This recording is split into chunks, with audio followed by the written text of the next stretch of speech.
in ruins as wounded people try to escape from a gigantic monster that advances, destroying everything around and opens its enormous mouth, unleashing a roar mixed with humans turning into zombies, while survivors run and beg for help. On top of a building, a boy is beaten by two people, until the woman throws a liquid on him and says she'll see him in the next life, while the guy beside her tells Xia to forgive them, claiming that everyone is taking everything for themselves.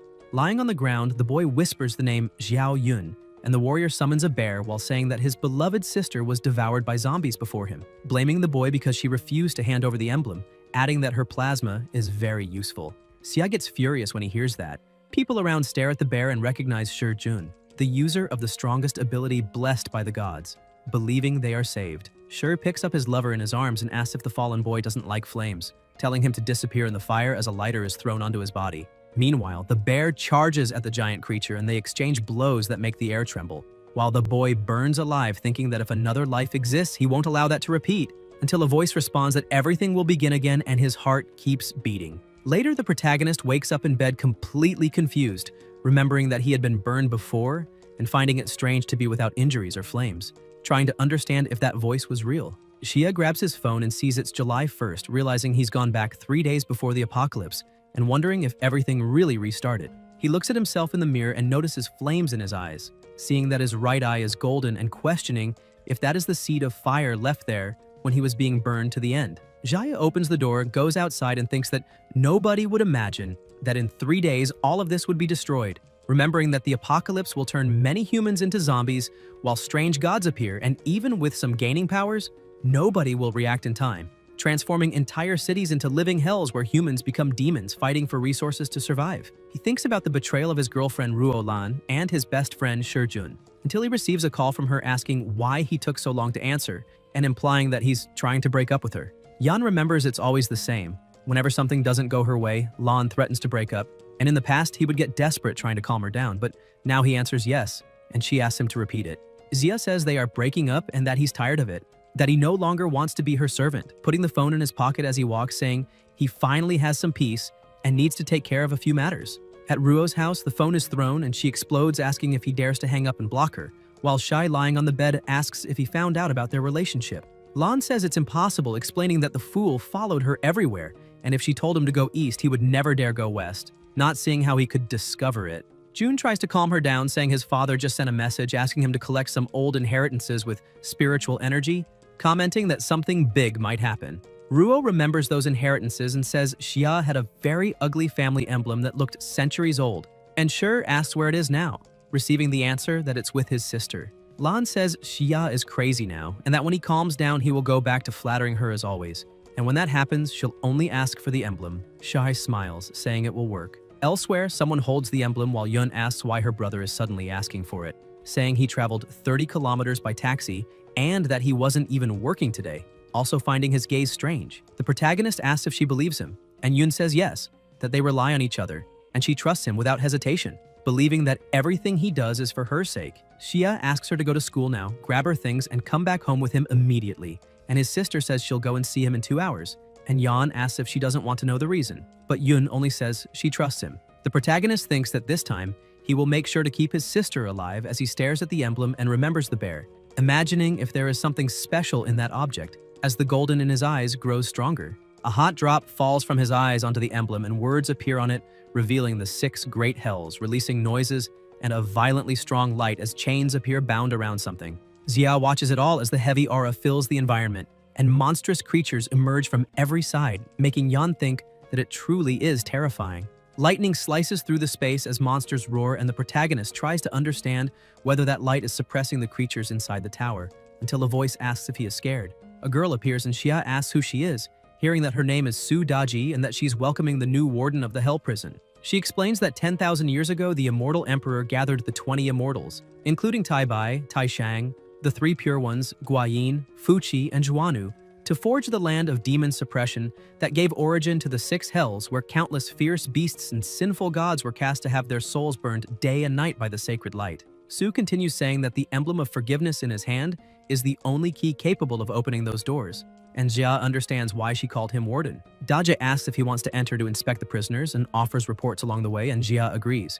They cross a portal where the aura becomes even more brutal, but a light coming from his eyes blocks the surrounding pressure. Su praises him, stating that the flames in his eyes are the seed of the inferior fire, which is why he managed to restart life even after dying in the underworld. Yan asks why she spoke to him in his past life, and Daji explains that the bonds between her and the Xia family run deep, and as the spiritual guide of the 6 hells, she couldn't stand seeing him being finished off by villains. The despair and hatred of the last moment awakened the flame ability that ignited the seed, and she merely followed the flow. The protagonist understands that he was reborn because of that, and that with the apocalypse about to begin, his powers awakened and everything will be different, asking her to show the way. During the walk, Su explains that the 6 hells have 5 layers and that the doors he lights represent the limit of his own soul. The higher he climbs, the more dangerous the prisoners will be, demanding that he strengthen his soul to face them. Jia notices that only the bear's section is lit and thinks it looks like the beast she rode in the previous life. The bear opens its mouth, releasing a crushing pressure, and Yan is surprised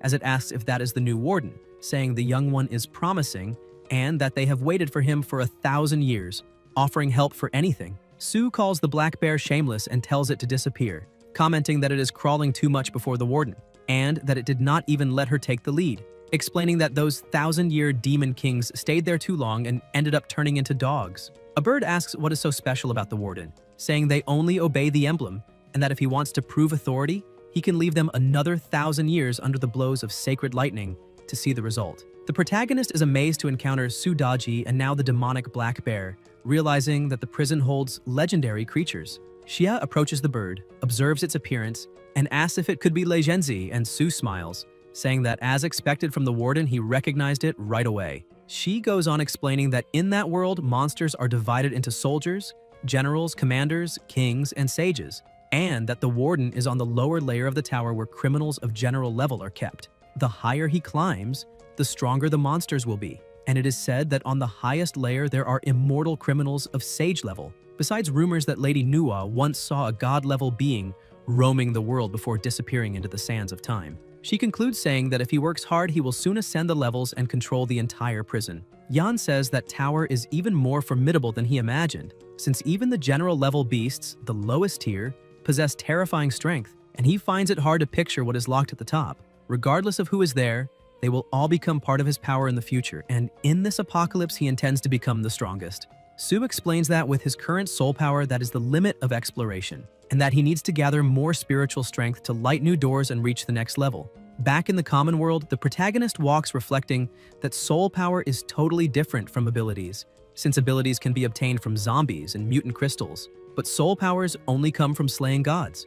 In 3 days, when those entities descend, the hunt will begin and he will make all preparations. In the old street, he keeps walking and remembering that in the previous life, someone tripped there on an immortal bidding rope and became a powerful ability user. And if he is correct, the treasure should still be in that area because the energy of ancient relics cannot escape the seed of inferior fire. Ahead stands Song Tian, leader of the Song family and father of Song Shurujun, accompanied by Elder Huang, appraiser of antiquities. Tian notices Yan from afar and recalls the conversation with Shi, when he advised his son to choose useful friends and heard that the boy was just a loyal fool, easy to manipulate. In the present, the appraiser asks what happened, but Tian answers that it's just someone familiar and that they should continue the search relying on the specialist. Huang reassures him, saying that appraising antiquities is his only true skill, though he finds it a pity that almost everything there is merely common craftsmanship. Song thinks about the ancestral ceremony from a few days ago, when he dreamed of old masters asking him to search for certain objects, and decides to believe in it by inviting the elder along. Suddenly, Huang notices something and declares he has found it. Another buyer grabs the item first and asks for the price. The seller, believing he is just another naive buyer, claims it came from the Ming dynasty and is worth at least 10,000. The protagonist comments that it is too expensive and questions if that's all, examining the object and saying that it is broken and even tied up, and that from his perspective it is only simple craftsmanship worth at most 100 yuan. The seller snatches the item from his hand angrily while Huang asks to examine it. Yan steps aside discreetly holding the tied part and thinks he succeeded, since that discreet string is actually the binding immortal rope, a magical treasure, and now he will enjoy the show. He remembers that in the previous life, Yun was captured by the Song family. They lost the emblem and used her in plasma sacrifice.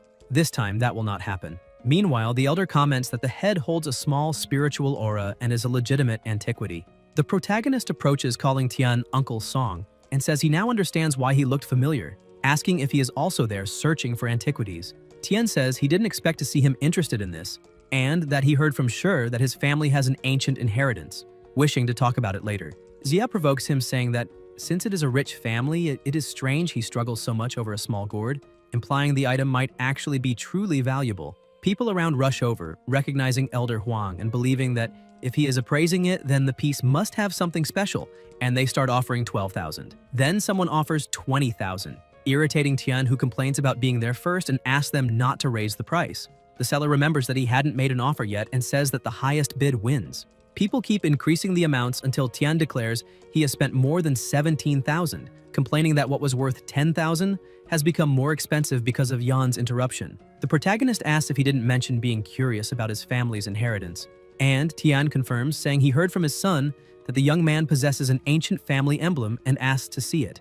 Xia shows it quickly, and the appraiser nearly reacts with surprise, stating that it looks like a treasure and asking to examine it closely. But Yan refuses, saying it is an heirloom passed down for generations, and that he wouldn't let someone analyze something so important that easily. Tian insists, saying that he and his son are good friends and that he should show the emblem for a moment. But Yan retorts, asking what story about Sure that is, stating that he doesn't know him and that there is nothing else to discuss, turning to leave. Song calls him back and asks what he wants in exchange for allowing them to see the item, and Xia replies that he wants money, charging 10,000 for 1 minute and offering 5 minutes for 50,000, asking if that isn't even cheap and saying that if they don't want to pay, he will leave. Tian accepts the deal, and Yan comments that it works perfectly. With the money in hand, he thinks he will first stock up on water and then food, remembering that there are many empty cells in the 6 great hell prisons where he can store supplies. Su comments that anything placed inside remains unchanged, even live animals, and he jokes that it makes sense for a fox to like chicken, imagining that people might think he's starting a farm. Soon, a notification of insufficient funds appears, and Xia realizes the money ran out too fast, asking Tian if he is done looking already, reminding him that the 5 minutes have passed and offering to extend the time.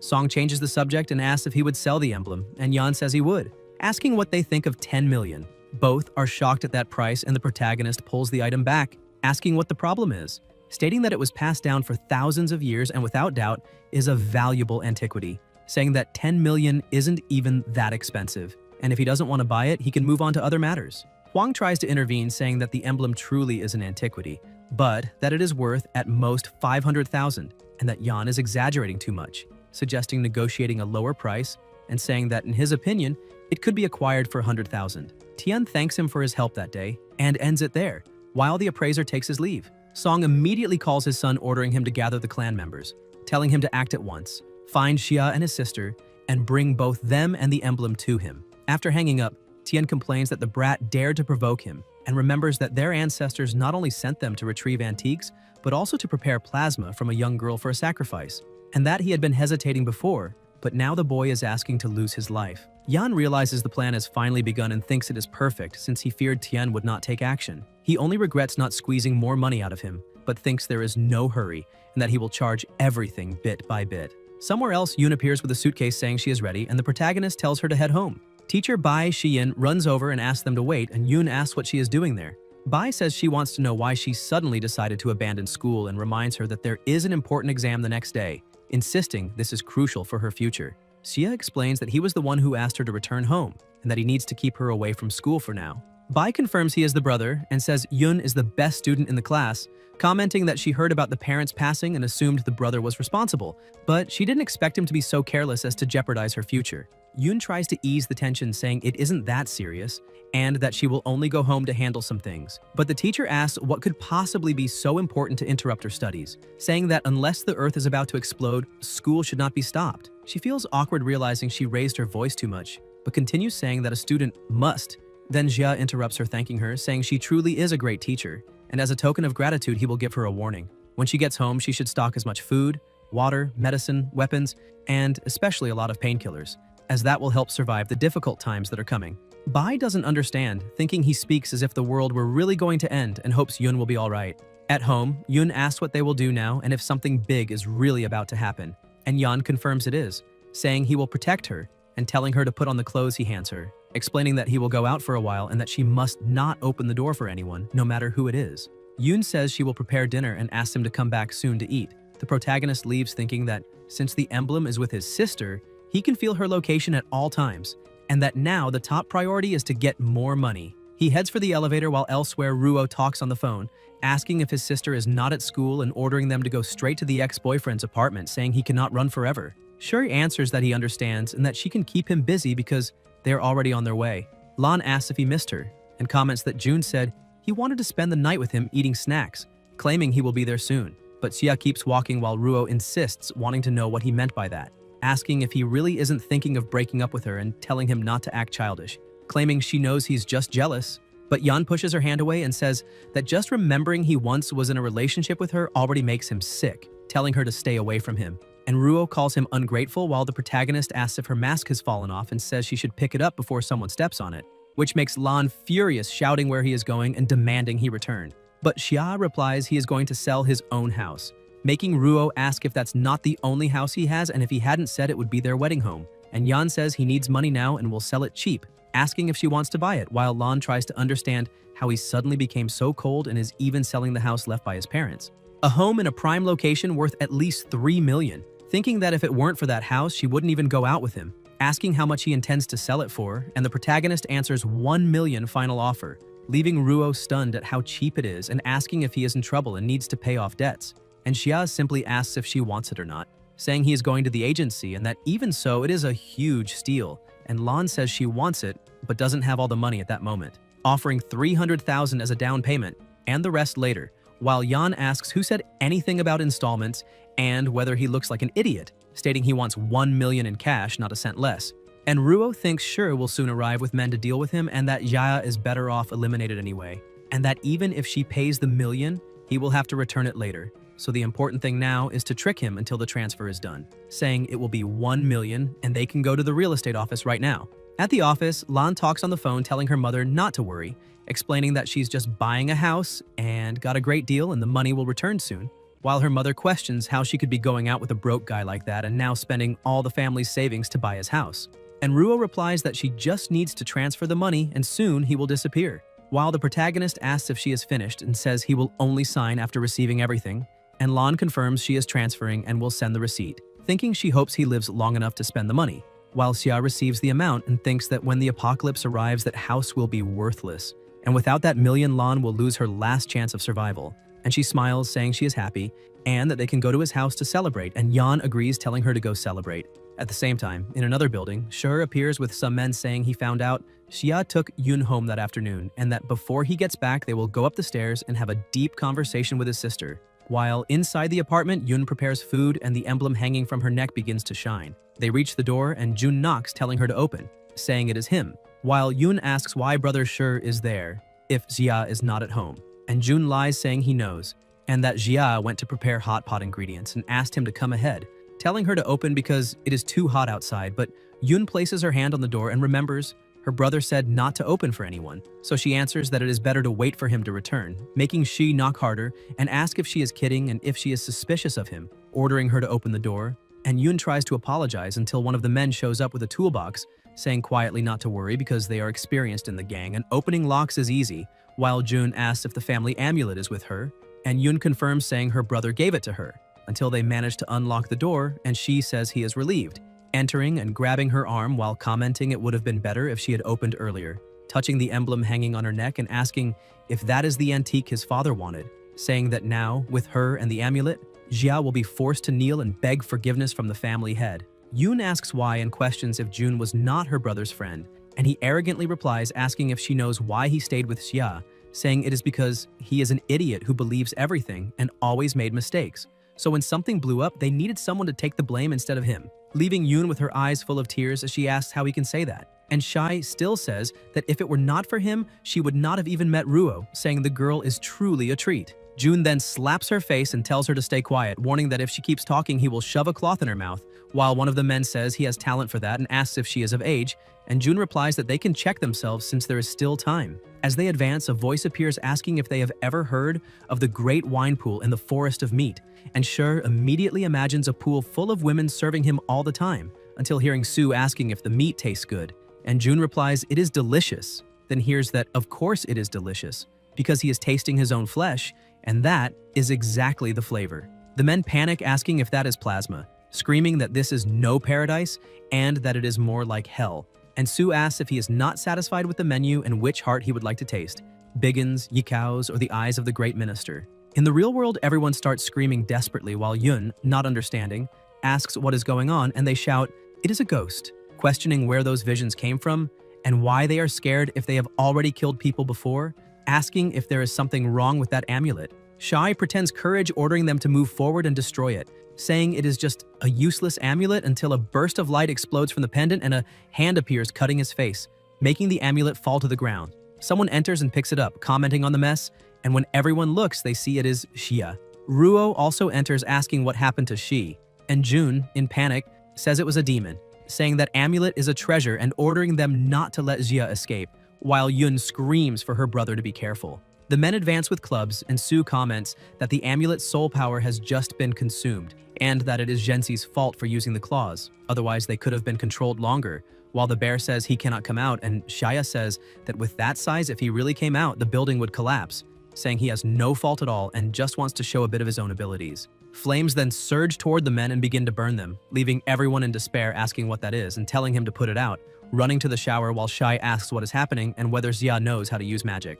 And Lan warns him not to get close, saying that Jun is his big brother, and asking him to take their past relationship into consideration. Xia furiously replies that she came to his house, brought men to try to abuse his sister, stole the amulet, and even knew everything from the beginning, saying it is disgusting and asking how she still dares to act innocent as if nothing happened. Shuri tries to deny it, saying he doesn't know what he is talking about, that it is a misunderstanding, and asking Ruo to convince Xia, reminding her she is his girlfriend and that they are getting married soon, claiming he will be the best man, while Ruo asks if he doesn't want to marry her anymore, saying she won't demand any dowry, that he no longer has anything, and even so she is willing to stay by his side, asking him to say where that power comes from, and saying she will always love him. Jun appears holding a knife, and Xia stares at both before launching a wave of fire over them, saying he also wanted to know why he awakened the power of flames and now finally understood. Maybe it is because there are too many rotten people in this world, and that is why he wants to burn them all to the end. In the ancestral temple of the Song family, Tian stands before the memorial tablets asking the ancestors to bless the bloodline with prosperity, abundant harvests, and favorable weather, guiding them towards success, until a red mist takes over the altar and an ancient voice announces the need for spiritual antiques, the plasma of a maiden and a sacrifice. Tian answers that the ancestor need not worry, because they will soon deliver what was requested, and the voice informs that in 3 days, the apocalypse will descend upon the world and he must hurry. Tian repeats in shock about the apocalypse coming in 3 days, and immediately orders someone to buy large quantities of water and food, saying that if the ancestor's prediction is correct, the end of the world is near, and orders she and the others to be called to perform the sacrificial ritual at once. A sound echoes, and someone approaches saying that is not necessary, and the protagonist appears saying he came on his own before throwing Jun to the ground. Tian asks what he did, and how he dares invade the family's ancestral hall, questioning who he thinks he is and ordering them to eliminate him. Everyone advances while Xia closes his eyes and upon opening them, releases a wave of light and flames that incinerates the attackers, leaving Song terrified while Yan comments that it had been a while since he had used that, as the men scream, writhing amid the fire, and Tian is both frightened and furious. Song draws a pistol and tells Xia to go to hell, but when the shot is about to hit its target, the protagonist moves only one finger and the weapon explodes in Tian's hand, injuring him. And Xia comments that firearms are not toys and are dangerous, thinking that even being only a level 1 ability, the fire of the underworld is surprising, managing to deal with about 10 people at a range of 2 meters for 10 seconds, and that if there are flammable or explosive materials, the effect becomes even greater. Irritated, Song begs the ancestor for help, saying the family is about to be destroyed, pleading to save the bloodline with divine power. The voice responds saying it is the elder of the ancient star and orders the impure creature to kneel. Yan is struck, and Tian celebrates, saying that his hand no longer hurts, and the people have stopped burning, claiming the Star Elder has descended to defeat evil, and Xia will lose his life. The ancestor appears ahead, and the protagonist says the Song family really foresaw the apocalypse, and that there was someone behind them, saying he only intended to steal some antiques and some money, but now he has to deal with such a powerful being. The Elder lifts his foot to crush him, but Xia dodges. The ancestor stretches out his hand to eliminate him, and Tian says that now he is truly finished, but is surprised to look ahead and see Yan smiling, as he summons the bear, asking who he said was finished. At the instant of the attack, Su comments that Huo is a fire star, an innate fire spirit that accumulated spiritual power for 1,000 years thanks to the family's offerings, and says that if it is captured and absorbed, the abilities of energy and fire control will drastically increase, making the protagonist ask what she is suggesting. Daji explains that the spiritual power of the great evil talisman is still insufficient, but if he is willing to take a risk, there is a chance to capture it, and Jia asks if that is serious and requests details. Su explains that he can draw a little of his own spiritual energy and infuse it into the talisman to summon one of them who will come help in the battle against the god, and Yan replies that he can do that, but the spiritual energy comes from the soul, and if he fails to capture Huo and cannot repair his soul in time, he will lose his life and disappear, besides the risk that the summoned spirit can easily escape, and Daji asks if he intends to take that risk. The protagonist says why wouldn't he take the risk. Jia then releases flames over the emblem and Su asks what he is doing, hearing Yan explain that he implanted the underworld fire seed into the talisman, and that if he dies, the underworld fire will be activated and destroy the talisman completely, and without the talisman, no one in the world will be able to open the prison, and she will never see the sunlight again, saying that if she wants him to return alive, she knows exactly what she must do. He begins to absorb spiritual energy and an intense light explodes, while a voice announces that the exit has been opened and the path to escape is clear, and Xia declares that he summons the great guardian demon of the mountain in the southern sea, the Black Urdo, calling him to battle. The bear emerges surrounded by a terrifying aura. The spiritual cage is opened, and Daji warns him not to do anything stupid, saying that the prison master cannot lose his life. In the fight, the bear leaps toward the ancestor, saying he is finally free and the feeling is wonderful, while Yan hits him, saying to finish it quickly because his spiritual energy will not last, and asking if he wants to see him die. And the bear replies that he understands, that he has always been loyal, and that he summoned the right demon. The bear then charges at the ancestor, asking if an elemental god of the 5 elements dares to block his path, ordering him to hand over the fire spirit immediately. The ancestor tries to invoke something, but is struck and asks how he dares attack him, claiming he transcended the limits of the world and cannot use all his power, saying it is better to retreat. A spiritual ribbon is thrown against him, and the protagonist responds that retreating is already too late and orders the god-binding rope to capture him. The rope coils around the ancestor and immobilizes him completely, making Song shout that it is impossible and asking if that is not the rope that was stuck on the antiquity. And Xia comments that thanks to him, since he bought only the broken piece, he obtained the god-binding rope. Tian screams in despair as the ancestor is converted into a fire spirit, and Yan holds him asking what he thinks about closing a deal, saying that in exchange for preserving the Song bloodline, he wants to know how much he is willing to pay. Shar, almost without strength, asks if the father really handed over all the family's money, and Song replies that the apocalypse is coming and asks what it matters to be without money, saying what matters is that they survived, stating that no one can know about this and that they must sell all properties immediately, turn everything into cash and buy rice and water, reminding of the mansion on the border that has an underground shelter where they can reinforce the structure and prepare, also ordering the old Huang to be called to continue buying antiques.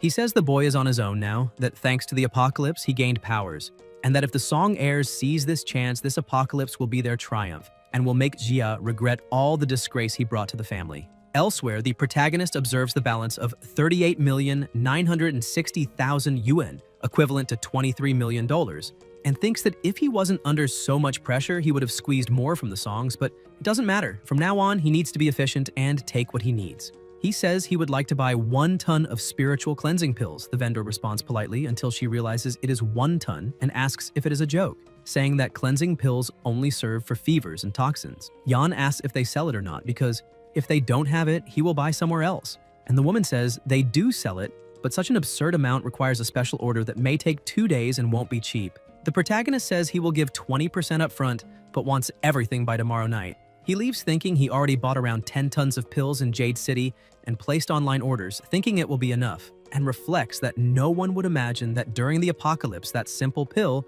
would become the most valuable item on Earth. Xia remembers that in the previous life he felt terrible and thought he was going to die, while his sister said she was sorry for not being able to buy enough pills since that medicine accelerated the emergence of abilities and held back the effects of zombification. And if they had known that they would have stocked more and to not give up, she went out looking for a nearby pharmacy. Yan told her it was dangerous outside, but even so, she left and never returned.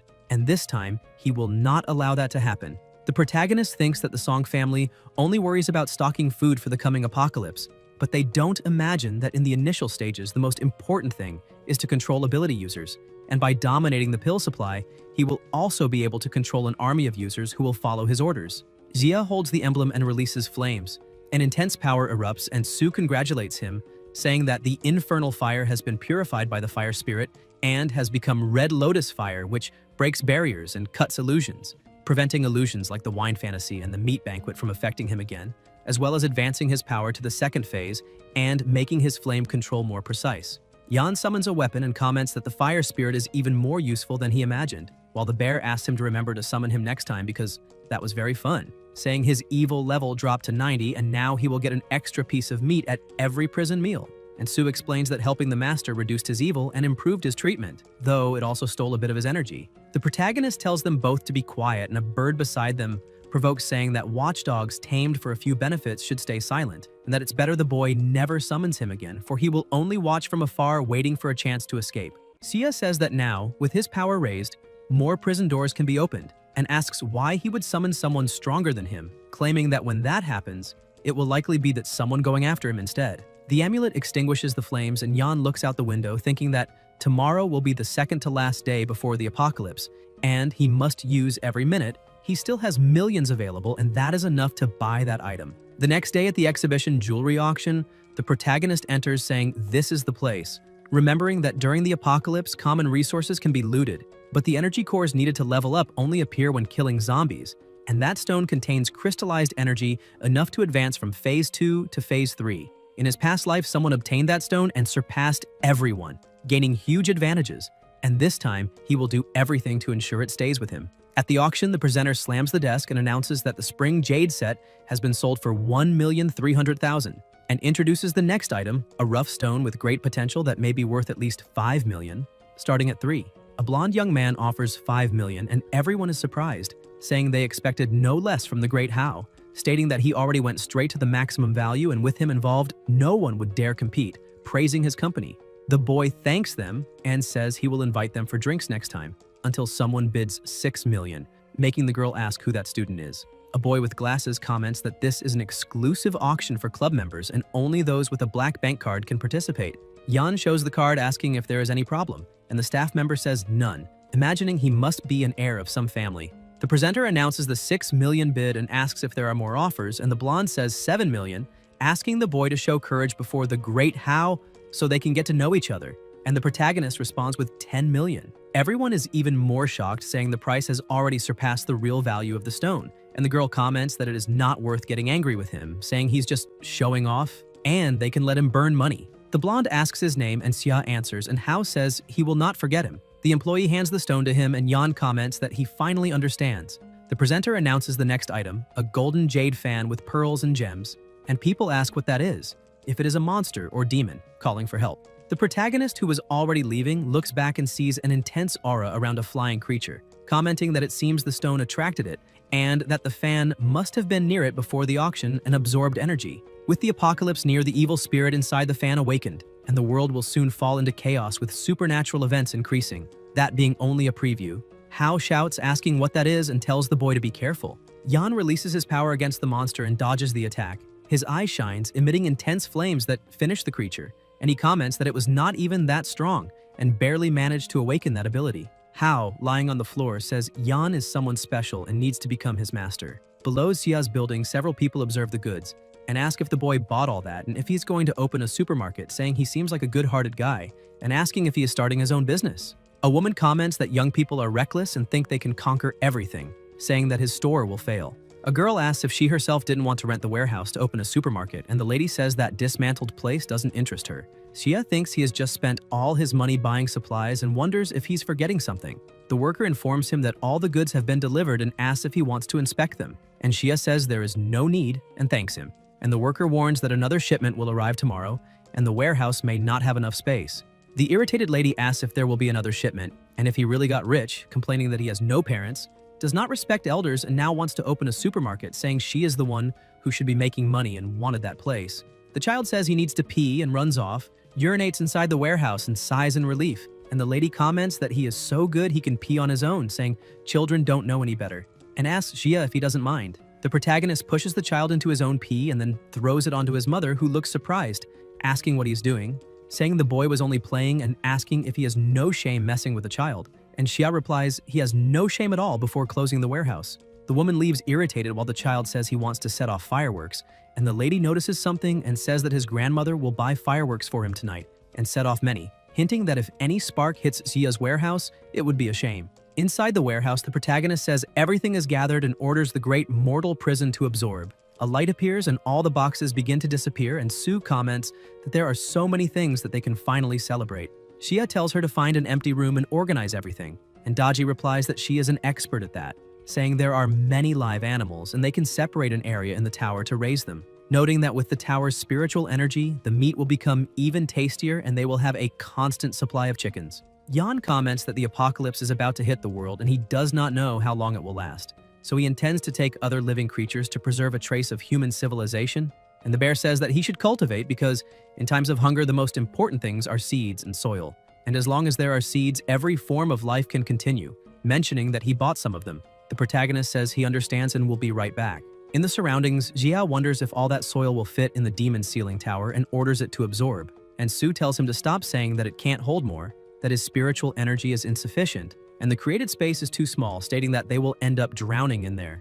Jan says he has already gathered around 10 tons of soil, but thinks it is little because after the apocalypse, all soil will be altered and that good earth will be impossible to find, and says there is no time to waste as a light envelops his body. The lady elsewhere prepares fireworks, saying that tonight she will see Jia eliminated when the child arrives holding something in his hands, and she asks where that mirror came from, and if he took it from the shop where they bought the fireworks, praising her grandson for bringing gifts to his grandmother. The little boy then says there is someone inside, and the woman asks who, and he replies that there is someone in the mirror. A monster's face appears and the lady is frightened, saying that it is a ghost and tells him to take it away, but the child asks why his grandmother doesn't look at the mirror if she can do whatever she wants. The monster emits energy and the woman screams to get away, but the creature comes out of the mirror and attacks her.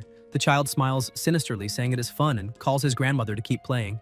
The energy in the place twists as the woman rises with a strange intent and absurd mana around her, calling the boy and saying she loves him, transforming into the monster and pulling the child as the pressure around increases. The next day at the port warehouse, someone asks if it will rain heavily, and another inside the ship says there is a problem, that they caught monstrous fish whose bodies ooze pus and have fangs, asking if they can eat that and blaming countries that dump polluted water into the sea, saying the fish mutated. Then someone enters a room saying the time has come and asks old Wu for the warehouse inventory. Wu has strange hands and the worker asks if he's all right, if he caught a cold and needs a day off. Men approach and the worker asks who they are, hearing that all the spiritual cleansing pills in the city are stored there, and answers that those goods are already sold and that if they want to buy, they can buy normally. The men advance and throw him away, moving toward the boxes, but one of them is pulled by the leg by old Wu, transformed into a monster. The others get ready and attack together until they defeat him, asking the boss if he is all right, and the boss replies that they must grab the medicine first, and if someone tries to stop them, they should simply,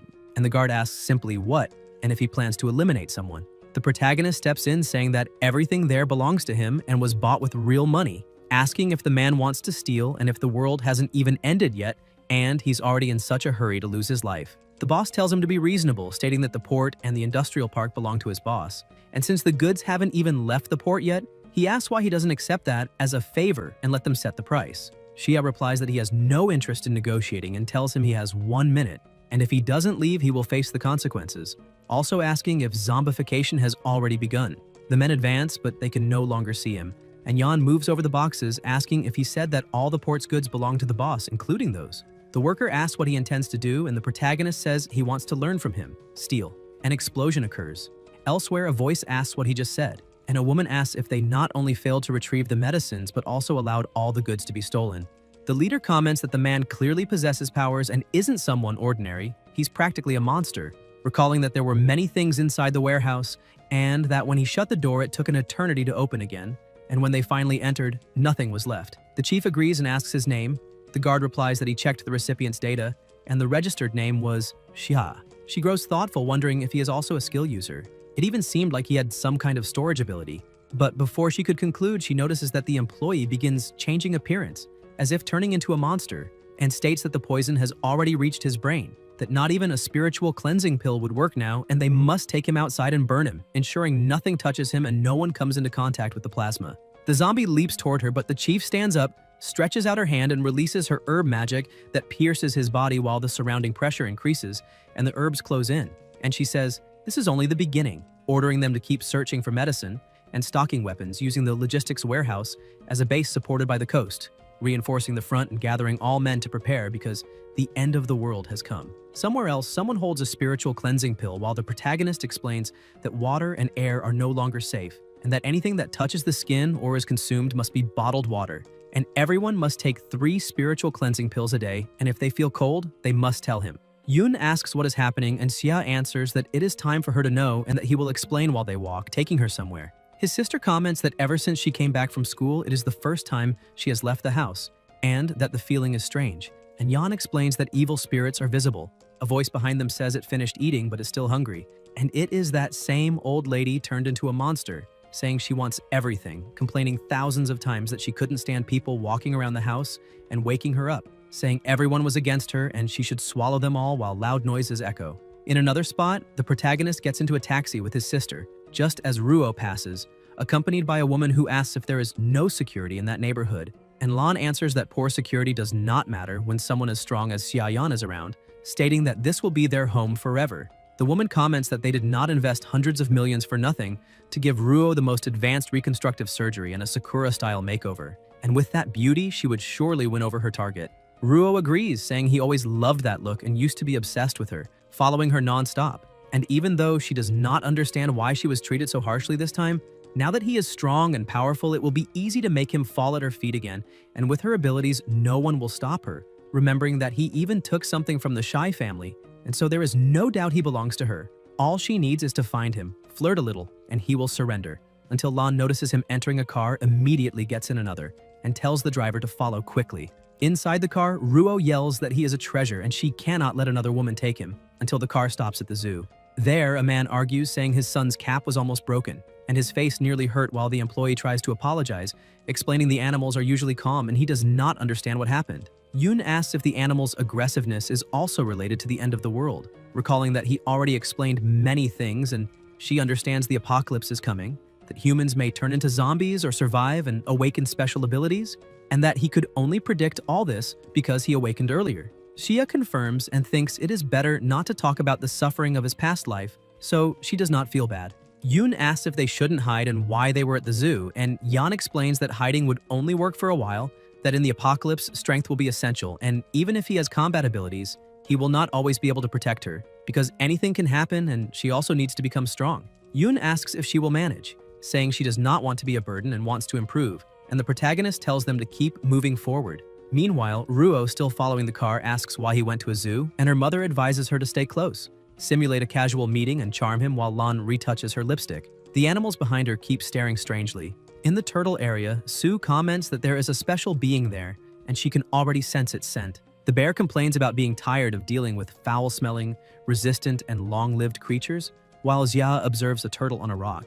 DG and the bear recognize it as an ancient turtle, and Yoon thinks it has lived there since the zoo was built, over 100 years old, even with its own name on the plaque. The notice says it is an unknown long-lived land turtle named Nanan, and Yan remembers that in his past life she became famous because a god once tried to pass through the place where she was and was bitten by her, fighting for days without managing to pierce her shell. Hearing that story, he imagined that if he could make this old turtle protect his sister, she would be absolutely safe. The protagonist approaches, calling the turtle master. She stares at him and Xia releases his power through his eyes, saying he got hungry while they were walking and asks what she thinks about turtle soup. The turtle replies that humans are impatient, that in the past, some visited a cabin 3 times before asking for help, and that if he wants support, he should be polite, asking how he dares threaten her. Yan states that the end of the world is near and there is no time for formalities, introducing his sister, who is impressed to see the animal speaking. The turtle coughs and explains that if she had not overeaten and gotten indigestion, the former zoo director would never have found and cared for her, and that name was just a coincidence. Hundreds of years pass, but for her more than 3,000 years, that is only the blink of an eye. The bear is astonished at the 3,000 years and comments she is about to become a god, and that consuming her spiritual essence would extend life by 100 years. Yan asks her to help protect his sister and inquires about the conditions. The turtle replies that the world is in chaos, and the red moon dominates the sky, and that when the apocalypse arrives, her species will also suffer. The protagonist suggests taking the small turtles from the lake to the great mortal prison, building an internal lake and keeping them in safety, and the turtle asks about that place.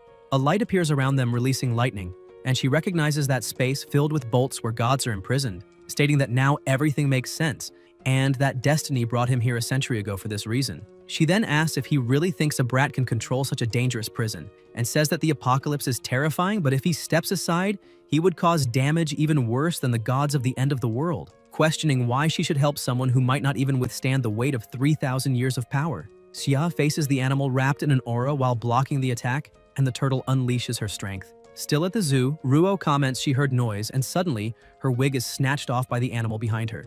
Lan raises her purse, screaming for them to return the wig, but the creatures throw some liquid on both of them, and Ruo says it is drool while the mother is disgusted. Lan promises to eliminate them, but the mother insists they should forget it for now and focus on finding Yan.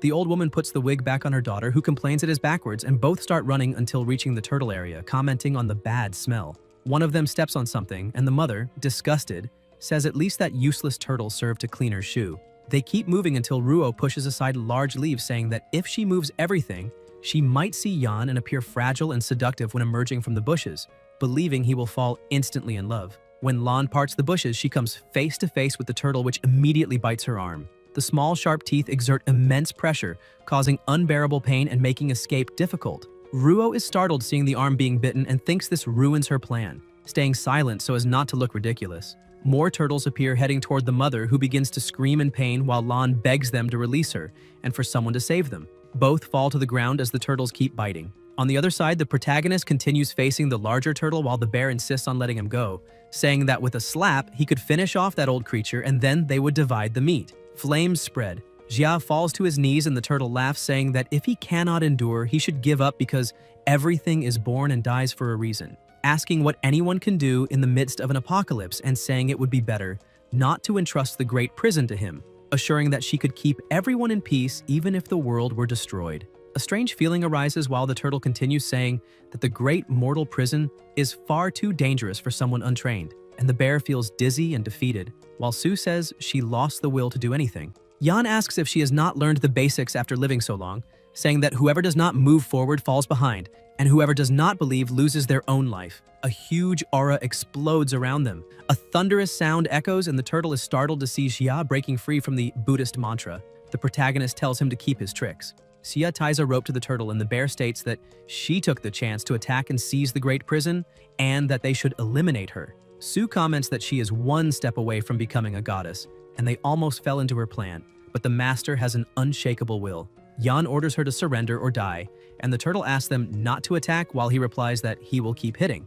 And the turtle complains that he is using the ancient technique from Mount Tai to stimulate bone reconstruction, asking if that is how he treats an elder and telling the girl to warn her brother to stop because he was mistreating an animal. The protagonist states that his abilities have improved and his strength has grown, and Yun appears asking him to leave Grandpa Turtle alone, saying he doesn't seem to want to do any harm. She touches his arm and Xia interrupts the strike, and the turtle thinks that even furious he maintained some clarity, asking not to be called Grandpa and only by Nanan. He reduces his size and states he can detect malicious intentions and that the boy has potential. From that moment on, under his protection, he will be safe. Yun thanks him, and the bear asks if that means there will be no turtle soup, while Yan says they still need to be cautious and cannot leave her alone with a monster out of control. The turtle states she was only joking before, explaining that the great mortal prison is an ancient and dangerous artifact that requires a bearer of extraordinary luck, and that she would never dare covet it. A light surrounds the place, and the turtle declares that her soul will enter the prison that day and will be under his command. The protagonist says that her real body will stay beside his sister, and if anything strange happens, it will be struck by 10,000 lightning bolts, thinking that this way, her safety is guaranteed. An explosion happens, the smoke clears, and Xia appears atop a tree, saying that was the problem. Several red-eyed animals start gathering. Yan observes that many types of animals are gathered, but not all have mutated, and he decides to take those that are fine and store them in the tower. He approaches the turtles and begins to collect them, and they thank him. Xia picks up his sister, saying he will take her to a safe place, and they move quickly until they hear someone calling. Ruo appears in the water, injured, without a wig and with torn clothes, calling herself his girlfriend. And Yan asks what she was doing there. Lan, right beside her, claims he is just being stubborn, saying he has always liked her and that he just did not swallow his pride to reconcile, reminding him that she is very beautiful, and since the breakup, he certainly cannot eat or sleep properly because she is perfect. The mother agrees, saying her daughter has always been in love with him, and asks if last time he did not say he wanted to propose to her, stating that she answered too quickly, but in truth is enchanted by him. And Lan says she can forgive him for being rough with her before. The protagonist keeps distancing himself and comments that they are completely crazy, while Ruo begs him to return, saying he should admire someone as beautiful as her and asking how he dares treat her that way. Animals begin to approach them, and Ruo panics, asking what they are doing, ordering them to get out of the way because, according to her, the most beautiful woman in the world would become queen, and all men should kneel at her feet. Impacts continue while Xia swiftly moves, collecting the remaining animals that are still normal, saying they have gathered almost all those in good condition and that first they must find a safe place. Just ahead there is an office of the zoo administration, and Yan notices that all staff have already abandoned the place, remembering that the park is in a distant rural area, flanked by a mountain, and for now, there will be no visitors besides the creatures. The cameras still work and there are dormitories with basic supplies, and Yoon says the place is great and she will stay there for now, stressing that he has his own matters to handle and that he can go ahead because she can manage on her own. The protagonist asks if she's not afraid, and the sister replies that she is not alone, asking if Nanan is not with her, and explains that she knows her brother always protects her and that now she needs to become strong too. She says she already talked to Nanan and he will teach her to train her abilities, and in the future she wants to help her brother, which is exactly what he expected from her. Xia calls the turtle. Nanan tells him not to be so formal and states he knows what needs to be done, releasing light through his eyes as a great barrier forms around the place, preventing passage. Yan says everything is under control, and Yoon asks her brother to take care of himself, saying she will wait for him there. The protagonist moves rapidly through the city, passing by destroyed cars covered in plasma, zombies devouring people, and a growing pressure in the air, thinking there is not much time left and he must hurry. Explosions and noises take over the city as it begins to collapse. A reporter announces that there was a car accident and chaos has spread, with many patients showing bluish skin, red eyes, and persistent high fever. And the National Health Committee is coordinating rescue operations. Specialists advise the population to remain at home, warning about climate anomalies and an impending storm, recommending stocking food, water, and medicine. Elsewhere, a sleepy girl watches the news and asks what is happening, saying everything feels like the end of the world. Scared, she sees recordings of zombies and reads comments confirming it is real, mentioning that a classmate felt sick, went to the hospital, and witnessed someone transforming and attacking. She looks out the window and sees the shadow of a huge creature, keeps reading the comments, and finds it all strange, asking why she also feels feverish. Her hands start changing. Bai wonders if it is what she thinks or just a simple cold. She sits on the floor, grabs something, and remembers what Yun said, realizing she bought many things because of him. She takes a spiritual cleansing pill, her eyes grow heavy, and Bai ends up passing out on the sofa. Meanwhile, the protagonist heads to another spot and comments that there is still 1 hour left. Before that, from 6 in the evening onward, small gods will begin to appear, remembering that the first one appeared exactly at the Imperial Tower building. That day, the deity descended, causing massive destruction and toppling entire buildings, throwing humanity into panic. And if he could find it again, he might act beforehand. Jia sits on the ground, closes his eyes, and releases mana around him as the colors change and a light surrounds his body. Yan opens his eyes, saying that his power has reached the peak of the 3rd level and that the red lotus seed has undergone a new mutation. He observes his attributes excitedly, commenting that with fire spirit and a few turtle bones, his ability will rise 2 levels and the bone absorption will greatly increase his spiritual power. The light becomes redder until Xia hears a noise, and a young man appears asking who allowed someone to come up there, saying it's an imperial private area and that he must be removed immediately. One of the men approaches, telling the manager that the elevators and access points are locked, and asks how the boy got up. But the manager hits him in the face and says he is tired of excuses, claiming everyone looks lazy and he will deduct a whole month's salary. The employee apologizes, holding his face, and the manager watches irritated while the men prepare to attack the boy, but Yan announces that the manager is right there. Everyone stops when they see the terrifying red light appearing in the place and ask what that is. An even stronger light explodes and summons a many-legged monster, a bull demon rank soldier. The manager is terrified to see it and starts screaming, telling the bull to look at him, asking it to run to protect him, promising to raise everyone's salaries if they help him, until the bull slices him in half. The men panic and run, but the bull chases them, crushing several while saying there are too many insects and he will turn them into paste. He raises his foot to stomp the protagonist, but the strike does not descend. Xia holds the foot firmly and asks if with that strength it really thinks it can crush him. Yan releases his flames, saying he will use it for training, and the bull asks if he can understand what it is saying. The protagonist holds the foot with one hand and his weapon with the other, jumping with a smile while the men watch shocked, commenting that maybe he really can eliminate the creature. The bull stares at the boy, saying he thought eliminating insects would be simple, but this was fun, and promises to tear him apart, ordering him to be grateful for being a sturdy insect. The protagonist advances, the bull shows its teeth, and Xia smiles, asking if it gets emotional having a leg cut off, suggesting cutting an arm now. Yan leaps onto its horn with his sword. The bull grows furious as flames spread and everyone watches closely.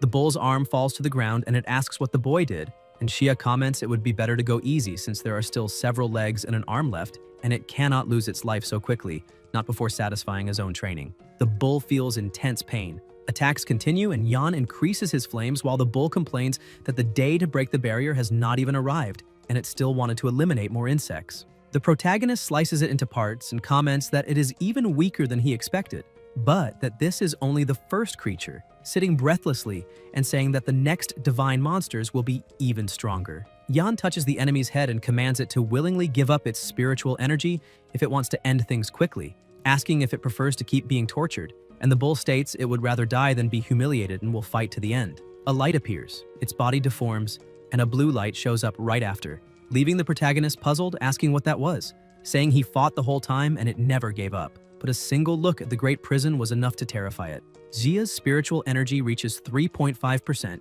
increasing 5%, and he considers the result excellent, also feeling that his control over fire has become more precise.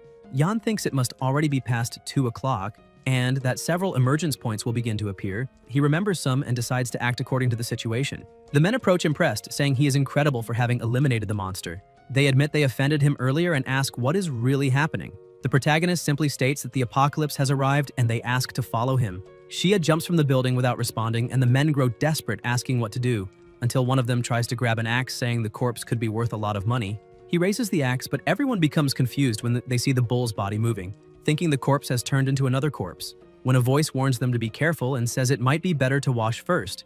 One of the men begins to change, his skin twists, and he transforms into a zombie, charging toward the group. The survivors scream in despair while explosions continue erupting across the entire city. In the Song family, inside the village shelter, a boy opens the door warning that one more person has a fever. Tian orders him to take them to the isolation wing and asks if he needs to repeat it, but the boy says desperately that this time, the one with the fever is his own son. Song runs to Shi, who speaks with difficulty, asking his father to save him while his body seems to be reacting strangely. Tian asks where the medicine that could treat that illness is and why they still haven't found it. The boy explains that only one family member took both spiritual cleansing pills and his fever decreased, but he still hasn't fully recovered. Song asks what he is waiting for and orders the medicine quickly.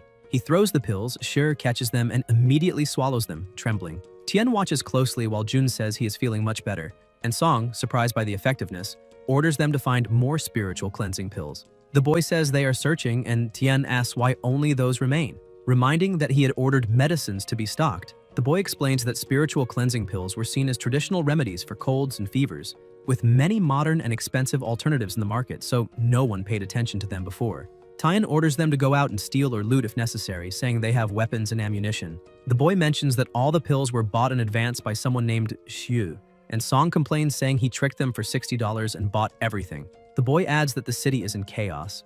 Underground networks have stopped working and asks what they should do now. Tian says it is unbearable, that Xu has supernatural powers, and asks how they could face him in that situation, fearing that the Song family is about to die.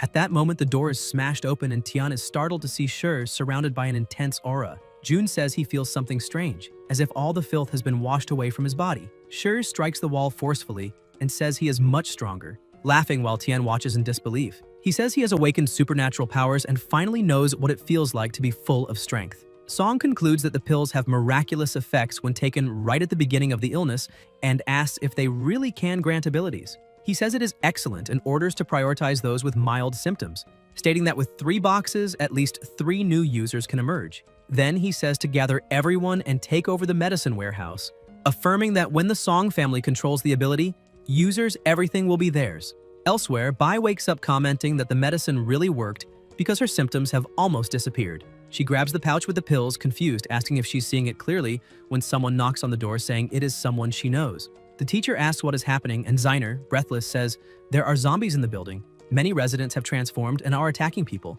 and anyone who gets injured turns into a zombie too, insisting that she must be saved. Bai tries to open the door, but the chain jams and she panics. Ziner hears noises coming from the stairs and tells her to hurry because the zombies are coming up. Bai finally unlocks it and tells her to get in quickly. Ziner rushes inside and the teacher notices a scratch on her back, asking if she was hit. Ziner, with a strange look, asks if she noticed, and Bai remembers that she herself said that the injured turn into zombies. Ziner replies that she will not transform if she takes spiritual cleansing pills, saying that's what everyone says on the internet, and asks if Bai has any. At that moment, a hand pushes through the door opening.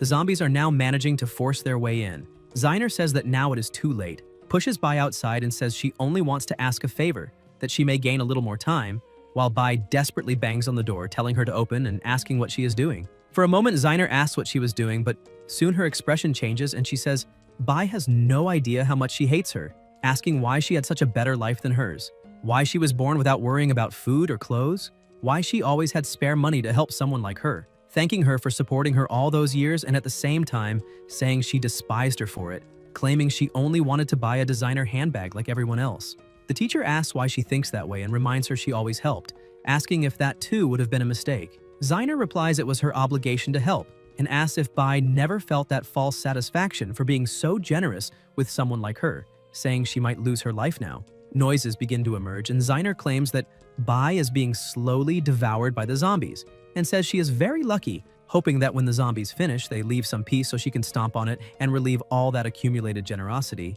Ziner's back begins to turn purple. She looks in the mirror and realizes she will also transform into one of those horrible creatures, saying she needs the first aid kit. She finds a box of spiritual cleansing pills and celebrates, saying she is saved. But when she opens it, she realizes it is empty and complains that the damn woman ate them all, looking at the receipt confirming Bai had bought many. She searches everything in despair, claiming she can still survive if she finds any. But her eyes widen when she realizes there is nothing left and asks why she cannot find any. Her hands begin to change and Ziner screams until music starts playing. She grabs the phone and notices it is the exclusive ringtone she set for Bai, becoming even more frightened when she sees it as her sister calling. Bai appears on the video call looking better than ever, and Ziner asks how she is still alive. The teacher shows the pills in her hand and asks if Ziner was looking for those. Desperate, Ziner asks if they are spiritual cleansing pills and if Bai has them all, and Bai asks if she truly wants them. Ziner panics and says she was just confused for a moment, that she was wounded by a zombie and became scared, with her mind clouded, not knowing what she was doing. She says she will come to her wherever she is and bring the pills, saying she always cared about her and asking if Bai does not care about kids like her, promising to kneel and apologize if that makes her less upset, claiming she has always been good and begging for forgiveness. Ziner thinks Bai has a soft heart and that if she pleads enough, she will not resist, and once she gets the pills, she will deal with her afterwards. Bai tells her to stop acting, saying it is disgusting and she will not fall again into her game. The teacher states she always thought Ziner only had not matured because she grew up without proper education, being spoiled and rebellious, which is why she treated her as a sister, never imagining she would be repaid with so much betrayal. She asks how many people, with the arrival of the apocalypse, will reveal a nature even more terrifying than the flesh-eating monsters. Ziner insists on being helped, saying she was wrong, but the teacher says she is not a saint and tells her to go to hell to repent, ending the call. Ziner collapses on the floor, repeating several times she does not want to die until she screams in despair. Meanwhile, Bai leans against the wall holding the pills when a zombie appears. She notices and runs with an aura around her, managing to escape. She thinks that after being pushed outside, she believed she was doomed, but when the monsters came close, her body turned transparent and she was able to run, realizing that the zombies could not see her. Bai understands she does not know why she can become invisible or why it happens. She only knows her energy is being drained quickly, and she will not be able to maintain the state for long, needing to flee that place as fast as possible. With invisibility activated, she escapes through the corridors until the effect fades.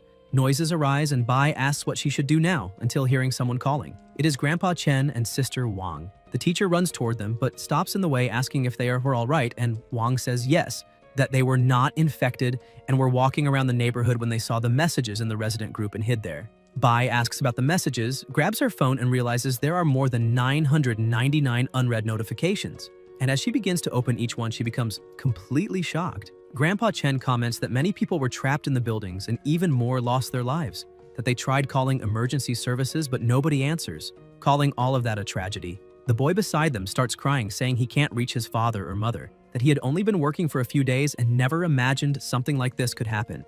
Wang asks what they should do now and says that if this continues, everything will be lost. Bai looks around frightened and asks if the entire city is already doomed, warning them to be careful because zombies are advancing behind them. The three step back while the zombies murmur that they want to go home and ask them to open the door, insisting they are also residents. The teacher orders them to stand up and run to the security room and grab an electric baton. The boy says yes, darts through the corridor, grabs the baton and hits the zombies, knocking them down while Bai says they are almost making it. The boy gives a thumbs up, but immediately more zombies emerge, a lot of them, and everyone freezes, not knowing what to do. Suddenly the zombies rush toward them, and they all start running desperately through the hallways as they realize there are undead everywhere surrounding all exits. A bright light appears in the sky and a huge spider is summoned, crashing to the ground and destroying everything around, leaving the teacher terrified. The creature stares at everyone, saying those prey belong to it, throwing webs over them and around as if marking territory. Bai wonders what kind of monster that is, why it fell from the sky, and if there are more creatures like it above the clouds. The teacher feels like the end of the world is literally the end and wonders if Xia really knew all of this and what she should do now as the spider keeps advancing. In another part of the city, many finished zombies are piled up, and people start recording. The protagonist observes a crystal in his hand, thinking he did not expect to find something like this while searching for the second descendant of God.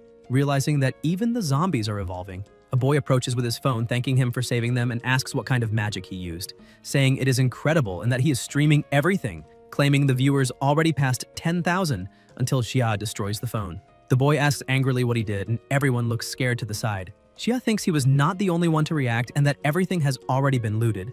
Inside the warehouse, only some boxes of canned food, sodas, instant noodles, and other basic products are left.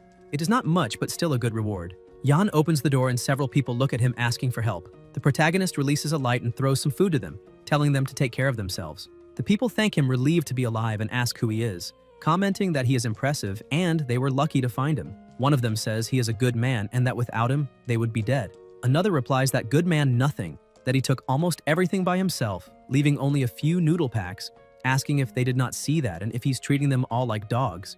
The irritated boy says that besides that, if Xia had not broken his phone, the stream would already have passed 1,000 viewers and he would be famous. He complains, saying everyone was at the supermarket and the supplies should be divided, asking how long that food will last, claiming clearly he was mocking everyone. He also says that just because someone has special abilities does not mean they can do whatever they want, saying that many people on the internet also awakened powers, and asks why he cannot have his own too. He says that if he had abilities, he would be a great hero, distribute resources and save everyone, and that people like Xia are selfish. The partners beside him agree, saying that since he saved them, he should help them until the end and share the supplies, claiming that maybe that catastrophe was caused exactly by people with special abilities like him, who only think about getting stronger and ignore the rest. A bearded man asks what they are saying, reminding them he just saved everyone there. The enraged boy calls the other one a dog for defending Xia, saying that even if he offered loyalty, Xia would not accept it, and asking if they do not realize that the greater the power, the greater the responsibility should be, and that Xia should have saved them completely. Some men approach and Sure asks if they can say something, and soon a fight starts between them. The boy falls to the ground, begging not to be eliminated, and says he already told them everything, pointing to the right and revealing the direction Xia went. Jun grabs the food and asks if the boy really wants to know the reason, and the boy, trembling, asks if it is because of the instant noodles, saying Xia can keep everything, and asking if that is okay. She replies that he is ashamed that the boy got everything wrong, and Jun smiles faintly.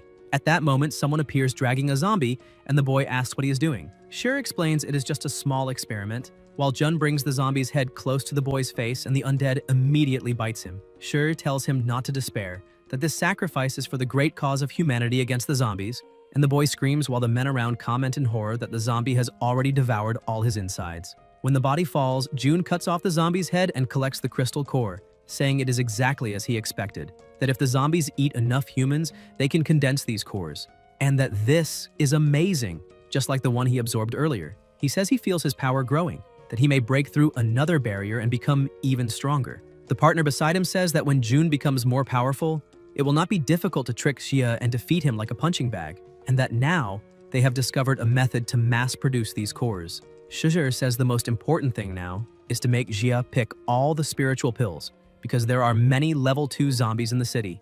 If they find any while following him, they must eliminate it and get the crystal. As for the men in front of them, it is better to get rid of them for good. The three beg for their lives, saying they are also ability users, but Shai asks if they think ability users are worth more than pigs and dogs. The bearded man tries to argue, saying that an ability user saved him before, but the partner answers that all of this is his fault, repeating that it is his fault, and the villain beheads the three without hesitation. Sure yawns, saying he is bored, and orders them to get out of there. They walk to the place where the building collapsed and realize Yan went in that direction. They get in the car and follow. Everything around is polluted, and the protagonist is observing when he feels something and estimates the distance to be about 2,000 meters. With his current speed, he can get there quickly and stays alert. The giant spider is about to swallow Grandpa Chen while Wang screams for him. Bai tries to free herself from the webs without success, saying she cannot break free. She tries to activate invisibility again, but her energy is depleted and nothing happens. Wang begs for help despairingly, and Bai tries to remember how she awakened that power, realizing it happened after she took the spiritual cleansing pills.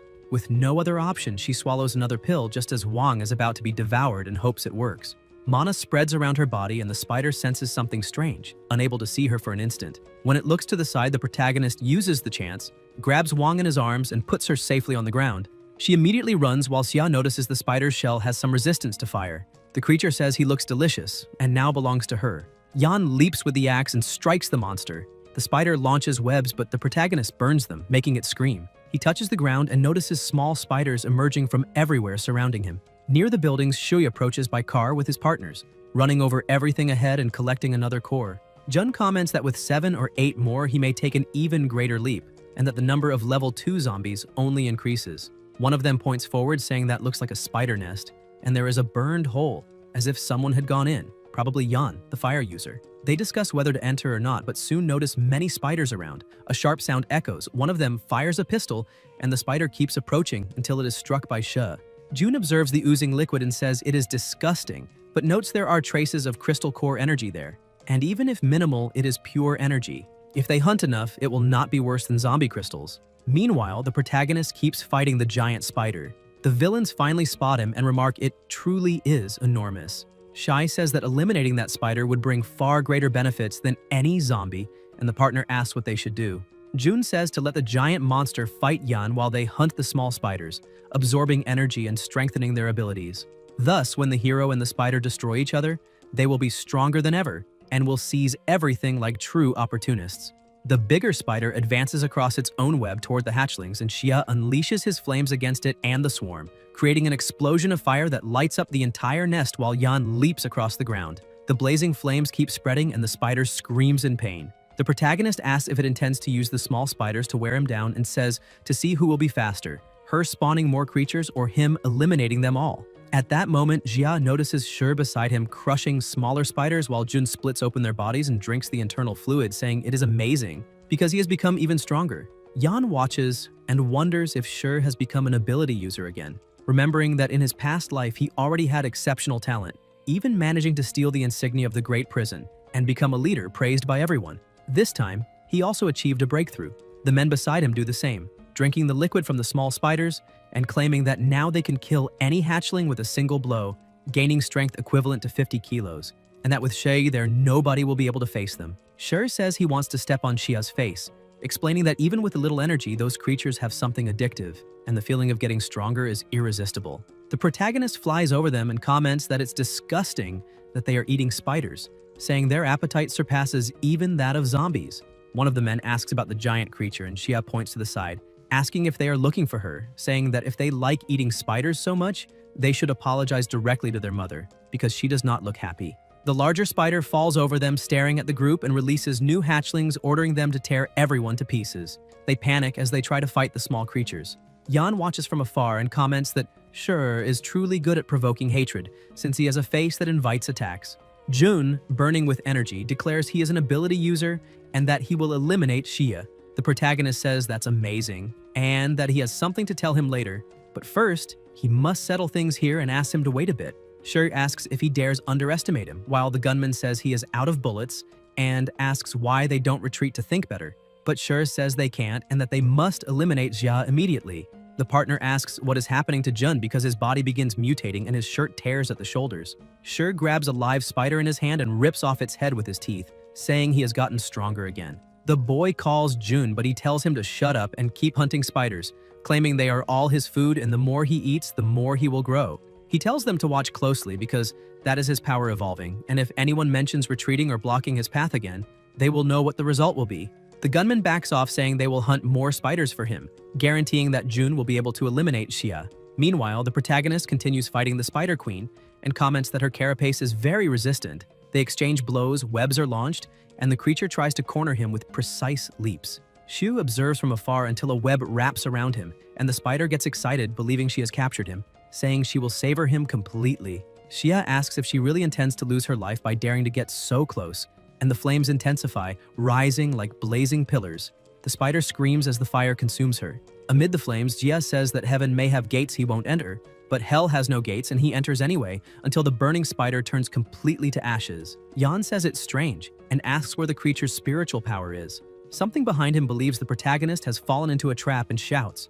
Xia touches the energy with all his strength. The dying Spider Queen wonders how he can be so strong and says she must report it until Xia absorbs all the energy and claims to have reached the 4th stage. Yan feels something strange and says it is hot, until he notices a glow at the center and says it is the red lotus flame, wondering if a spiritual beast fell there, and realizing his new abilities allow him to directly observe the sources of energy. Xia comments that this must be the meaning of the penetrating fire vision. Behind him, Bai and her sister Chang watch, and Yan wonders if that energy is theirs, and if the sister's teacher truly has an invisibility ability, until the protagonist notices something and Shai screams holding a spider in his hand and says, he did it. Jun's body grows larger and says he is stronger now, that this is how it feels to be at the 2nd stage of energy and power, that he is full of strength and sees that all that power has 9 stages.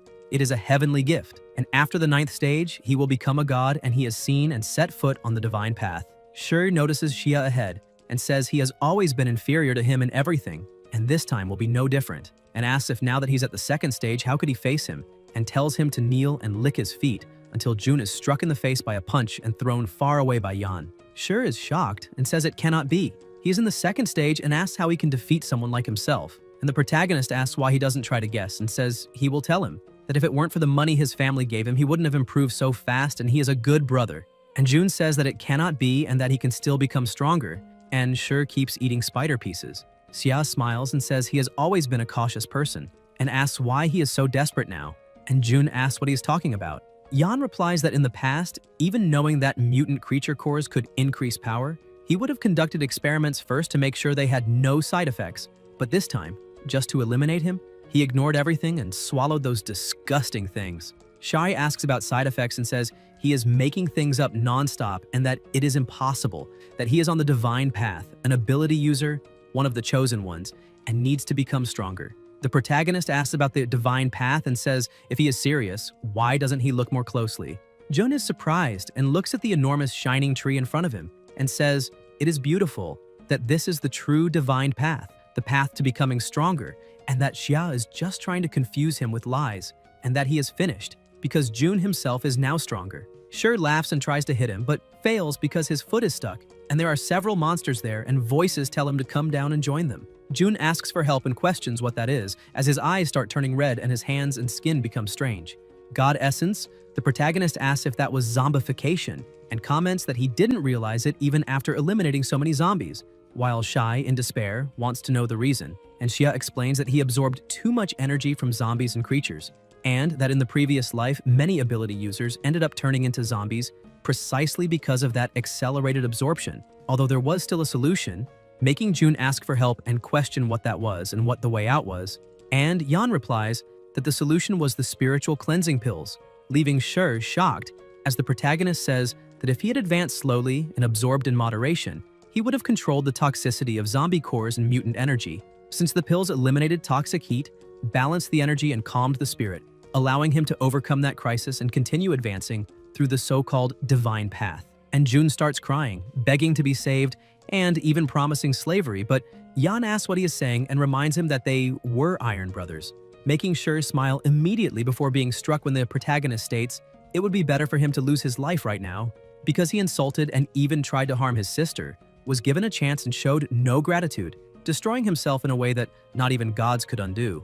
And lying on the ground, he still begs for the spiritual pills, while the protagonist shows the box and asks if that was what he wanted and how a single box would be enough, leaving Jun shocked when Xia states that it was at least a ton of spiritual cleansing pills, and that if his family had access to that, ability users would advance without difficulty and become extremely powerful, saying that if he were still his Iron Brother, he would have received everything without restraint. But it was a pity, and that was the fate he chose himself. And Jun tries to attack from behind but is struck by the still exhausted teacher, making Yan admit he didn't expect such courage, while Bai apologizes, saying she heard the whole conversation and thought they were friends and maybe he didn't really want to eliminate him.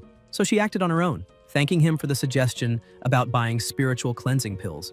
And she keeps holding the weapon firmly, piercing Shi's body and hitting his face, saying she saw on the internet that by eliminating stronger zombies, it was possible to obtain energy crystals and asks if it was there, handing the crystal to the protagonist, who confirms that Shai, being a level 2 ability user, really possessed a crystal after turning into a zombie and says that crystal belonged to her, And the teacher thanks him and begins absorbing the crystal as an aura spreads around her body, and Bai thinks her energy has recovered quite a bit, but remembers she needs to be careful with her own body's limits so she doesn't end up like a monster. And Xia comments that her ability is interesting, similar to invisibility, but working in a different way that, if used wisely, would greatly increase her chances of surviving the apocalypse, allowing her to do whatever was necessary to stay alive. And the teacher asks if he is Xiao Yun's brother and says she wants to propose a deal to him, making Yan ask what deal that was, while Bai states that the spider he's hunting is very big, and that over time, monsters of that level will become more and more common, and that he will need to hunt them to strengthen his abilities. And the protagonist says she observes well, as the teacher says that in the end, he's just one person and won't be able to eliminate all monsters alone. So maybe she could help. And Xia asks how she could help eliminate monsters, hearing that she can gather information, search for resources, act as bait, and even hunt, asking only for a chance to prove her value. And Yan asks what she really wanted, hearing that she only wished to become stronger and survive, and asks if that bothered him. And the protagonist says he wants her to go to the hospital, eliminate the monster hiding there, and bring back the loot, asking if she accepted the challenge, and the teacher replies yes, and that she would go immediately. And Xia warns that the monster is very strong like the spider, but Bai asks how long she would survive in an apocalypse if she couldn't face something like that, saying she would take the risk, and leaves walking while Yan comments that that was determination. And the teacher goes ahead using her invisibility ability. The protagonist thinks everything is under control and that if she really completes what she intends, he wouldn't mind having another partner because there is no time to waste, and the best thing is to start putting out those two fires. In another part of the city, objects are thrown while Song, consumed by fury and pain, cries over his son's end, and the boy beside him comments that the young master consumed too many monsters. The body couldn't take it, and the other took advantage of the opening to deceive him, revealing that the one responsible has a sister, and her location has already been found. Tien demands that everyone move immediately, stating that since they eliminated his son, the sister will face the same fate, assuring them that she certainly carries spiritual cleansing pills and that they must capture her to take them, reminding them that no matter how strong Xia is, the sister is still just a normal person, and he's in the city, unable to be in two places at once. Meanwhile, Yun is watching television as the reporter announces terrorist attacks and a growing epidemic, instructing everyone to stay home and wait for rescue. Experts link the outbreak to the dumping of nuclear wastewater and mention that spiritual cleansing pills may relieve symptoms, while the police remain paralyzed and the government activates a level 1 emergency plan, sending in special forces, leaving Yun uneasy. Elsewhere in the city, lightning tears through the sky and the rain grows heavier. Yun watches through the window and asks if her brother will be all right, and the turtle tells her to stay calm, explaining that with the master's spiritual strength, very few things can harm him, then asks if she has already chosen which ability she wants to learn, saying it possesses 3 talismans, each containing a heritage of immortal arts, now called abilities. Yun says she thought it through and chooses the Chihuang art. The turtle says that technique will help her brother even more since it is focused on healing, and praises her kind heart. A powerful energy fills the air as the turtle begins the process, telling Yun to embrace what is incomplete within her and keep her mind calm because the knowledge will be released little by little, reminding her not to be greedy and to absorb slowly. The Chihuang talisman came from a great being who asked for it to be given to someone with affinity, which is why the turtle never learned that art itself. And it doesn't know how much Yun will be able to absorb on her first attempt until it notices someone approaching. Outside, Song advances with his armed men, while Tien claims that with so many combatants and 3 ability users, capturing a little girl will be easy, guaranteeing that they will tear her apart to avenge his son. The guard tries to break down the door, believing she could never withstand his attack, but he is thrown back feeling sharp pain in his shoulder. Another tries next, calling the first useless. Yet as he charges in with 2 other soldiers, he too is knocked down, leaving everyone stunned, since with that kind of strength, they could shatter a 500-kilo iron door and making them question what material that door was made of. Song, impatient, pushes the others, who say they're almost getting it. Since they can't open the door, they decide to strike the windows, but their weapons hit the glass without causing any damage, raising suspicions about extremely high-resistance tempered glass. One of them says they need another strategy because the patriarch is losing patience. Another soldier suggests high-level explosives capable of opening underground vaults, warning that the building might collapse and the girl might die, and his partner replies that anyone who dares offend the Song family deserves that fate. The explosives detonate, but the door remains intact thanks to the barrier, shocking them all. They notice the protection and conclude it is an ability. At that moment, other youths approach and the blonde releases electric sparks, saying he knew they wouldn't open the door after all that time, so now they'll have to solve it themselves. The 3 charge together, causing a massive impact that shatters the barrier, and the blonde says he wants to see what's hiding inside as he breaks down the door, assuring that before his lightning projectiles, any evil spirit will be exposed. His partners watch with interest, remembering that this boy has always had a volatile temper, and after awakening his ability, he became the strongest of the group. A surge of electricity fills the air, and the two comment that it seems the savage succeeded. They wait, but soon notice something strange and warn the patriarch to stay back with the others, as the two of them will enter first to check. As they proceed, they find the place completely dark. One activates thermal vision and spots something above. The archer prepares to fire, but the turtle suddenly leaps right onto his nose, leaving him confused, asking what that was and where that sea turtle came from. He wastes time trying to get rid of it, throws its small body away, and asks where the person they were searching for is hiding. The turtle protests, saying it is a turtle, startling the archer as he realizes it's speaking. And the turtle indignantly replies, telling him not to compare her to that old man and not to put them on the same level. Immediately afterwards, she unleashes a burst of water that pushes everyone back, making the men question what was happening as they are thrown outside. The turtle then appears mounted on the back of the already weakened blonde and declares that by nature she is calm and peaceful and has no desire to hurt anyone. The swordsman orders them to eliminate that creature, and the soldiers open fire non-stop. But the barrier activates and the turtle sends the bullets back at the shooters, warning that everyone will be spared except those who insult her by calling her a sea turtle. Those will be the ones hit. The swordsman tries to dodge, irritated, and charges at her while the archer attacks as well, causing a violent impact. The turtle struggles to maintain the barrier, and the two of them smile, believing it worked and they can proceed, until they are horrified to see her growing in size and asking why they keep insisting. They freeze in shock as the barriers shatter and the fragments float around them. The ability users are terrified before the colossal size of the marine creature, who releases a blinding light accompanied by waves of water, inviting them to stay there as her guests. Panicked, they scream to run. The turtle strikes one of them with a paw while the other tries to flee, but is reached by the water. Both beg for mercy as they nearly drown. The turtle says she holds no grudge and didn't care about being called a sea turtle, but declares that harming her master is unforgivable. Horrified, the two are crushed.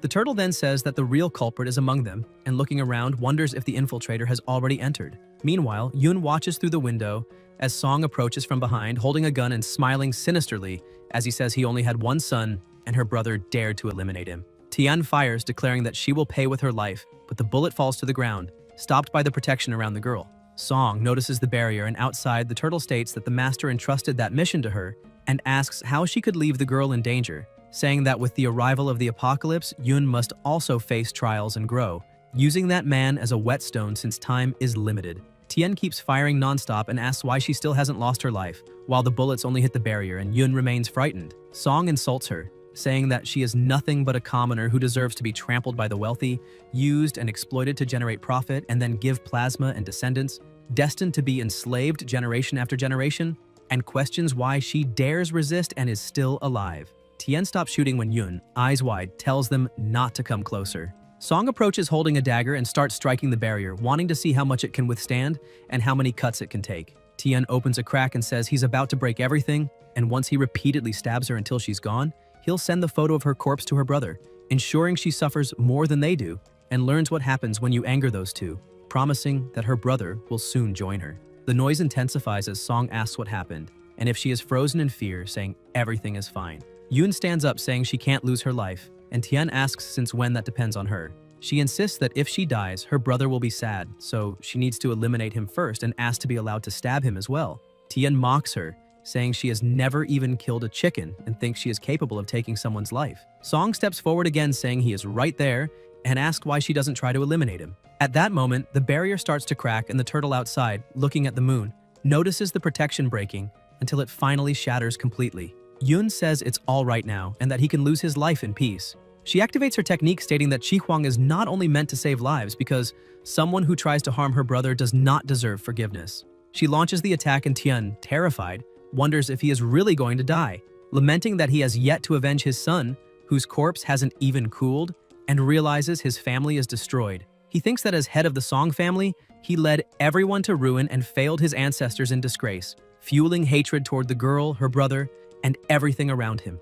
In desperation, he cuts his own neck and declares that with his plasma and the Song family's fortune, he curses her brother and all of his. Plasma spurts from Song's body and the surrounding energy turns terrifying. Tian remains paralyzed as multiple snakes begin to emerge. Song kneels in the pool of plasma and a horrifying creature appears, demanding that he surrender his soul in its purest form and offer everything he is, hinting that it might be interested in descending early to have some fun. Tian, in tears and holding the dagger, cuts his neck again, and the creature calls him a stupid insect, saying that even so, he will serve as an appetizer. Song begins to laugh hysterically as massive amounts of plasma spray in all directions, with such overwhelming pressure that even the window glass shatters. The aura that forms is brutal. Creatures begin to be summoned, and he describes that resentment as something delicious. The turtle watches from a distance and wonders if that is a demigod. The surrounding barriers reorganize and reactivate. A snake slithers across the ground and as it rises, transforms into a serpent man, introducing himself as Yamata no Orochi and telling them to look at what he has found. A turtle brimming with energy and a strange little appendage announcing that after 1,000 years of hunger, he can finally feast. His aura spreads across the whole city. Elsewhere, the protagonist stands beside a freshly finished beast and comments that as his power grows, eliminating lesser creatures becomes increasingly simple. A noise emerges as the creature's plasma spreads into the river, runs across the trees and contaminates the fish.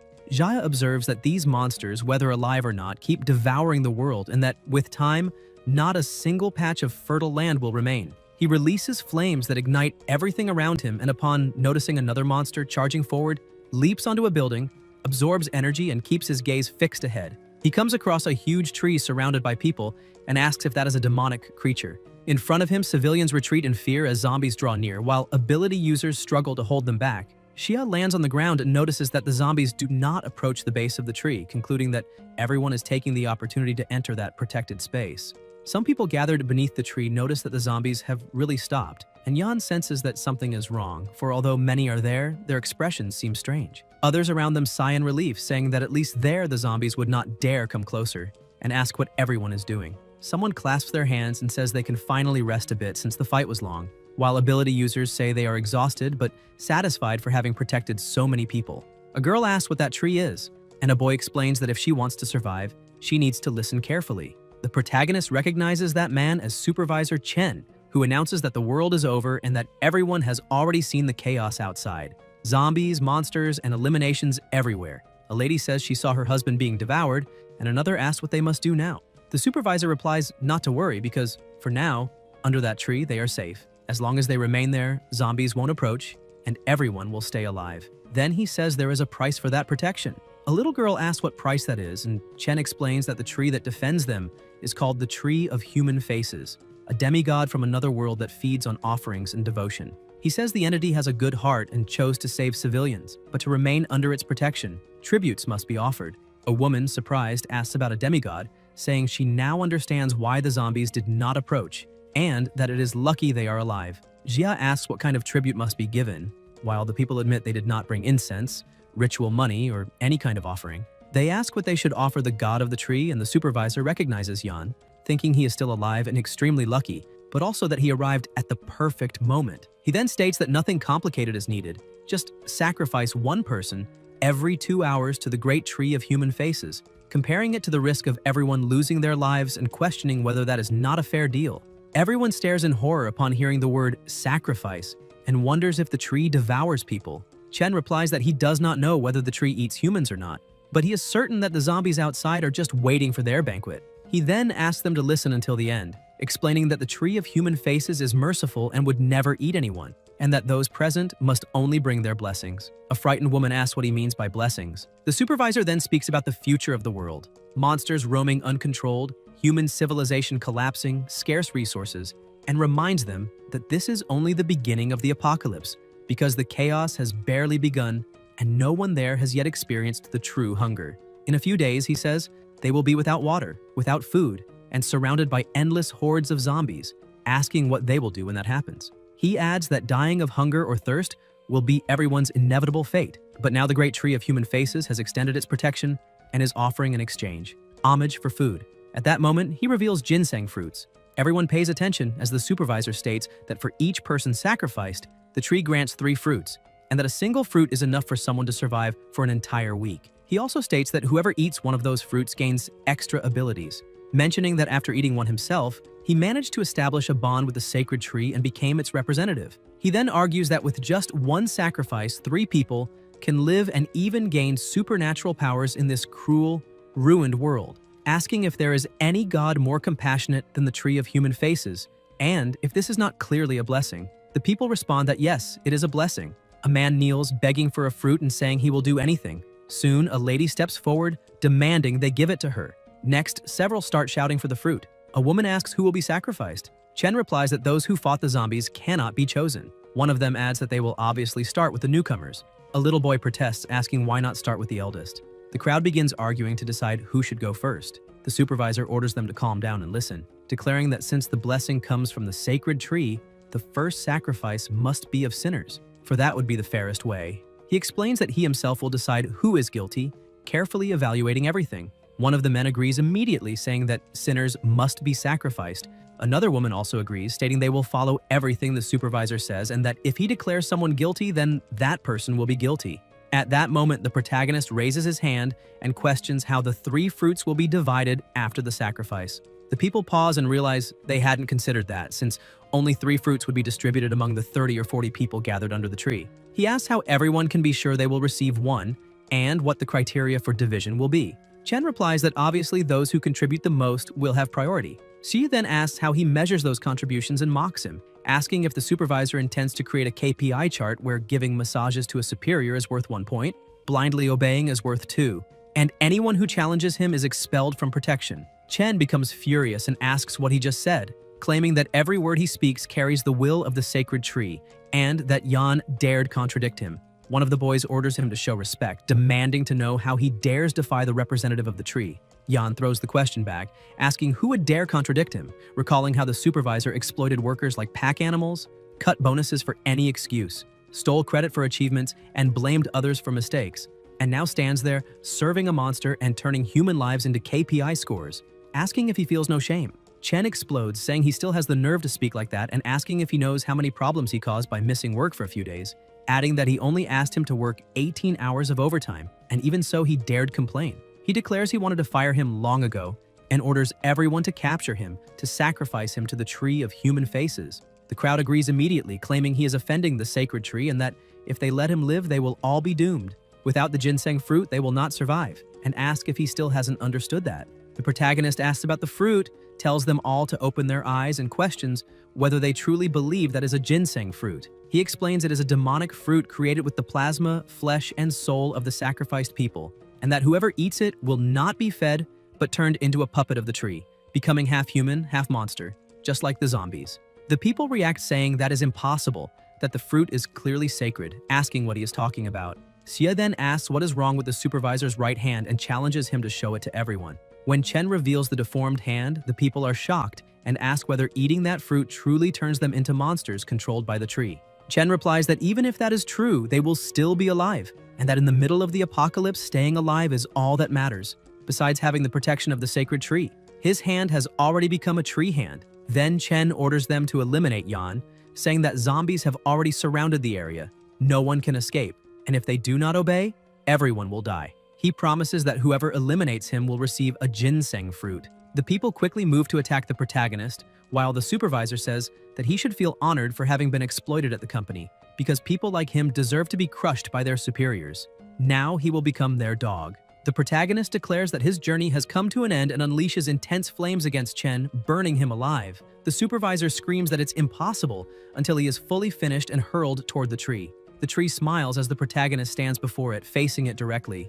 A light appears in the tree's eyes and a voice calls Xia's name. It is a newly summoned flower, saying he cannot eliminate it. The protagonist is surprised, and Chen, now with a monstrous appearance, declares that he already said he was the representative of the tree of human faces, that both coexist and that he can live forever, while the protagonist is nothing but fertilizer. He charges forward again, but Xia unleashes flames, saying that in dry weather, fire makes him even more disgusting than the other monsters. The tree comments that humans are delicious. It begins pulling everyone in, and people ask why they angered the tree, saying all they had to do was sacrifice one person and eat the ginseng fruit. Yan watches everything coldly as the tree drags them and devours them, describing them as delicious.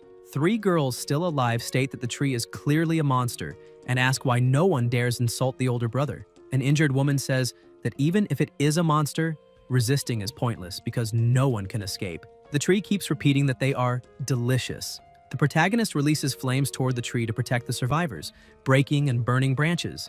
The woman, in agony, begs for help, asks him to cut the roots wrapped around her body and demands that if he is so strong, why doesn't he save them? She tells him to move forward. She is taken by the tree and repeats that no one can escape. that only sacrifice allows survival, and that only the tree of human faces grants life, insisting that all must be finished along with it. Xia charges toward the zombies, burning them with his flames and knocking many down with a single strike. He summons his weapon, faces the creatures, and orders the survivors to run. They thank him, while those who are trapped in the roots fall into despair, saying it cannot be true that he eliminated all the zombies, and that if they had known earlier, soon after, those trapped are devoured. The tree looks at the protagonist and complains that he let so much food escape. The roots reach toward him. Xia meets its gaze and declares he will end it first. The tree smiles until the rain begins to fall. It tries to shield itself from the attacks, but the protagonist keeps advancing until he notices something strange and says, "That thing is extremely tough." The tree replies that it cannot defeat him directly, but it can wear him down, reminding him that he is human, with no food or water. The protagonist takes out a bottle and asks what it just said.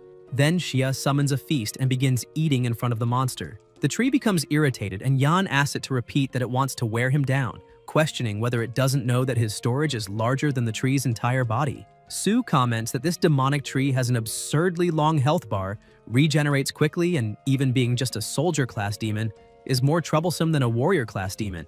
Taking it down completely with a single strike would be difficult. Su then tells them to try a chicken leg, and if they don't want it, to settle for the chicken tail.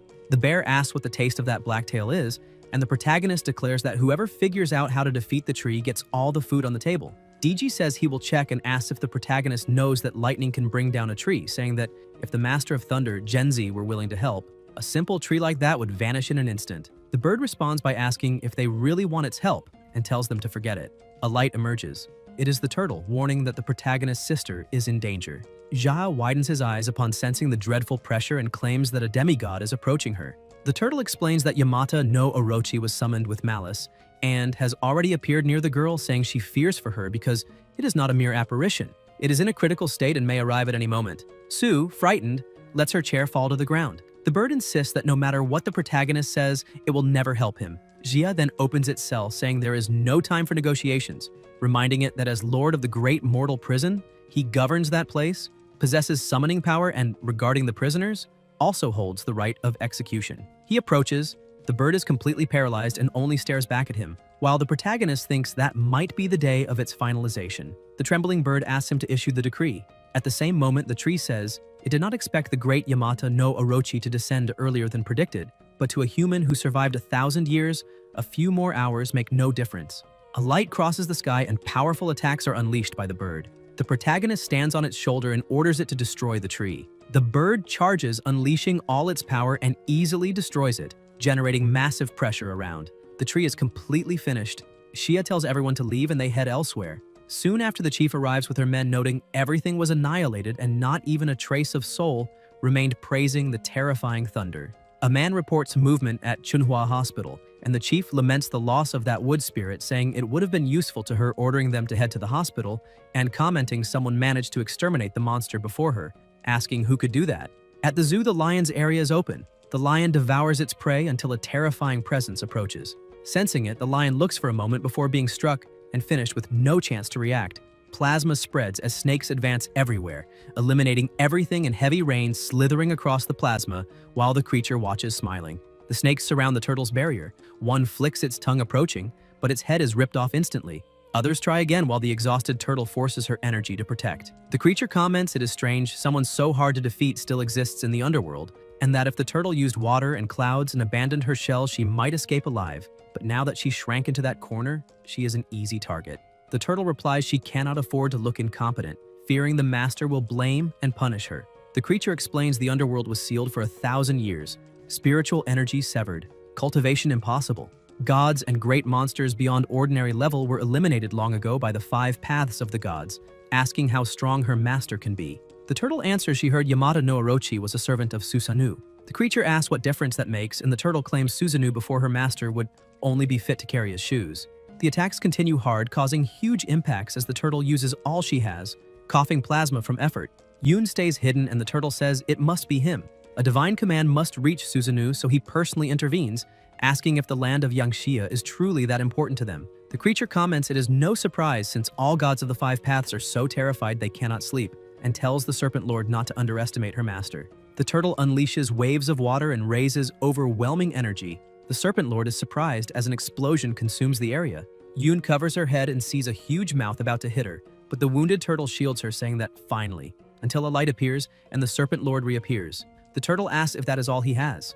The Serpent Lord asks how they dare harm him. The turtle, gasping, asks about the 7 heads and whether 7 lives remain, lamenting that even with her final soul-consuming attack, she couldn't sever more heads. The Serpent Lord charges, asking if the turtle still has strength to stop him, and the turtle replies, of course. She looks at the bird approaching and comments she has no energy left, but reinforcements have arrived. An attack strikes the snakes, launching the Serpent Lord far. He asks how that is possible and if the newcomer is the high-ranking general. The bird stares and asks if he is the worm from Japan, declaring herself reincarnation of the celestial Thunderstar disciple of Yu's 3rd generation, and that on that day, with Thunder's power, she will burn evil and purify the master himself, allowing him to be finished. The Serpent Lord begs to wait, but the bird without hesitation smites him with overwhelming power, calling him foreign god, trash, saying that's all he is. The protagonist warns there is still life below and heat is rising. He praises the turtle and tells her to enter the tower to recover. The turtle says Yamata no Orochi has 8 heads and 8 lives, doesn't fall easily, and no one can lower their guard. They watch as power releases, forming a vortex until a presence with red eyes appears and more snakes emerge. The bird retreats quickly but sees a huge mouth behind and angrily asks if he intends to devour her, declaring he is unworthy and unleashes power. The serpent opens its mouth and expels something toward the bird, who asks what that smoke is and if it is poison. She backs away, trying to escape, and asks the master what to do, but before he answers, the Serpent Lord laughs, mocking that he is called Master, despite being just an inferior human who learned a few superficial cultivation techniques and still dares compare himself to Susanoo, who once defeated him, calling it ridiculous. Jia states that he doesn't seem convinced and asks if he wants to make a bet.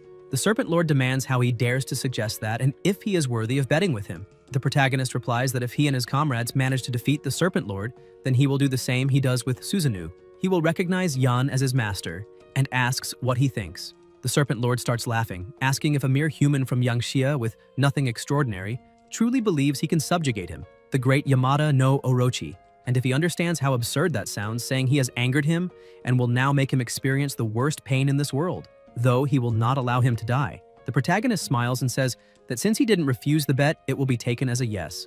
The Serpent Lord says he wants to see how that bird of general rank, who cannot even face him properly, plans to defeat him, and that no one will escape. Jia comments that snakes possess intelligence, explaining that the enemy is split into 5, that 4 heads surround him above as a distraction, and that the largest is hidden, preparing the strongest attack, ordering him to stop hiding because the tail betrays him. The Serpent Lord asks how that is possible and if the protagonist is trying to deceive him. Yan asks who is deceiving whom and tells him not to look behind since another of his comrades is right there. The Serpent Lord says this is absurd, and that for a moment he nearly believed it, saying that gods and high-ranking demons were eliminated 1,000 years ago, and that the bird is only there by coincidence. He claims that even Susanoo cannot pierce his poisonous mist and asks how a mere human could see his position, saying it must be coincidence, and calling humans despicable for trying mental tricks, declaring that very well, he will send the protagonist to the other world immediately. The bear pats the serpent's head and comments that his body is not in prime condition, asking the warden if he could give him a bit of it since snake bile is an excellent tonic.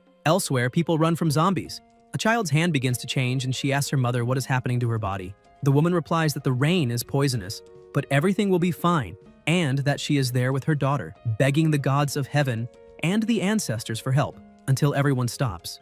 The bear fights the serpent, the two exchanging blows, and the Serpent Lord wonders if that bear is also high-ranked, asking why the protagonist has 2 entities of that level at his side. He thinks that if he reflects well, even the turtle was 1 step away from general rank, and notices how many powerful beings are gathered around that human, questioning what on earth he really is. The protagonist answers, telling him to guess. The Serpent Lord thinks that the protagonist hides a great secret and must report it immediately, but before he can, a light explodes and the bird charges forward to attack him. The snakes release powers from their mouths, lightning tears the air, and the bear keeps crushing snakes with his bare hand, saying it is bold of them to even try biting him.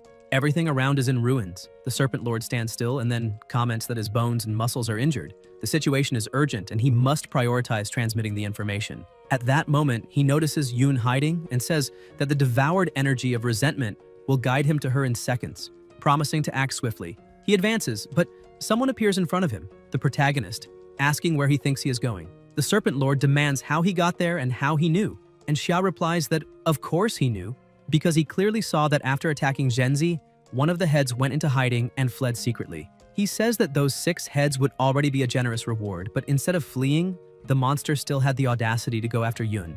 The protagonist declares that he has already chosen the path of finalization, but the Serpent Lord laughs and asks if he truly believes that, saying he underestimated him. He explains that only one of his heads is here, and that the protagonist is just an insignificant cultivator unable to defeat him. Since they call him Warden, he says that by devouring him, he will solve the issue of the other 6 heads and also deal with the girl behind him. Jaya unleashes intense flames, causing a massive explosion, but the Serpent Lord dodges. Yan raises his hand believing he struck him, until the Serpent Lord bites his arm saying he has caught him. However, the protagonist pulls his arm from his mouth effortlessly, grabs his sword, and the Serpent Lord is shocked, asking if he truly possesses that much strength. Meanwhile, the bear fights by crushing snakes barehanded, and comments how incredible that is. On the other side, the bird, wounded in the chest, touches her injury and says the plasma has stopped, stating she will continue and hoping that the last head is tougher. The Serpent Lord thinks that only 4 lives remain now, and that he must end everything quickly. He recognizes that the human has a constant flow of energy and a tenacious body, and he cannot allow the fight to drag on. He declares that the truth is simple. The weak point of humans is the soul. The Serpent Lord turns into soul form and invades the protagonist's consciousness, finding it far too easy, saying he entered without resistance, and that after all the boy was born only a few decades ago, while he is a demigod thousands of years old. So the protagonist's spiritual barrier is as fragile as paper. He decides to rummage through his memories to discover where the general rank demons came from, how he obtained his powers, planning to turn him into his personal puppet. But soon he wonders why there is a tower of consciousness. The Serpent Lord begins to scream in pain as the light weakens. He smiles when he notices a hole at the base of the tower, saying he will enter it. Upon doing so, he believes he has finally survived, and comments that the tribulation lightning struck him twice and destroyed much of his soul. He asks where he is, and whether he truly entered the tower, complaining about the darkness. A presence approaches. The Serpent Lord senses countless eyes fixed on him and panics, unable to understand why. He, the great serpent Yamata no Orochi, a demigod at the peak of the general ranking, remembers that not even Susanoo ever made him feel such fear, and wonders if those eyes are even more powerful than Susanoo's, speculating whether they could be gods sealed inside the tower, but claims that is impossible. The Serpent Lord opens his eyes wide as a terrible sound echoes and lights erupt. Outside, the snakes collapse defeated, emitting shrill cries, and the Serpent Lord falls to the ground asking what that was, saying that he saw it and forgot. He completely forgot what it was. The protagonist feels disgust and comments that just a moment ago that cursed serpent looked at him strangely and dove straight into his consciousness, crashing into the tower. The bear says he can't imagine what happened, and the bird states that the intelligence of those outer gods is truly pathetic. Heaven offered a way out, but he chose hell. Sue remarks that it happened on the 4th level and that not even she has ever been there, asking what happened when all the Impriso gods witnessed it at the same time, saying the result was so insane that plasma splattered across the ground. The protagonist feels something, looks to the side and stares at the moon, until a single eye opens fully. Meanwhile, elsewhere, a mother is with her daughter, and the child asks her to look at the moon, which is no longer there. Everyone looks on, shocked, as an intense light appears and colossal pressure spreads. The turtle whispers, "Susanoo," while the Serpent Lord claims there is a great secret. The bird orders them to stop immediately and kneels on the ground as the enormous eye hovers above them. The bear asks if they are going to just stand there and do nothing, saying that thing is about to be rescued. Sue replies that of course not. Flames erupt and the protagonist grabs the Serpent Lord and hurls him away. The snakes fall into a cage, utterly confused. Jia pushes them into the tower, saying it's nothing much and already handled. The bear praises the warden, and Sue states that with the power of the great prison of evil, blocking the gaze of a commander-rank god is simple. The pressure suddenly intensifies and a presence descends. Yan watches, looks upward, and the eye asks how they dared deceive him. Something approaches with deafening impacts. A light pierces the tower, and the protagonist feels his spiritual energy being completely drained. He orders everyone to fall back. One of them says the situation is critical and they must think of something quickly. Xia recalls that in his past life, before reincarnation, the strongest ones he saw descend were only a few general-rank demigods.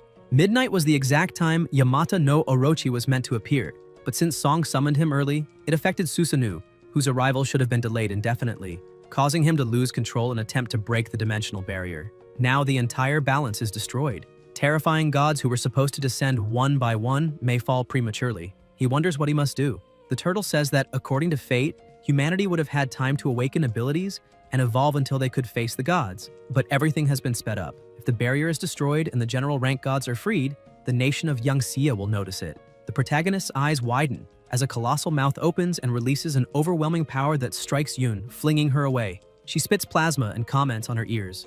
Yun activates her technique to seal hearing, throat, and heart, saying that her brother took the full impact of the sonic wave and asking how he is. She looks outside, sees something, and freezes.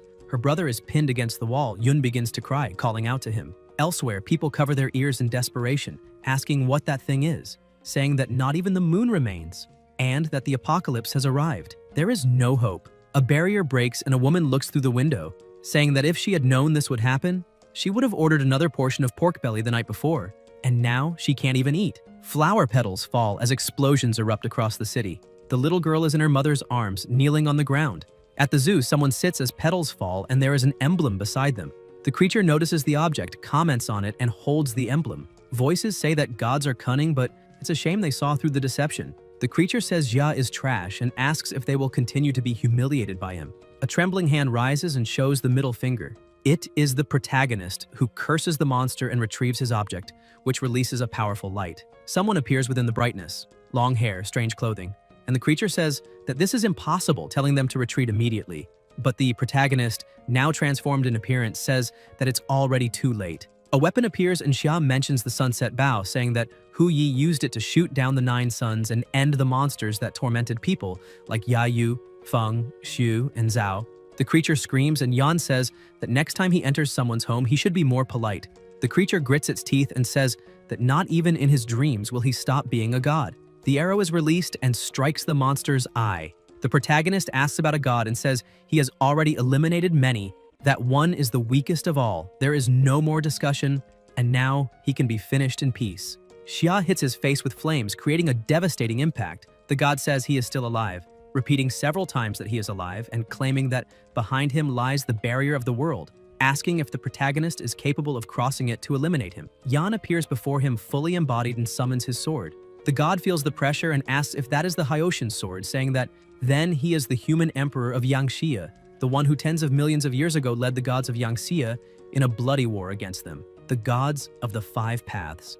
In the end, they completely sealed him in the outer realm of the 9 heavens and raised the barrier to protect all living beings of the world, warning that on the day the barrier breaks, his moment of finalization would also come. The protagonist raises the sword and swings it, finishing the god once and for all. An explosion spreads. The smoke clears and people stare in disbelief as it begins to rain. Only then do they realize the rain is blue plasma and ask if that enormous god truly lost his life. Everyone looks at the sky, frightened.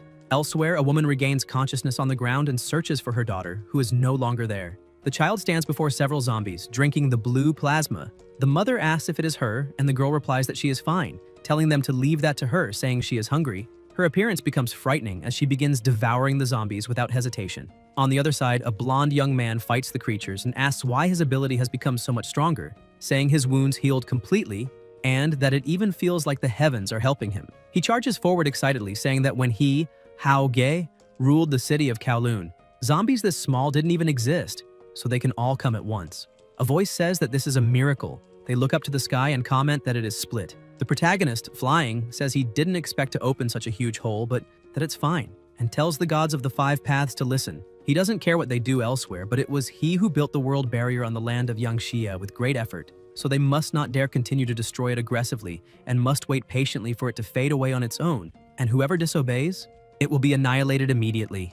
And comments that if there are small demons capable of crossing the barrier without damaging it, they are welcome as guests and may enter whenever they wish, saying it is even better that way. A blinding light covers everything. The warrior says they really destroyed it all and that it is a nuisance. Around Yan, the energy expands and the sky begins to close as the pressure lessens. The warrior watches, saying there are not enough celestial repair stones, staring at the sky disappearing along with that strange light and commenting that the dawn remains so beautiful, he will never tire of looking at the human world. In the beast realm, inside the pavilion, he states that he fulfilled the agreement and cut off Susanu's head, but admits he spent far more energy than expected and fears that those enraged evil gods might come and destroy that fragile protection, because if they attack in full force, everything there would be wiped out. The protagonist approaches, saying that cowardice before overwhelming power is part of human nature, so he imagines deities are not so different, and with that display, gods of commander rank or above would not dare peak for a while, since they have Susanu as an example, and the stronger they are, the more they cling to life. The warrior says that is what they call killing the rooster to scare the monkey, comments that he is interesting and recalls that in the moment of desperation when he took over his body, instead of feeling fear, he started giving orders, asking how he was so sure he would be helped. Xia answers that in the great mortal prison there are demonic creatures and sealed gods, that on the first floor he saw general-level monsters and that the tower has 5 floors, so there should be even more powerful gods guarding everything, and that he does not understand why they cannot be freed. But he gambled on the idea that inside, there is a force capable of suppressing them all and that Susanoo would never dominate that place. The warrior laughs, saying he was right, that they would never let that prison fall into the hands of those wretches, and that if he had more than that soul fragment, he would break the world barrier and exterminate them, making everyone beg. He admits having many doubts, calls those broken memories fragmented remnants, and asks for them to be analyzed when there is time, because his soul has already been completely erased, and from then on, everything would depend on Yan. They stare at each other, shake hands, and the warrior begins to fade until vanishing completely, while the protagonist watches before collapsing unconscious. Yoon runs to him and the emblem falls beside him, releasing smoke. In the chaos outside, a voice states that Susanoo is truly finished, says that 3,000 years have passed, yet Jiayan is still easily controlled, and that they could not even seal him beyond the world barrier, calling it humiliation, and saying they must advance together to devour the prey. The Yangxia barrier is about to collapse and he will not endure much longer, and they admit the price to surround and destroy him is high, so it would be better to descend their domains, rule the masses, and absorb power. They say Yangxia is protecting the territory and cannot reach their domains, so the stronger human power is within its own territory, the wider the barrier's coverage, and they order the expansion of the domain, declaring that Yangxia's lands will be divided among them. Lights appear and violent pressures spread along with flames. A reporter states in the news that an enormous number of humans turned into monsters and an apocalypse began, with hordes of zombies attacking and killing about 10 million people in 2 days in Los Angeles. Monsters appeared in North Africa, and faith became the last resort as people begged the gods to save the world. The Saudi region became a sea of fire. Nations lost communication, and the kingdom became isolated. In Emerald City, a rain of divine plasma turned many humans into ability users, creating several factions, including the Jackal Gang, led by Chen Gu, and known for its brutality as it sweeps through the city hunting anyone who refuses to join them. Elsewhere, 2 people face a group of young men, strike first and launch some away, and the blonde one jumps, saying they are the ones who will lose their lives. The boy with the monstrous hand advances, attacking, while the girl, injured on the ground, watches the enemy take her bag and ask if they really think they can escape the clutches of Chief Go.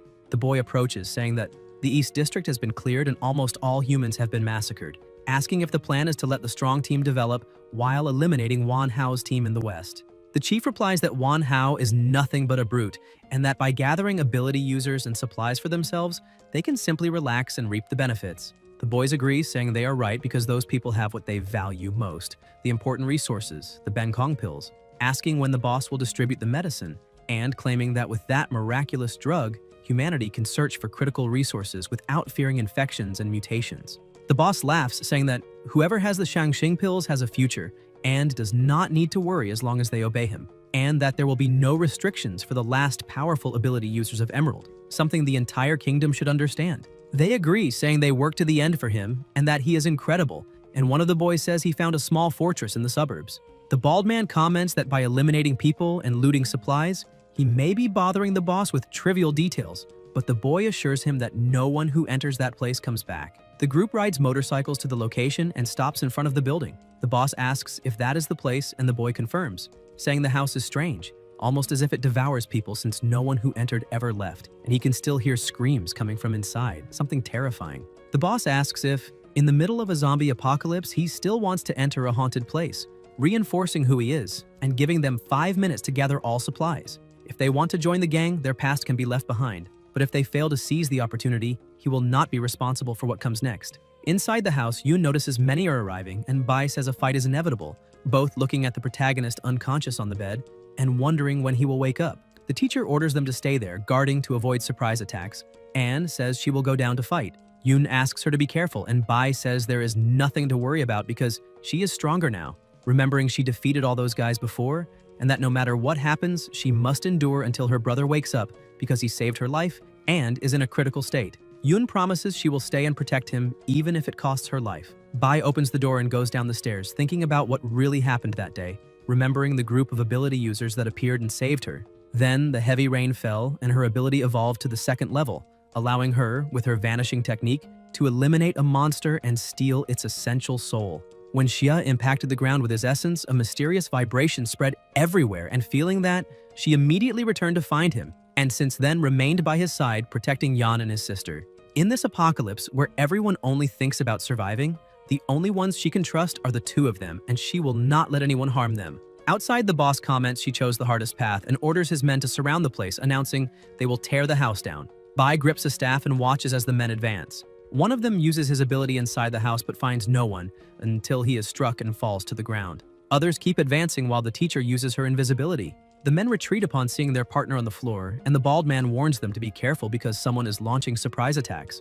The man beside him, irritated, says there are many of them and asks why they should be afraid, ordering the attacker to appear and threatening to kill and devour her, until Bai strikes him directly in the neck. Everyone is shocked to see she is a woman. They try to attack her, but the teacher vanishes again with her power, confusing them, and the bald man says he will handle it personally. He lights a cigarette and releases thick smoke, explaining that the poisonous vapor is designed especially for women, and as soon as they inhale it, they will be immediately paralyzed. After inhaling the smoke, the men say the woman must be finished and order them to find her quickly. Bai, covering her nose, goes out determined to eliminate the leader first. The teacher, still invisible, advances behind the boss, but the moment she tries to strike him, Bai is thrown far away, and the boss says she's too bold, asking if she did not know he carries a protective treasure. The teacher loses her invisibility and the boss charges, stabbing her with the dagger and saying that since she has appeared, she should not even think about escaping. The others wonder when she got out and what kind of ability that is, asking for calm. Then the bald man shouts that there is someone upstairs, apparently another woman, and says they will go get her, while the men comment that this will be fun.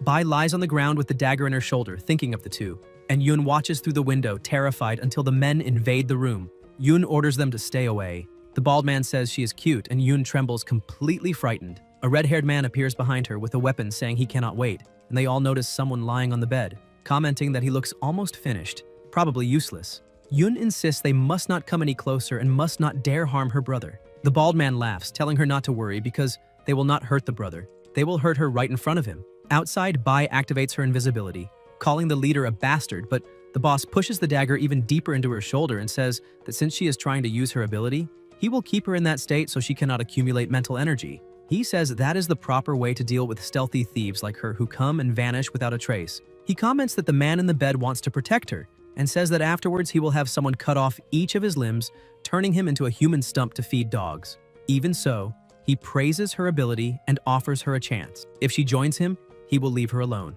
He begins a countdown for her to decide. Meanwhile, Yun is surrounded by men licking their lips as they stare at her. The protagonist remains motionless on the bed until an energy moves toward him and enters the beast prison, making Xia glow. Su says it is truly him and that this would explain everything, thinking they are trapped there because of him. A voice promises revenge, and Daji comments that many great demons committed grave crimes, but others were thrown into the suppressing tower for minor offenses, and asks how they could accept such fate. She says that now that Yangxia has appeared and the external gods are approaching, even a fool understands what is happening. The suppressing tower is the seed left by Yangxia and the ancient gods of the 9 provinces to confront the external gods, a secret weapon prepared tens of millions of years ago, and the great demons and sinful gods are the backup plan kept hidden. The pressure increases around them, and the turtle asks if everything is going to collapse, saying not everyone can accept the truth because the divine plan used myriad demons as sacrifice, and it will only get worse.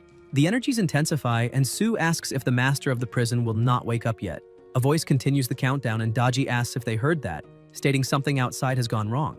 Everyone is suppressed by an enormous power, and they cannot leave the tower to face the enemy, asking not to blame them when the moment comes. Lights and violent powers appear along with enraged beasts. The light around the protagonist weakens as the countdown reaches 2. Then Xia awakens and moves forward as the count reaches 1. The boss orders them to capture him, and the men attack Yan and Yun together until an explosion erupts, causing a massive impact. The protagonist jumps onto the roof of the house engulfed in flames, and the boss asks what is happening. Bai smiles, saying he finally woke up. The boss asks who woke up, and on the rooftop, Xia appears beside his sister, saying he is the one who will take his life. The boss demands to know who he is and orders him not to come closer, threatening to eliminate him. Yan extends his hand and moves it through the air, striking the boss without approaching. And then the protagonist closes his fingers, breaking a piece of the bell and causing scorching flames to rise across the boss's body as he is burned alive. The men run, asking what happened to him and who that person is, surrounding Xia and his sister, but Yan complains about the noise. The protagonist then charges forward, releasing an absurd amount of flames and incinerating everyone at once, leaving the rest shocked to see someone so strong. Some try to flee, and a blonde boy celebrates thinking he escaped, until he begins to burn alive as well. Xia realizes that after facing Suzanu's avatar, he managed to absorb the essence of that creature, imprinting its mechanics and power within his own ability, while everything collapsed around him. He understands that his skill evolved to level 5, and that against level 1 and 2 users he had already surpassed level 6. His mind became sharper, his control more precise, and his destructive power even greater. Amid the flames, someone completely charred insists it is not over, revealing himself to be the boss who tries to talk about his treasure but has his hand cut off by Bai holding a dagger, saying he is the one who caused all this and asking if that item was really what blocked so many fatal blows.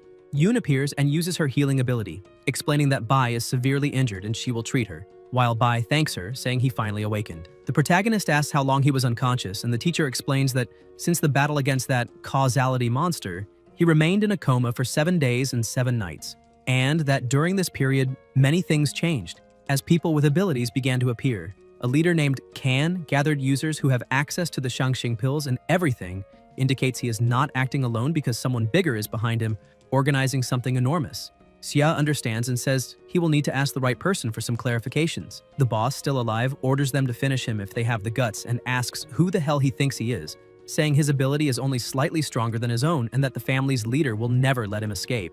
Bai asks what family that is, but the boss laughs, saying it is a joke to think he would tell, declaring that even if he dies, he will never reveal it. Su appears laughing with a killing intent. A boom echoes, and elsewhere DG comments that he has already confessed everything. The power behind Chenggu comes from the Yuan family, as well as the support given to the Song family, but the Yuan clan is enormous and far stronger. Yan explains that they discovered something in Emerald City days before the apocalypse, and therefore began hoarding pills, raising the suspicion that they might have foreseen the apocalypse. The Yuan family gathered all their strength and is about to dominate the city in only 3 days.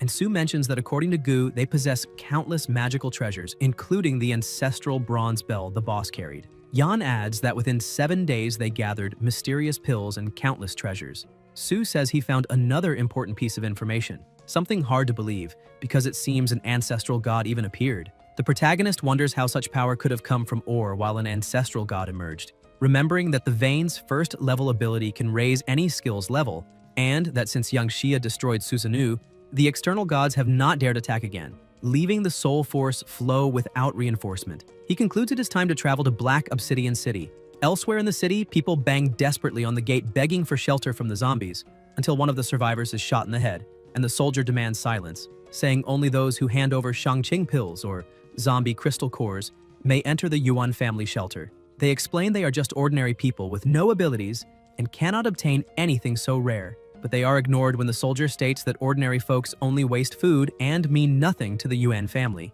At that moment, they notice zombies approaching, and everyone begins crying and pounding on the gate for help. While the soldier comments that when the zombies finish devouring that trash and level up, the crystal cores will be even more valuable. The people are attacked by the zombies as the guards watch smiling, remarking that the zombie is about to level up, and the partner mentions it used to be level 3 and asks if at level 4 they can still defeat it. The soldier asks what there is to fear and claims that this is Yuan family territory, where countless experts, ancient ancestors, and even another being, far more feared, dwell, and anyone who identifies a level 4 zombie already earns merit. His partner agrees, saying it makes sense, and that it is nothing more than military merit with a Shangqing pill as reward, until someone approaches on a motorcycle, running over the zombies, and the protagonist drives straight over the larger zombie, leaving the soldier stunned. The big zombie grabs the motorcycle and smashes it to the ground, and Jia leaps forward with scorching flames striking the monster until he summons his sword and attacks, causing an explosion.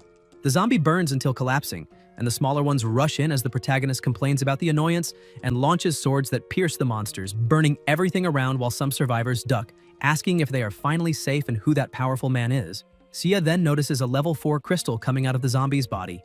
At that moment, a group approaches saying it is not bad at all and asking if he is the new team member, commenting that taking down a level 4 zombie alone is not something anyone can do, and that they will praise his performance since he hit the monster exactly when it leveled up, making the hunt very profitable. Yan warns them not to touch the core, and the soldier asks what he means, while his partner says he checked and noticed the protagonist is not one of them, not part of the team, and besides, there are many fire ability users in the Yuan family.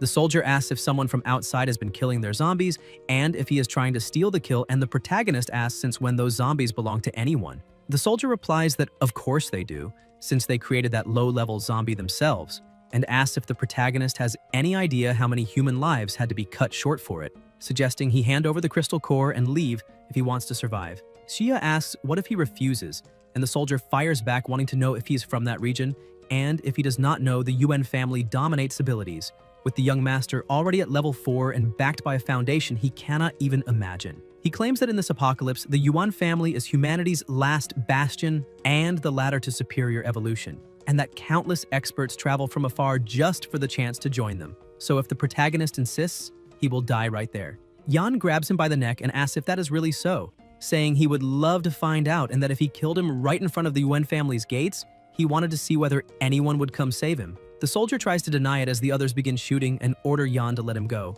The flames intensify while the protagonist squeezes with overwhelming force, and the soldiers comment that the fire is so powerful the captain cannot withstand it, saying it burns even the consciousness and absorbs every attack. They fire, but the bullets melt in the air, leaving everyone shocked at the absurd heat. Xia asks the captain whose core he thinks it is, and the captain admits he was wrong. A female voice appears saying crystal cores or Shangqing pills have always belonged to the strongest and asks whether she is wrong, and the soldiers recognize her as the third miss, begging her to save the captain, claiming that domineering outsider is stealing treasures in the heart of Yuan territory. One of them is struck by a whip as she calls them all trash, saying many of them cannot even defeat an outsider, and that the Yuan family wastes food feeding those dogs. The soldiers admit they did not expect the protagonist to be so strong, while the third miss observes the intense flames, praises his handsome face and says his eyes are cold and his style is bold. The captain begs her to save him, but is struck in the face as she calls him useless and orders him not to interrupt while she looks at such a handsome man. Xia hits all the remaining soldiers and asks who she is, and the third miss responds that her name is Yuan Ying, ranked third among the Yuan family's young generation, allowing him to call her third miss, or simply Yinger, and invites him inside for tea and a calm conversation. The protagonist warns that his flames do not distinguish between allies and enemies and suggests she keep her distance, but Ying asks him not to be so hostile and to come closer. The gate opens and some confused soldiers wonder if Brother Qiang died for nothing, and upon entering, Xia notices all guards are on high alert, and Ying explains that in this apocalypse monsters are only half the danger, because human hearts are treacherous too, so no one overreacts by staying vigilant. Inside the pavilion she offers tea, and Yan asks if the Yuan family knew of the apocalypse beforehand, and Ying says that is just one among many tools and asks him to state his name. The protagonist questions whether she is trying to recruit him, and the third miss confirms, saying he is strong, efficient, and definitely needs more resources, something the Yuan family can provide without limit. Xia comments that he fears she will regret giving so much, and Ying replies that the Yuan family's resources are far too deep for regret and that those Shangqing pills are something she distributes without thinking. Yan mentally recalls what he stores, while Ying continues saying they also offer crystal cores according to each ability user's merit and that he could be classified as level 4. If he joins them, he can become a captain immediately and command 5 level 3 ability users under him. The protagonist thinks about his own beasts, and Ying emphasizes that the most important thing is the abundance of food and water, and that by joining the Yuan family he could even eat instant noodles and drink clean water every day. Xia imagines millions in supplies, cattle, and land, while Ying assures that as long as he agrees to accumulate contributions, he will have infinite resources, clothing, level-ups, and even her company at his side, and asks how happy that would make him. Yan tries to answer, but Ying draws her whip and warns that if he's thinking of refusing her, she will turn him into a specimen and keep him in her closet, promising to make good use of his body because she likes him, and asks whether he noticed he cannot move. She explains that the tea was mixed with poison, specific to ability users, and that a man as strong as him needed a welcome worthy of him, and demands an answer. A call interrupts the scene, and Ying complains, saying not again, while a soldier reports that the young master summons her immediately. She tells Yan to think carefully and says she wants a satisfactory answer when she returns, ordering the guards to stay alert because if he tries anything, he must be eliminated on the spot. The door closes and Sue comments that he was lucky that disgusting woman took advantage of him first, since she has not even tasted him yet, and the bear agrees, saying he is available too. The protagonist stands up and tells the bear to shut up, surprising him, and he asks if the poison did not affect him. DG strikes the bear, calling him an idiot, and says the master of the prison would never have drunk that tea, and the bear tastes it and feels the strong venom, as Sue thinks he is a hopeless case. Inside the prison, Jia asks about his sister's situation, and the turtle assures him that with her the girl is completely safe and is now working with the teacher on something special, promising a great surprise when he returns to Emerald City. Yan comments that the girl is starting to form ideas of her own, and the snake says it is hungry while the turtle claims it is not, and thanks the master for granting her soul, explaining she is refining her own living soul and that when the time comes, by joining turtle and snake into one body, she will form a Xuanwu and ascend to martial rank. And the protagonist considers this excellent. Ever since awakening, Xia notices that a new staircase has appeared on the first floor of the fierce prison, a sign that the second floor has been illuminated and new cells can now be opened. He remembers that the first-level beasts were already insanely strong, and wonders what kind of formidable monsters and sinful gods are sealed on the second floor. Deciding to check immediately, as he descends, he observes the area carefully and comments that this is the second floor of demon suppression, until he hears a laugh announcing he has finally matured enough to stand before someone who has waited for him for so long. A voice inside a cage summons him to bow and says it will dictate 3 decrees. But Xiao widens his eyes upon seeing a tiny, chubby child and asks if that kid is really the powerhouse of the second floor, wanting to know if he is some kind of ginseng doll. The little one snaps back saying he must be blind and tells him to look at his aura, garments, and flames. And Xia asks if he is a gourd. The chubby child becomes enraged and introduces himself as the great sacred child king of the fire cloud, the legendary Red Boy, while Xia calls him Holy Brat and remarks that he is indeed the brat famous for that title, irritating the creature even more. The child then transforms into a gigantic demon, proclaiming he will massacre every living thing, burn the entire world and silence all existence, erasing Buddhas, immortals, and the very notion of being. The energy he unleashes fills the entire prison, but lightning immediately crashes down on him, and the demon roars for it to strike harder, claiming to be the eternal king impossible to finish off until more lightning violently hits him and forces him back into child form. Xia comments that this is exactly what one expects from the second floor of that hellish prison, and that the first prisoner was already shouting about destroying the world, so imprisoning him was no mistake, and he realizes that his own soul force has reached stage 6 and can still grow. He keeps walking as laughter echoes through the shadows and a devastating energy creates suffocating pressure, making Yan unleash flames as he remembers that everyone there had once been masters and were imprisoned for countless years, and that even maddened by the chance to escape, they should not have corrupted themselves.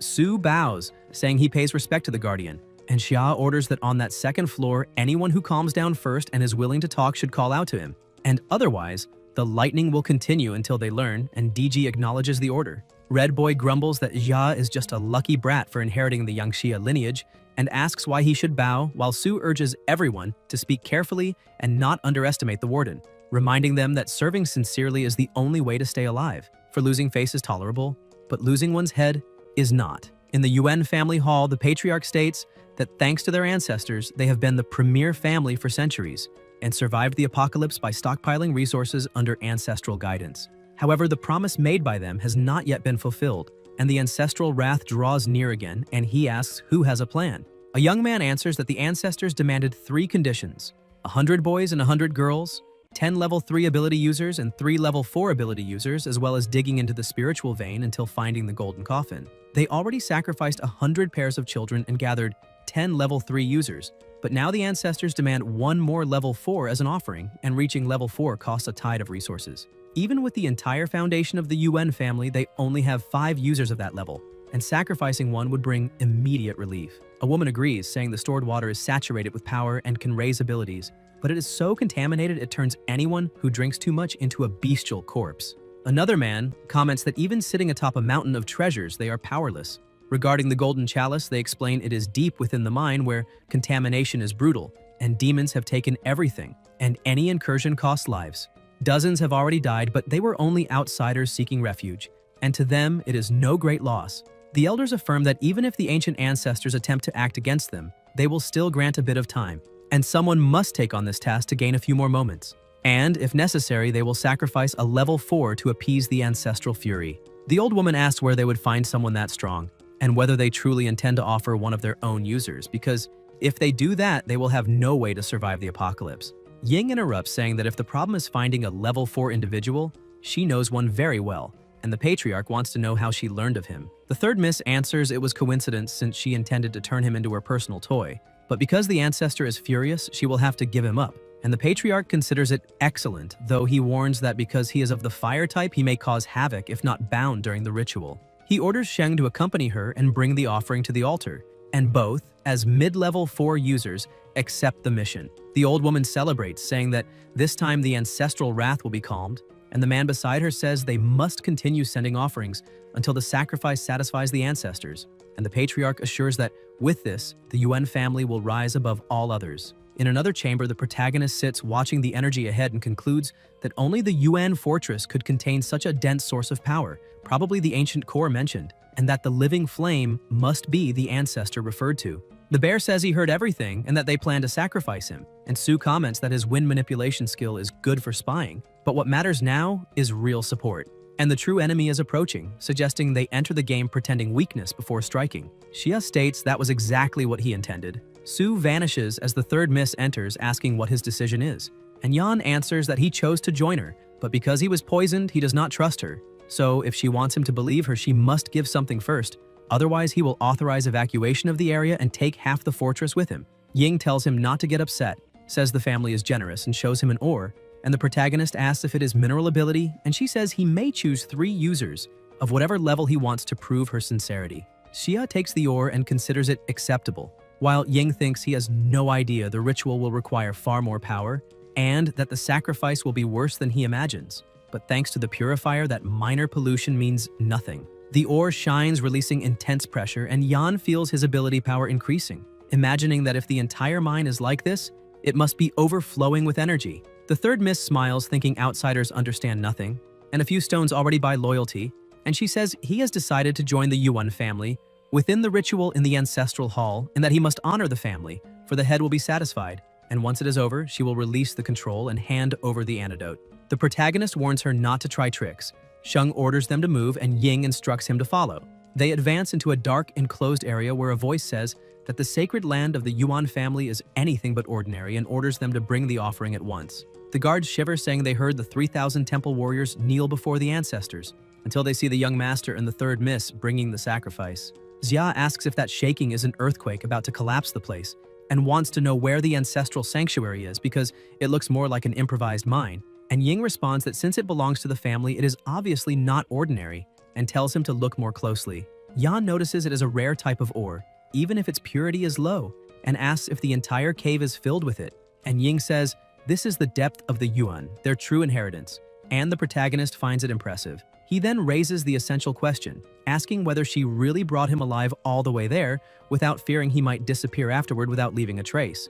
And Sheng laughs, asking if he intends to rob the Yuan family, saying they will have glorious memories in both their futures, while Ying says that when they pay respects to the ancestors, they also will have glorious memories of their 2 futures. Xia concludes that indeed the Yuan family's ancestor will receive his respects very well. Yan walks forward while the 2 watch him, thinking he is an idiot unable to realize his execution is imminent, until the protagonist stops before the sanctuary lit by candles, and they both announce they have brought the offering to pay respect to the ancient ancestor, receiving a satisfied praise in return. The third miss asks if he sees the depth of the sanctuary, but notices he did not kowtow, and Xia asks whether she really wants him to kneel before that being and be called an official immortal of Yuanwu, and asks whether such an entity is even worthy. Sheng becomes irritated and asks how he dares disrespect the old ancestor, and the young master tries to force him to kneel by grabbing his shoulder, while Sheng releases power against him, but Yan remains completely unmoved. Ying coils her whip around his leg, trying to drag him toward the altar, and the young master attacks from the other side,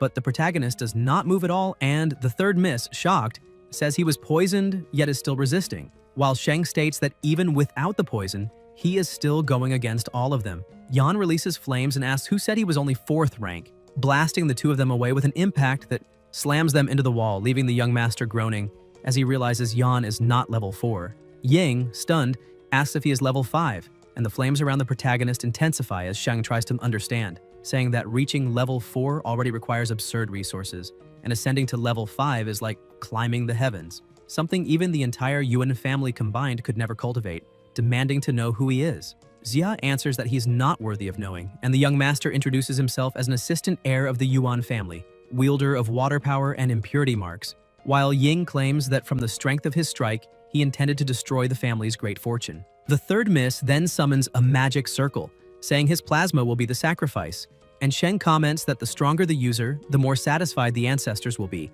while Ying asks the ancestor to accept the offering. The ancestor manifests, saying it is excellent and that such a fine sacrifice pleases him, introducing himself as the Lord of the 7-star, leading waters of the Upper Purity Grotto, claiming that his descent is a great blessing and asking why Yan is not bowing yet. The young master rejoices, saying the true ancestral form is descending and asking if Yan is so terrified he can barely breathe, While Ying finds it strange how calm he looks, the protagonist asks if they have even heard that title before, and the bird explains that the 7 stellar waters of upper purity govern all water paths of the world, while the bear says it would be stranger if he had not tasted that power already. Sue appears saying there are signs everywhere, countless fragments of time flowing through the environment, and the bear calls the ancestor a mere minor water lackey and asks how he dares claim authority in the name of the upper purity grotto, declaring that such blasphemy should be erased.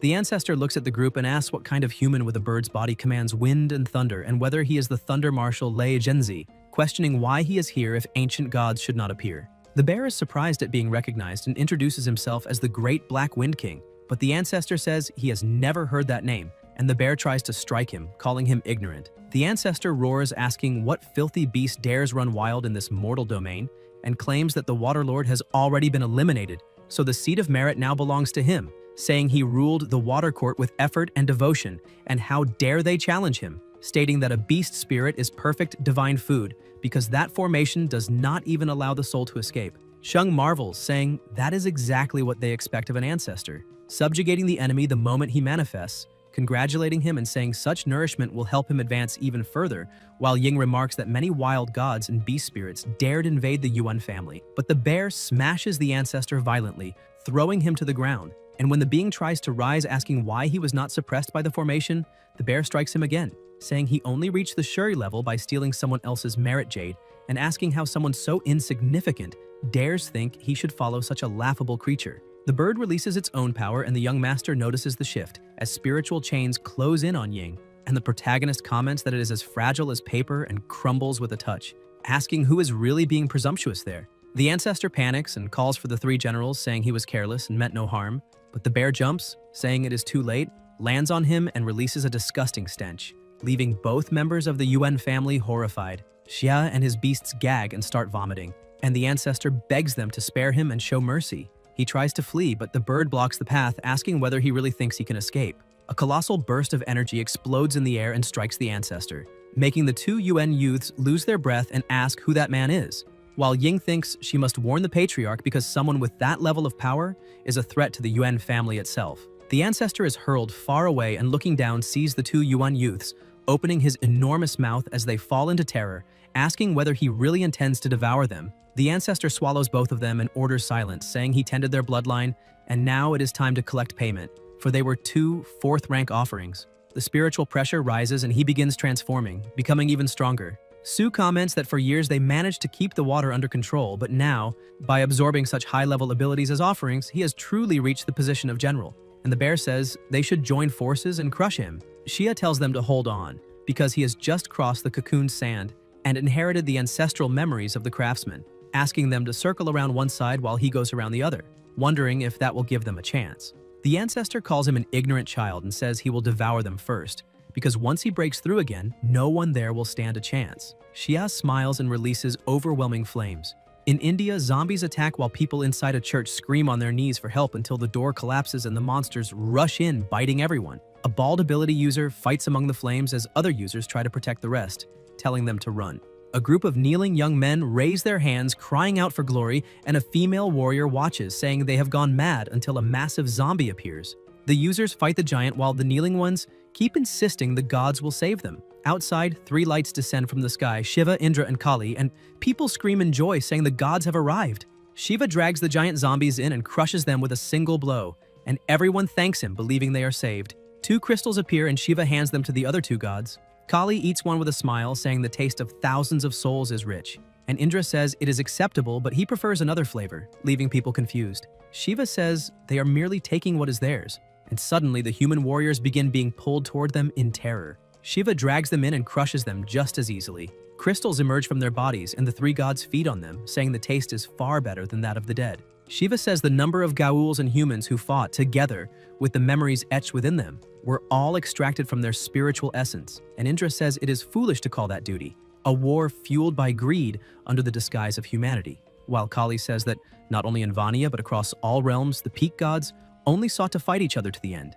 even after 1,000 years of prayers. Shiva says that even now, when people try to resist, the divine power remains strong and that the place is unworthy of such a struggle. Kali laughs, saying that in the 3,000-year war, she followed Aegon into the lands of Vantia, and Indra says he understands and that they must wait for good news. Shiva calls the two to leave and they vanish, leaving everyone horrified until they notice another group of zombies approaching in the distance. Deep in the UN fortress mines, soldiers order everyone to dig faster, and workers complain that they have already gone too far and ask about the promised fair treatment, mentioning monsters deeper below. Then UN Rui, a 4th rank ability user, appears saying someone entered the UN mansion, drank their water, ate their food, and even stole ore, and now they have 2 options: dig or cut open their bellies to return everything. He says everyone must take the superior purity pills to cleanse the poison contaminating their bodies. People ask about poison, and Rui answers they are already contaminated, and that both digging and refusing will lead to death, and taking the pill or not is their choice. They call him heartless, and Rui says to relax, because once they take the pill, the contamination will vanish, and their cultivation will even rise, so they have nothing to lose. A soldier comments that a few words are enough for him to control them, and adds that the ancestral golden coffin must be close. A tremor shakes the mine and an explosion echoes. Elsewhere, the ancestor is hurled away with heavy wounds, and the protagonist approaches, telling him to keep going. Jia rushes again, surrounded by flames, while the ancestor tries to flee, calling him a maniac, and Yan releases another blast of fire, making the ancestor run in panic, begging them to stop, while the protagonist orders them not to let him escape. More explosions occur, and a voice asks what is causing so much chaos.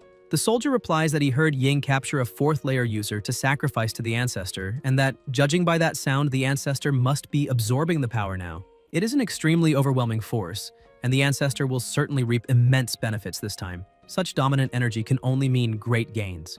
And that is excellent, because the ancestor is an ancient god who commands the water element, and with such a powerful god as backing, the Yuan family will be able to rise and rule the next era. With young Master Yuan as the brightest star, once the Yuan family takes the throne, he will become the crown prince, and everyone swears eternal loyalty to his highness. A young man tells them not to take it so seriously, then asks what that thing ahead is. Another voice states that the earthquake must have shifted the rocks and revealed something, and the warrior confirms there is no mistake, saying that the golden coffin must be inside. With the help of several men, a door is about to be opened, and the instant it opens, an extremely strong light is emitted. The warrior asks what that is, because something is shining intensely ahead, and a voice answers that it is the golden coffin. That water is pure energy water without any impurities, and no matter how much is absorbed, there is no corruption at all in addition to existing in absurd quantity.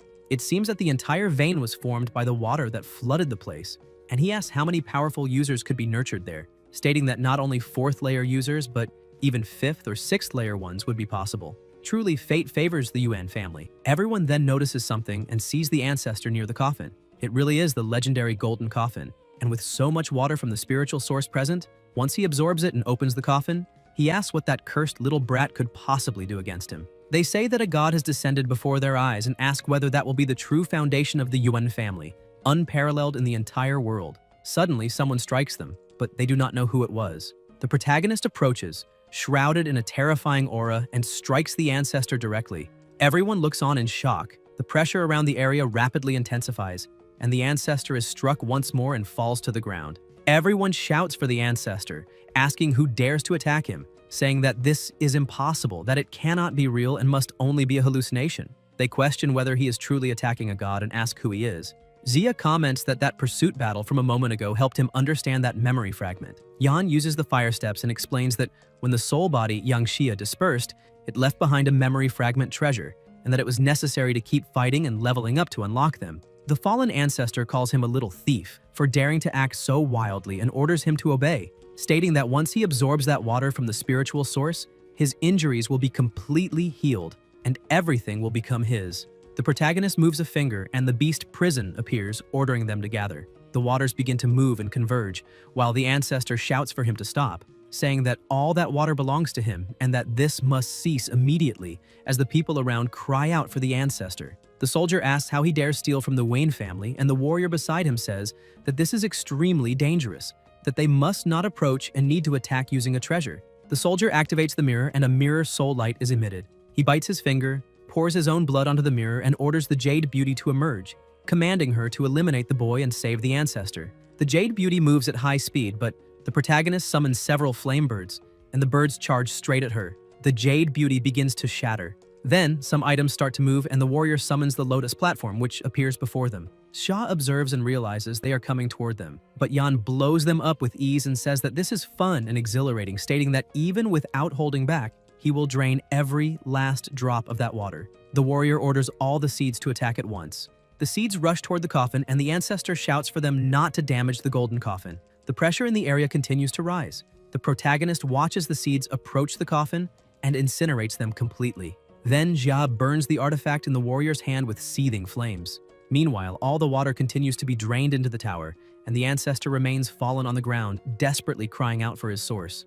The coffin begins to tremble, and the warriors ask what is happening, questioning why it suddenly became so cold. Yan asks what exists inside that coffin, and the ancestor replies that, according to legend, inside the golden coffin are the bones of a celestial being, and that whoever obtains them can enter the gate of heaven and attain the title of golden immortality, which is precisely why, all these years, it has been so coveted. The coffin continues to shake violently, emitting a strange sound. The protagonist asks where he heard that legend, and the ancestor counters by asking whether it was not he himself who told it to him in the first place. Then insects begin to pour out from inside the coffin, and there are many of them. The insects crawl into the mouths of some of the men, and their bodies begin to undergo strange reactions until they are reduced to nothing but bones. The others panic and start to flee, but they are also caught by the insects and end up reduced to bones as well. The warrior activates a barrier and tells them not to come any closer, stating that it worked and that the insects cannot enter. They remain still for a moment until the insects begin to break through the barrier, and the warrior is devoured by them in the same way.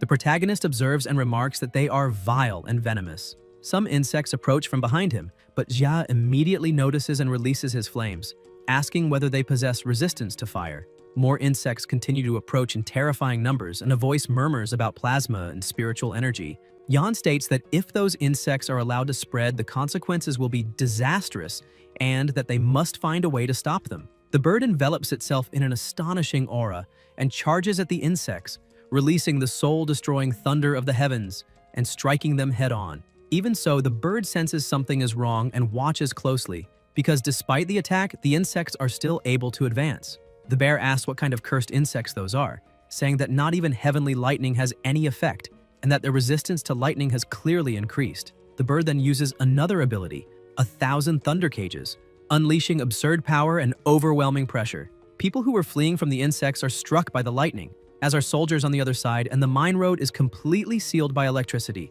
A soldier says they need to report the situation to the clan master, while another voice claims that something abnormal is happening inside the mine. The insects continue to move until they are struck by the lightning, and the remaining ones pause for a moment before advancing toward the mine. An arrogant voice declares that they dared to resist and that all will be devoured. The insects enter the mine, and even as they pass through the lightning, remain completely intact.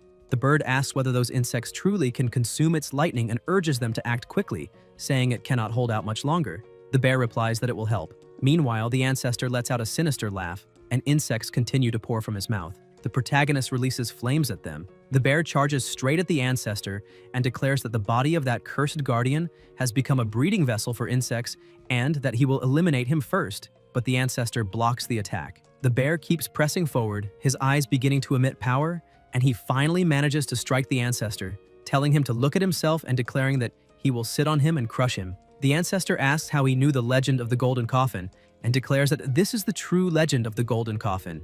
A woman is summoned and releases a tremendous aura. The ancestor remains fallen on the ground as the woman causes explosions all around, looks to the side and smiles, revealing herself to be the goddess Kali. An item approaches the ancestor's head, enters his forehead, and he reveals that it was she who implanted the insect egg into his body, controlling his will ever since. He never realized this and continued searching for the magical artifact she left behind until the long-awaited day finally arrived, the breaking of the coffin. The ancestor releases mana around his body, gathers insects in each hand, and declares that although he cannot withstand even a fraction of the power of the original body, this is already more than enough to eliminate a small fry like that. The protagonist comments that no one would have imagined that the insect mother Kali of Shindu would hide there for 1,000 years using a double, and states that if he had not encountered her by chance, she would have caused an immeasurable disaster in Yanxia. The bear reacts furiously, asking whether he dares insult the director and vowing to tear his mouth apart. He charges again, and the ancestor asks whether someone like him truly dares to block his path.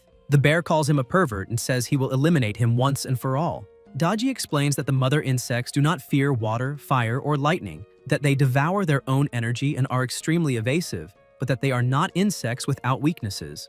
Jia asks what the proper method is.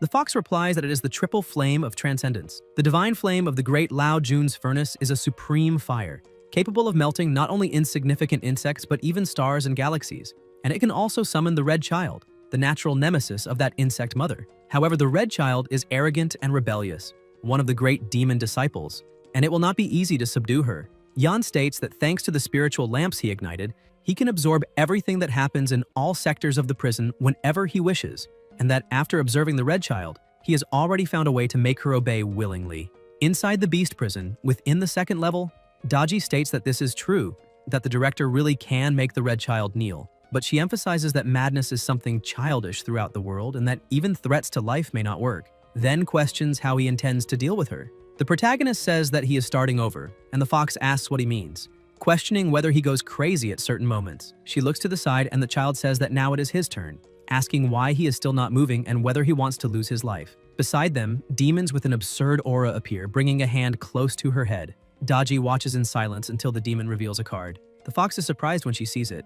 The child comments that he drew the Joker, and the two begin laughing loudly together, while Daji realizes that they were playing cards. She asks what this means and whether he really thinks that with just this he can make the Red Child submit. The child says that now it is her turn to draw a card, but then notices someone large approaching, and it is the protagonist, commenting that he has ended up reduced to playing Joker tag with some incompetent soldiers and asking whether that is not boring. The child asks how he dares spy on her, and Zia provokes her by asking whether the sacred baby king is afraid of being watched. The child asks what he is doing there, how he dares enter that place, and whether he is not afraid of being reduced to ashes. Yan tells her to relax and not get so angry, saying that he also plays with fire, that his fire is different, but that in the end, they are both artists of flame. The child asks what exactly he wants. The protagonist answers that he already said it and states that he only came to play a little with her. The child, irritated, asks who would want to play with him, orders him to leave immediately, and says that she is not like those useless brats and will never bow to anyone. The fox comments that this is not good at all because the child is clearly irritated. Demons are summoned with a terrifying aura, and the child threatens that if he does not leave now, the consequences will be severe. Meanwhile, Shah is playing on his phone. Daji watches without understanding. Yan, holding the device, says that the triple finisher performed by his hand will now go straight to shatter the enemy's central crystal. The child asks what that is, and the protagonist replies that it is just a mobile game, asking if she has never played before and whether she would like him to teach her. Inside the cave, lightning spreads in all directions. The bear says that he cannot hold on any longer, while the bird continues dealing with the insects. Injured, the bear asks to be saved, and the ancestor asks whether that is that human and whether he really thinks he can save him. The ancestor says that he had prepared an enormous amount of spiritual energy, planning to absorb it as soon as he left the coffin to recover his strength, and questions how everything disappeared without leaving a single drop. He states that he does not care, because those two general rank beasts are more than enough to feed on, and that after that he will devour every living creature there, wanting to see how that boy will dare to face him. A powerful aura is summoned. It is the Red Child with her demons, who advance and manage to defeat the insects. The demons attack together and the bird watches, realizing that the insects did not even manage to react. A violent explosion occurs, and the men inside the mine comment that there are lightning, thunder, and even fire, asking what is happening inside the cave. The ancestor questions whether that is real, asking if they are yakshas, incarnations born from true fire, and before he can do anything, he is struck head-on and states that this is impossible. While the child continues playing, she comments that they dared to steal her crystals and that she will shatter them all, saying that no one will escape, while sucking on a lollipop and commenting that it is very good. She also comments that besides that, there are many delicious snacks, such as spicy Chinese sticks, chocolate, and potato chips. The protagonist replies that of course, saying that this was how they got rid of that bastard and that things have calmed down outside, stating that he will bring them for her to try. The child asks whether, besides this medicine, whatever it is, he also said that he has fun games, like Super Mario and Plants vs. Zombie, commenting that this is truly incredible. A demon asks what they are waiting for, orders them to sacrifice that trash as an offering, and commands the followers to attack the body that still carries traces of spiritual worm eggs and a soul mark, saying that they must follow the trails and show who controls it as proof of power. Anyone who dares to cause trouble in that territory will have to pay some interest before leaving. In the city of Chengdu, a woman relaxes inside a bathtub and comments that it has been a long time since she felt so at ease. Subordinates bring drinks, while outside several people are silently eliminated. The goddess declares that all the fruits of Chengdu are now under her control and that among them some have already ripened and are worth observing. She then senses something and smiles, saying that the spiritual worms have hatched. which is excellent because in the land of Yangxia, nothing can contain these worms. She comments that they can advance and devour every living creature and every trace of spiritual energy, wanting to see whether the boy dares to stop them, questioning how much strength he truly possesses, and saying that she wants to find out personally. Using the ancestor's body, the woman decides to observe more closely, only to be surprised when she realizes that there is a bear in front, a bird behind, and demons all around, making it clear that the ancestor is about to be defeated. In the bathtub, the goddess suddenly stands up and asks what that was just now, saying that luckily she cut the connection quickly, otherwise she would have been burned as well. Immediately after, she senses something wrong and begins to scream when she realizes that she is also being struck. The demons surge forward and attack everything ahead, easily defeating their targets and causing enormous explosions. The goddess asks whether they managed to trace the spiritual mark to that place. A demon replies that someone has grounded him to deliver a message to her. The protagonist, speaking from within the demon's mouth, tells her not to stretch her hand so far or she will end up getting burned. The demon bursts into laughter, while the woman becomes visibly irritated. A voice comments about the wave of energy from earlier, and the woman states that it can only be that boy, because he is the only one capable of summoning the true fire that disappeared long ago. The ancestor beside her remarks that it seems he noticed her tricks from the very beginning. The goddess flies into a rage and says she will tear him apart. Someone nearby observes that his hidden cards are being revealed one after another, and that they should not confront him with brute force. The ancestor agrees, saying it is better to observe the movements of the other gods. The goddess says there is no other choice and that her face will never return to what it once was.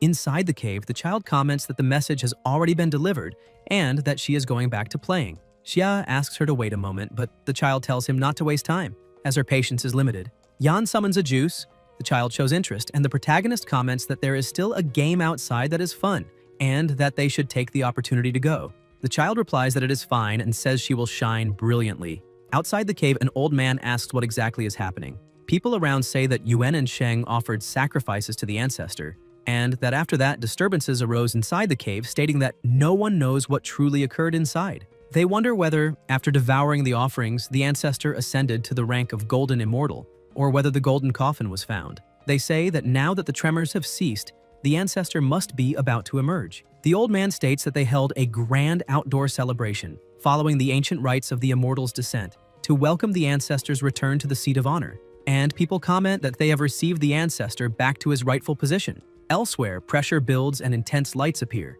The elder remarks that it is said the immortal walks upon a golden lotus, and that this has become reality, with the ancestor indeed emerging. Everyone begins to welcome his appearance, with countless people gathered. The protagonist is seated on the throne and declares that since his dear descendants have shown such sincerity, then this throne as divine emperor of the land should be accepted without hesitation. A boy asks if he really is the ancestor and says that he looks even younger than himself, truly like someone divine. The elder reacts, saying that this is not right, stating that he is not the ancestor and asking who he really is. Jia asks what the problem is and whether he still does not recognize his own grandfather. A young man says that he knows him, stating that he is that 4th rank ability user whom Miss Yuan brought back, who has been acting mysteriously and insulting the ancestors, and that he should be eliminated.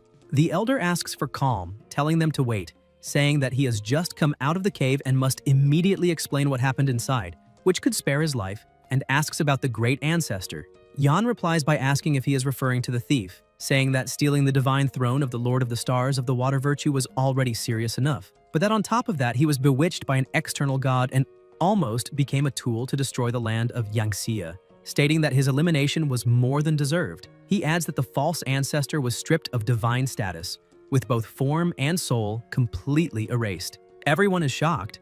An elderly woman says that this is impossible and asks who he thinks he is to dare claim he defeated the great ancestor, telling him not to spread lies. A boy comments that the object in his hand truly belongs to the great ancestor, and that there can be no mistake. A young man asks whether that means the ancestor was truly finished, and if so, what will happen to the Yuan clan. The old man, consumed by irritation, declares that this man deserves to be executed for spreading rumors, saying that the great ancestor is a celestial god and could never be annihilated by his hands. People surge forward, trying to eliminate him. The protagonist asks if they are really that impatient, and Xia, releasing an absurd power, flings everyone away at once. A young man comments that he must be a 4th rank ability user, perhaps even 5th rank, and that they are no match for him. The elder declares that then they must all attack together, since he is only one person while the clan has hundreds of specialists. He states that in this collapsing world, numbers always prevail and orders them to advance together to crush him. Yan releases his flames and asks whether numbers truly always win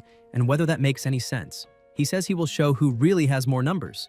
Demons are summoned and begin fighting the people present. Cries of pain echo as some beg for mercy and plead for their lives to be spared. The elder asks if he is dreaming, and the old woman asks whether this means the ancestor was truly eliminated. The old man insists that this is impossible, saying that it was generations of planning by the Yuan clan, and asks how everything could collapse at that man's hands. He declares that Yuan Li, also a 4th rank ability user, must eliminate him and that he himself will become the clan leader. Yuan then asks how he could face him and says that even under orders he does not dare disobey. He transforms into a stone man and declares that only a true man does not retreat before death. The stone man charges to attack, and the protagonist comments that he has a bit of courage, but that it is a pity. Xia strikes him and states that those who ally themselves with tyrants are not men of honor, but clowns. The stone man is defeated. The woman says this cannot be true, and the elder states that the clan cannot fall. Then the clan leader is struck head-on and instantly finished. A demon comments that all of them are annoying and are only wasting time, and Yan agrees. He orders everyone to kneel and surrender immediately, otherwise they will be finished. The people still alive say they surrender, since the leader has been eliminated and the great ancestor as well, asking what else they could do. The protagonist says that this is great, stating that they still know how to read the situation, but that not everyone is qualified to surrender. The fox says she knows exactly what to do, and comments that the gentleman may follow her into the dream, where she will check what good deeds they committed and whether they have the right to continue living. They begin to report what they have done. One says he killed some children because he was very hungry. Another claims he did nothing wrong. Another says his partner dared to harass his sister. Another confesses that he failed to protect his own parents. Yuan asks how the clan leader could feed zombies with human flesh, questioning what happened to himself. Gradually, they begin to question what happened to themselves. The fox states that she reported everything to the director and that the guilty took their own lives within the dream. A young man asks who exactly he is. Xia introduces himself and declares that from now on, all their lives belong to him. And Daji asks whether they have not yet greeted the new master. Everyone salutes the new master. Yan introduces himself again and states that Yuan will, from now on, be the temporary leader of these people. He orders that immediately, in the name of the Yuan family, invitations be sent to the leaders of ability users in the neighboring cities to participate in a meeting. Later in the city, a voice comments whether they heard that the Yuan family has changed, saying that the family head was executed and that now someone called Xia has taken control. 3 people are sitting and talking, and one of them asks whether hundreds of Yuan family members really submitted so easily to a stranger. The partner replies that, moreover, the Yuan family sent invitations to all the leaders of special ability users in the neighboring cities, stating that it is an invitation to a grand meeting at the Yuan family estate. An elder says he would like to see with his own eyes what abilities that boy possesses. Another voice warns him to be careful, saying that it could be a banquet or a trap. The elder replies by asking what he would have to fear, stating that he knows his own power well and that he will not be able to restrain him. A woman approaches and asks that if that is the case, why they do not go together. The men quickly move away and ask when she appeared, warning each other to be careful. The master asks who she is, and the woman replies that her name is Zhang Yu, leader of Amber City. The master asks why he should go with her, and Zhang replies that the Yuan family controls superpowered minds, monopolizes Qing Dan pills, and possesses all kinds of magical treasures, stating that if not for Jia Yan's sudden interference, the Yuan family would have swallowed the entire South sooner or later. She flies into his hall and asks whether, now that the Yuan family is in crisis, this is not a golden opportunity, questioning whether he truly intends to let such a juicy prize slip away. The master remarks that this is getting interesting. In Haiyao City, a warrior fights zombies while a voice tells him to keep it up, since the day's goal of eliminating 100 zombies is almost complete. He informs the chief that a message has arrived saying the Yuan family invites him to a meeting at their residence. The chief asks about the Yuan family and says those scum are not worth his time, ordering them to refuse. The young man agrees but comments that they say the family head has changed and is now someone called Xia, finding it strange that the Yuan family would allow an outsider to become master. The warrior asks about Yan, delivers the final punch to the zombie, and immediately leaps to the young man, telling him to hand over the message.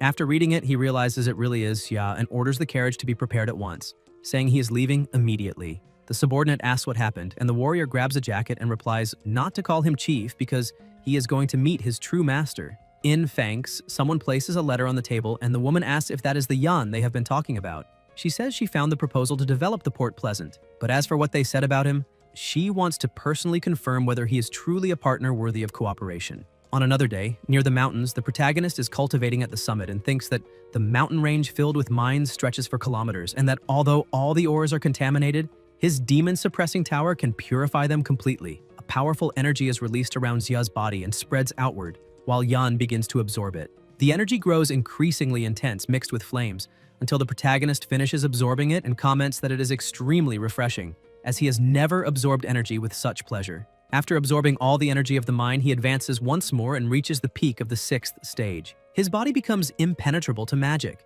immune to blades and spears, approaching a near-divine state. However, even as energy continues to flood him, he cannot break the shackles to cross that threshold, realizing that the transition from the 6th to the 7th stage is a true dividing barrier. Xia wonders whether he needs to find a specific opportunity to break these limits, and how he can ascend further. At that moment, Yan senses something and asks what that is. Thinking that, as expected, Yangxia's memory fragments have awakened. The fragment lights up and reveals the method to break the barrier, showing that the key is to undergo a battle of life or execution, because only that can connect body and soul and allow ascension to the 7th stage. The 6th stage is equivalent to the power of ordinary immortals, comparable to that of high-ranking generals. After absorbing the essence of Chen Shui and the remaining spirit of the Water God's card, another soul lamp within him ignites, and he then decides to check who is imprisoned in the next cell. On the 2nd floor of the cells, a voice complains that the jungle game is trash, saying he only steals lanes throughout the match and asking whether he is not going to help the mid lane. It is the child, playing on a phone, irritated that things are not going as desired. In the game, she chats with other people. The protagonist thinks that the red child is using his father, the Bull Demon King, to climb the hierarchy, and that it makes perfect sense. Undoubtedly, the being imprisoned on the 2nd floor must be an existence even more terrifying and powerful than the red child. Inside the demon-suppressing tower, he has already suffered an ambush by Jing's son and nearly perished from the red child's Yaksha attack. And the further he advances, the more powerful the entities he encounters, realizing that he must remain cautious. That blazing barrier should be enough to block any damage. Shea continues walking until he notices something to the side, seeing someone writing and reciting the conduct of a virtuous man. It is a young man who says that through tranquility the body is refined, through moderation the spirit is nourished, that one who does not understand detachment cannot reach the goal, and that one who does not understand stillness cannot go far. Cultivating virtue is based on a single word, stillness, and he comments that if he had understood this truth during the imperial examinations, everything would have been different. Yan assumes an attacking stance, and the young man says that it is the director's arrival, apologizing for the inadequate reception. The young man stands up coughing, and the protagonist thinks that he imagined he was heading into a fierce battle, asking if he is all right. The young man replies not to worry, saying that he is just a useless scribe, frail since birth, and asks for forgiveness. Xia asks how someone imprisoned on the 2nd floor could not be an important figure, saying that calling himself weak sounds like a joke, and asks for his esteemed name. The young man continues coughing and replies that the past can never return, and that whenever this thought arises, he apologizes, as he needs a bit of rest. Then he quickly falls asleep. Still there, the fox comments that this person shows no fluctuation of energy in his body, and that his appearance is exactly that of an ordinary student, saying she could not discern his true identity and questioning who he really is. Yan replies that in ancient legends, many mythical figures were connected to scholars, and that this was only discovered much later. Huan Li runs over and reports that the leaders of the superpowers from the neighboring cities have already arrived and are waiting in the conference hall. The protagonist comments that they came quickly, that this is very good, and says they should go meet them. In the conference room sit Hu Yanqiang, Zhang Yue, Wan Hao, and Zhang Ruo Feng. Zhang releases her insects, which spread throughout the room. Wan asks what she's doing. Yue says that they are now on Yuan family territory, and that it is natural to fear that the walls have ears, explaining that the room is soundproof and that everyone can speak freely. Jiang asks what she wants to discuss. Zhang replies that it is naturally about interests. She says that since entering the Yuan family territory, she has already sent demonic spirits to investigate, and discovered that they have only one level 4 superpowered user, while the rest are below level 3. She states that although the warehouse guards are strict, it is not difficult for them because inside there is a huge amount of hongbao, qingdan, and other materials, enough to be divided equally among everyone. She adds that she has already allied with brother Huo Yan to split the family, and asks what the two of them think. Wan asks if she is talking about dividing the Yuan family and whether they intend to turn against Xia Yan. Ruo comments that even though he is young and not even a plasma Yuan, he still managed to take control of the family, making it clear that he is not an ordinary person. Yue says that no matter how strong he is, in the end he is only level 4, and that if they attack together, he will not be able to resist. Huo states that in the end times, resources always belong to the strong, and that if Xia cannot protect them, they will go to someone else anyway, asking why they should not take them and whether he will join the deal. He thinks it is almost certain, 9 chances out of 10, because with such a weak UN leader, even a fool would know what to choose. Hao says that this is foolishness. Zhang asks what he means by that. Wan tells her to shut up and says to stay out of this as much as possible. Huo asks if he does not want to get involved, and Ruo replies that whatever he decides to do will not be stopped, but that she does not want to be involved in his affairs and that he can act as he wishes. Yan thinks that he expected at least one of them to be eager to join the plan but did not expect both to refuse, and wonders why. At that moment, a voice announces that the clan leader has arrived. Huang Li Zhang and Huo think that a level 4 superpowered user, apparently truly the head of the Wu family, possesses a truly terrifying strength, but believe that if they work together, even at a cost, they should still be able to defeat him. Huang and the others bow in respect to the leader. The protagonist enters through the door enveloped in an immense aura, and everyone looks on in surprise and alertness. Xia asks about the soundproof barrier. Yan releases his flames and burns the insect responsible for activating the barrier, destroying it completely, and asks if they can now talk calmly. Zhang and Huo say that they cannot even perceive the extent of his power and ask what his true level is.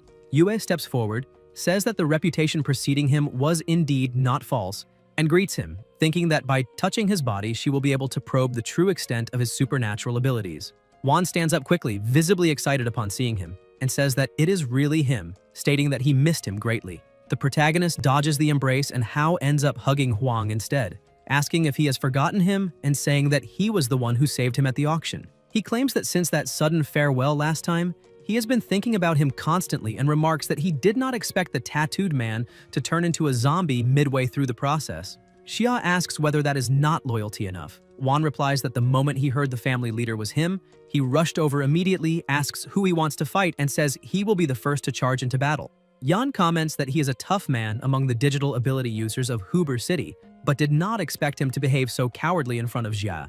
Zhang asks whether the two of them already knew each other. Hao says it seems those two are plotting something, as if conspiring against the leader. Wan rips his Hulk-style shirt and says they should teach them a lesson first. Zhang releases her power toward him, and the two exchange blows at the same time. Huo also takes an attacking stance, transforming into a wolf and unleashing a strike that generates tremendous pressure around them. Yue watches and advances, while herbs appear in front of her. A woman appears asking why there is such a rush to leave. Zhang looks back, summons a leaf, and begins to fly, saying that if she wants to leave, no one can stop her because she is safe. Meanwhile, the others continue fighting, and Li comments that if the fight goes on, the entire house will be destroyed. The protagonist calls everyone and releases his power, emitting an extremely intense light that makes everyone fall to the ground at the same time. Xia asks whether they are already tired of falling to the ground. Huo, shocked, asks whether that was his doing. The woman beside him thinks that with a single move he made all 4 completely lose the ability to fight, while Yue wonders how strong he really is.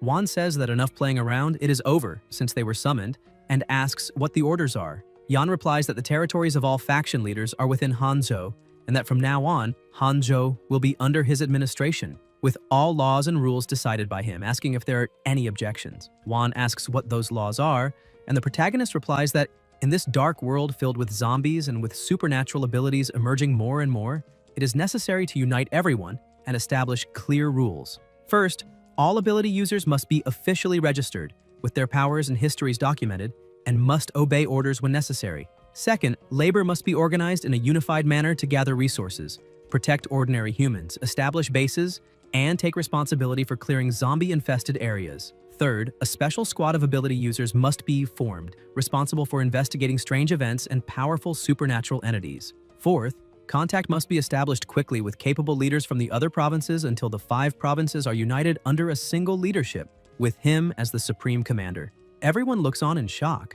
Zhang asks whether he does not intend to rule only Shangzhou and whether he wants to place all of China under his control. Huo comments that his ambition is enormous and questions why they should waste their lives serving that.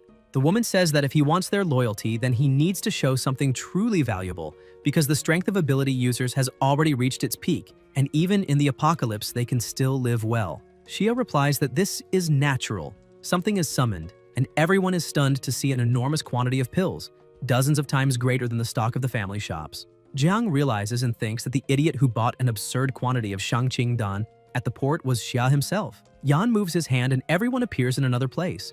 Zhang says that it must be fake, takes an apple, bites into it, and realizes it is real, a true fruit. She kneels and says that everything she said before was wrong, that she was blind, and that from now on she can follow him, even if only as a servant at his feet, doing whatever he wishes, asking only to be able to keep tasting that fruit. Huo says that this is shameful. The protagonist moves his hand once more and they appear in another location. Wan observes and says that spiritual energy is pure essence, 100% free of any pollution, and that with just a single drop, it would be possible to advance without pain. Hao perceives its value and says that he is willing to become a loyal servant, asking that he be granted 3 drops of that liquid, since even a single drop would already be enough to reach the 5th stage. Everyone is completely shocked and kneels before him. Wan calls the 2 of them bastards and asks whether they still want to steal his place as followers, ordering them to stand up immediately. The 2 reply that if the leader does not acknowledge them, they will not stand up. Huang says that he never imagined a clan leader could be so terrifying,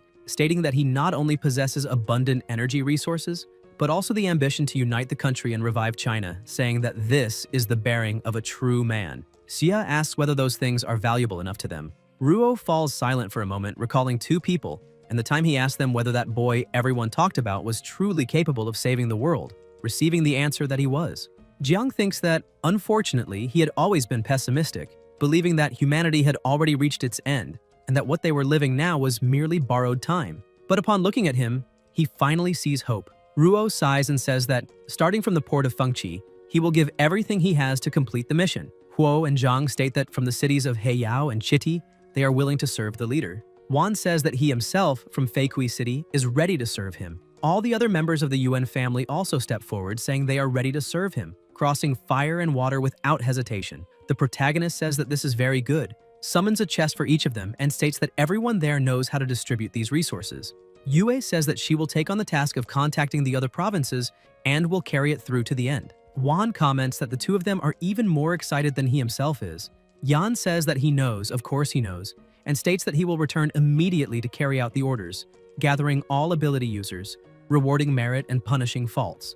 Jiang comments that this is a matter of utmost importance and that, to carry it out properly, a clear system will be required, saying that he will prepare a report later for the king to review. Huang recalls that earlier the clan lord mentioned the desire to seek out strange phenomena and powerful beings in different regions, and that during this period the Yuan family had been searching for treasures and happened to find something unusual that he would like to report. Yan asks what it is. Elsewhere, near a mountain, the area is overrun with zombies near a new sanctuary. The zombies spew smoke from their mouths and roar deafeningly. The protagonist is hidden with his team, and Wan says that there are many level 4 zombies there, stating that if they are surrounded, they will be torn apart. Xia asks what place that is, and Li replies that it used to be a temple dedicated to Lady Hutu, and that before the apocalypse it was extremely popular, considered highly efficacious. After the apocalypse, however, it mutated and began to release a constant sinister energy. A terrifying pull draws all the zombies within a 10-kilometer radius to the location, raising the question of what kind of monsters might have mutated during all this time. Yan observes carefully with his ability and states that there must be something extraordinary inside. Wan says that his greatest dream has always been to fight side by side with him, and asks to be allowed to lead this time. Hao gathers his strength and leaps onto a zombie, drawing the attention of the others, who begin to chase him. The protagonist comments that his strength is not bad at all. Li says that there are many zombies and that he will also go down to help, adding that he personally selected 30 promising disciples of the clan to take part in the battle. Xia replies that in that case, he may go. Huang begins to transform into stone, leaps together with his partners, and launches the attack against the zombies. Yan jumps down to the ground and heads toward the pavilion, observing with his ability the incredible energy present there. He notices that the sinister energy is spreading faster and faster and wonders what is inside that place, deciding to enter to investigate. The closer he gets, the greater the pressure becomes, until he notices something and wonders if that is the statue of Hutu. Around the statue there is an overwhelming aura, and its body begins to crack. Xia comments that an evil wind is blowing from inside the statue and questions what is happening. The fox warns him to be careful. The statue's eyes turn red, it turns its head, and says that there is a very pleasant smell. The body continues to fracture and the statue advances to attack. Yan blocks the strike and the statue begins to shatter. The statues begin to repeat that they are hungry, while others continue to emerge, all smiling sinisterly and saying the same thing. Xia takes an attacking stance and begins to strike them, splitting them in half. Extremely loud noises echo until all the statues are destroyed. Daji asks her master to look around as there are some spirits there, and Su observes carefully to understand what they are. The pressure intensifies more and more and Yan releases his power. One of the spirits states that this is useless, saying that they are already in the underworld and that anything done there is futile. Daji declares that there is no doubt that those are malicious souls of the underworld and explains that the Red Lotus Fire Seed can harm evil spirits and stabilize the universe.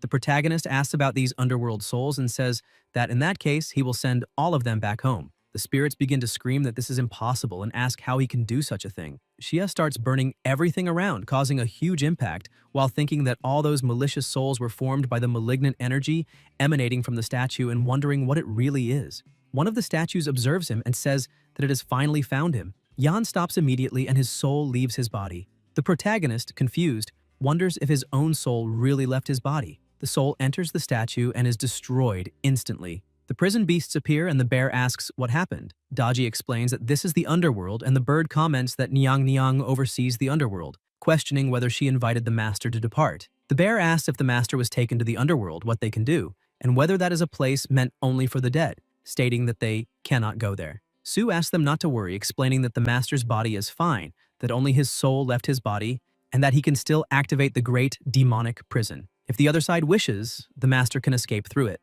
The bird looks to the side where the zombies are still fighting, flies in that direction and says that before the master's return, they must protect his body well. Then Su asks if he wants to train the master's troops. The bird replies that he wants to see whether they can endure it. Meanwhile, in another place enveloped by a terrifying and absurd aura, the protagonist's soul appears and begins to walk, questioning whether that is the underworld.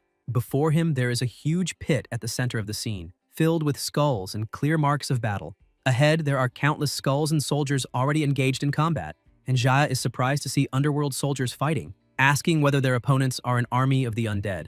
Skeletal mages appear next, releasing spells against everyone around them and producing a deafening noise. An elder nearby, accompanied by his partner, comments that the person in black robes is extremely arrogant and, being a kind-hearted individual, claims he will repay evil with good by offering a few copper coins. Soldiers and skeletons clash head-on, and the elder says that since they accepted the money that allowed them to buy their own lives, they now need to fight on their own and eliminate them. The partner beside him responds that he can let them come, saying he has already massacred many ghosts, and asks whether the other is still trying to copy his black cloak. They also charge into the attack while the protagonist wonders how Western undead managed to invade the Fengdu underworld and thinks that, apparently, this war has been going on for a long time. Xia runs out of the area and looks to the side until suddenly he is pushed and ends up slamming his back against a stone that begins to emit light. Wolves appear and in front of them stands a child. Yan notices that they have 3 heads and asks whether that is a Cerberus. The child asks where he came from and tells him not to interfere, immediately returning to the center of Fengdu. The dog slams its paw on the ground and the child stares at it, asking whether it wants to cross the bridge and enter the city, stating that as long as she is there, the dog's paws will be torn off. The child strikes the monster, leaving Yan surprised. She falls to the ground but quickly gets back up. The protagonist watches her fight and wonders whether that little lowly is Meng Po. The dog begins to release absurd mana and enormous power from its mouth, but the child blocks it. Even so, she is struck and falls injured to the ground. Xia asks if she is alright, and the child responds by asking why he is still there, telling him to leave quickly, because with that body, if the monster so much as touches him, his soul will shatter. The dog approaches, and flames begin to emerge, released by Yan, who enters directly into the dog's mouth, enveloped in fire. The child asks whether he was devoured until an explosion occurs inside the monster's mouth. The protagonist smiles and says he was just wondering how to fill its belly with fire. Xia leaps back to the ground and comments that he did not expect him to be so cooperative. The dog roars, and the 3 heads, wreathed in flames, fall to the ground as the body begins to burn. Then Yan advances and attacks again. The child says that this human soul is extremely fierce enough to have severed Cerberus's head, and states that he must hurry and cut off the other heads as well, because only then will the monster be completely eliminated. A crystal appears after one of Cerberus's heads is finished, and the protagonist realizes it is pure soul power. The other 2 heads remain nearby, and Jia calls to continue, but both tremble in fear. Yan draws his weapon and advances. They begin to flee, and the protagonist asks where they think they are going. The child states that he cannot cross the bridge. She explains that the underworld territory on the other side of the River Styx has been jointly controlled by the king of the underworld and Hela's army, and that retreating to Fengdu is the only option. She also says that the underworld stretches for 129,600 miles, and that now only the inner city of Fengdu has not collapsed. The child asks whether it is his first day in hell and whether he has no idea about such an important event, commenting that he seems quite strong in combat, unlike a novice ghost, and asks who he is. At that moment, lightning begins to strike, and the child says it is him. Powerful booms echo. The child grabs his hand and tells him to follow her immediately into the city. The sky releases thunderbolts, and a knight is summoned, along with numerous horses, revealing his presence beside a girl. The king of the underworld, Hades, at king level, and the daughter of the underworld, Hela, at commander level. Shia asks whether that is Hades, the king of the underworld, together with Hela, and the child asks whether he knows that or is pretending. A voice echoes, ordering all underworld citizens to enter their homes and not wander the streets. Otherwise, their souls will be scattered and no one will collect their bodies. The citizens quickly hide. Yan observes and wonders whether those are truly the citizens of the underworld and whether they usually live in the city of Fengdu. The child tells them to leave that place, stating that this time the king of the underworld has truly come in person. The protagonist comments that he certainly seems strong, and the child confirms it, saying that the king of the underworld, Hades, commands 100,000 undead and is a king-level ruler at the peak of his power. Moreover, she states that this time he is allied with Hela, bringing a combined army of 200,000 to attack Fengdu. Hades and his allies planned for 1,000 years, and at the end of the mortal world, launched a ferocious attack. The Fengdu Emperor and Hutu Nyang were caught off guard, 7 of the 10 Yama kings were annihilated, and the soldiers of the underworld suffered severe losses. Although 100,000 undead were destroyed, everyone is now fighting merely to survive, and if this battle cannot be won, Fengdu will be completely annihilated. Xia asks whether, at the end of times, the underworld was attacked, and then, if it truly falls, what the consequences would be. The child returns the question and says that from now on, the dead of the land of Yangxia will no longer reincarnate and no new life will be born, asking what that should be called. Yan thinks that their objective is to sever the people of Yangxia and extinguish their lineage. The child says that Hela has already launched the army in 2 previous attacks. The Fengdu Emperor and Hutu Nyang are gravely injured, and with Hades personally arriving this time, she fears that a large-scale assault is about to occur. The 2 most powerful figures face each other from a distance. Hades raises a goblet and says he will toast to a world where the Fengdu underworld no longer exists. Hela watches with a smile, while behind them, countless knights surround the pavilion, releasing a terrifying aura. The people hiding inside the pavilion feel a deep fear. A little away from the city, the elder and his partner observe everything, completely astonished. A barrier is activated, but the knights advance together and are repelled the instant they touch it. An intense light explodes in the air. Someone appears at the front with absurd mana, the Fengdu Emperor, the Monarch Emperor Zhuantian, and beside him stands Hutu Nyang, both inside the barrier, releasing immense power. Zhuan declares that evil gods from the outer realm who cross the threshold will be annihilated, and Haotu responds that they will respectfully obey the decree of the Monarch Emperor. The child explains that they are the Emperor and the Empress, and the aura they emit is overwhelming. The protagonist thinks that he entered the lower world through a crack in the statue of Empress Hutu, and wonders whether it was she who pulled him inside. The Empress begins to stare at him, and Jia notices this, thinking that she truly knows who he is. The child comments that the Empress is looking at herself and seems excited, because Hutu Nyang is her idol. King Hades states that she is already gravely injured and that almost all the ghost generals have been defeated, asking what she intends to fight him with. Hela adds that if those blazing summer gods had not insisted on defending Fengdu until completion, they would not have managed to eliminate so many people, finding this interesting. She says that if she breaks a nail and crushes her face, asks whether that would not be fair, stating that today she wants the divine soul to experience this.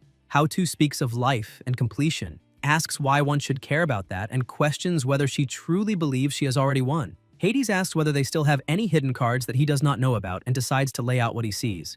10,000 soldiers, 300 ghost generals, black and white impermanents, Mengpo, and 3 half-completed Yama kings. That is all the remaining military strength. He asks whether this lord truly does not understand how he could lose to 100,000 undead at their peak. He adds that Zhuantian and Haotu are gravely injured and can only exert 70% of their combat power, and that unless Yangxia resurrects and crosses into the lower world, this battle will certainly be won by him. The Emperor stares at him and asks how he knows this, questioning whether Yangxia is not in the lower world. The 2 face each other in silence for a brief moment. Hades says he heard that Yangxia was always known for the empty city strategy, and that, seeing today's situation, it truly lives up to that reputation, asking whether he thinks that with just that sentence he would not dare to attack Fengdu. The Emperor replies that he can try. Hela laughs and says, "This is a joke." Moreover, Yangxia has been completed for 3,000 years, and even if he were alive, she asks how he could cross life and completion to reach the underworld, telling them not to be deceived.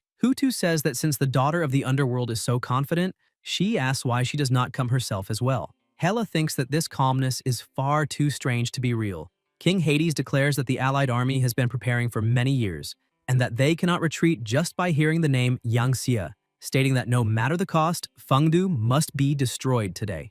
Even if Yangxia truly crosses into the lower world, he will make him disappear along with all the troops. Hela agrees, saying that Fengdu's formation depends on the Fengdu Emperor, and that he is already gravely injured and cannot sustain it. Hela advances, and the Empress steps in front of her, ordering her to stop. Hela replies that with only her, she fears it will not be enough to hold her back. The Empress watches in surprise as overwhelming powers are unleashed, and the Emperor keeps the barrier active. The skeletons are unable to attack, and are instantly eliminated the moment they touch the barrier. Hades remarks that sacrificing oneself under the guise of a god to protect useless Yin citizens of a city is ridiculous, then advances to attack and asks how much longer he can hold out. The Emperor stares at him. An attack strikes the barrier and it shatters.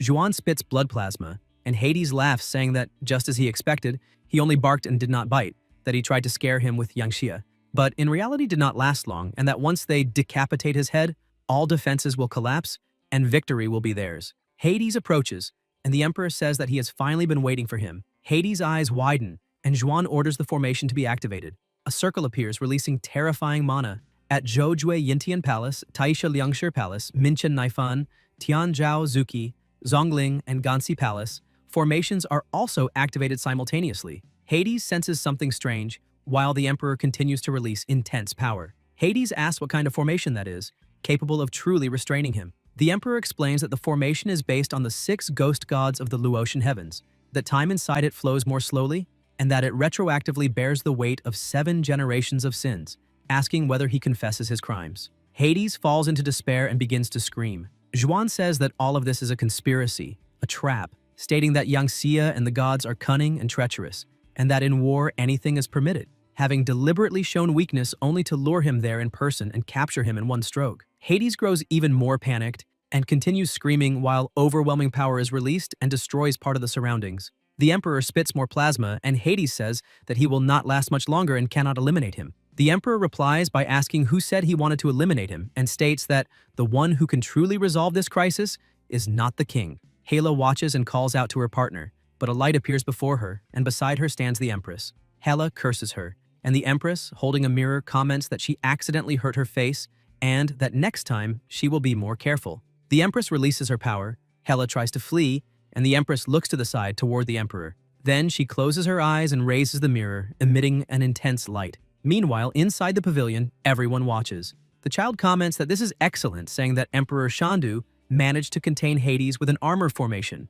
The protagonist thinks that this is only a temporary solution, since Emperor Shandu's injuries are now even more severe, and wonders whether there is an alternative plan. The light approaches the pavilion, enters it, and the Empress is summoned inside. The child asks whether she was not fighting and how she came to be there in person. Everyone kneels before her and offers their respects. The child lowers herself and pushes Xia to do the same, asking what he is waiting for and telling him to pay homage to Houtu immediately. The Empress asks them not to be rude. Everyone remains frozen until a light begins to emanate and the Empress says, "Little God Houtu," and pays her respects to Emperor Xia. The child and everyone around are shocked and ask whether he is Yan. The protagonist replies that he is not that Yan, that he is merely someone who inherited the will, and says that Houtu Nyang does not need to bow to him. The Empress explains that she was scratched by Hela and that because the situation in the lower world was critical, the golden statue in the human realm ended up cracking, becoming the point through which yin energy began to leak. This overflowing energy attracted zombies and caused mutations,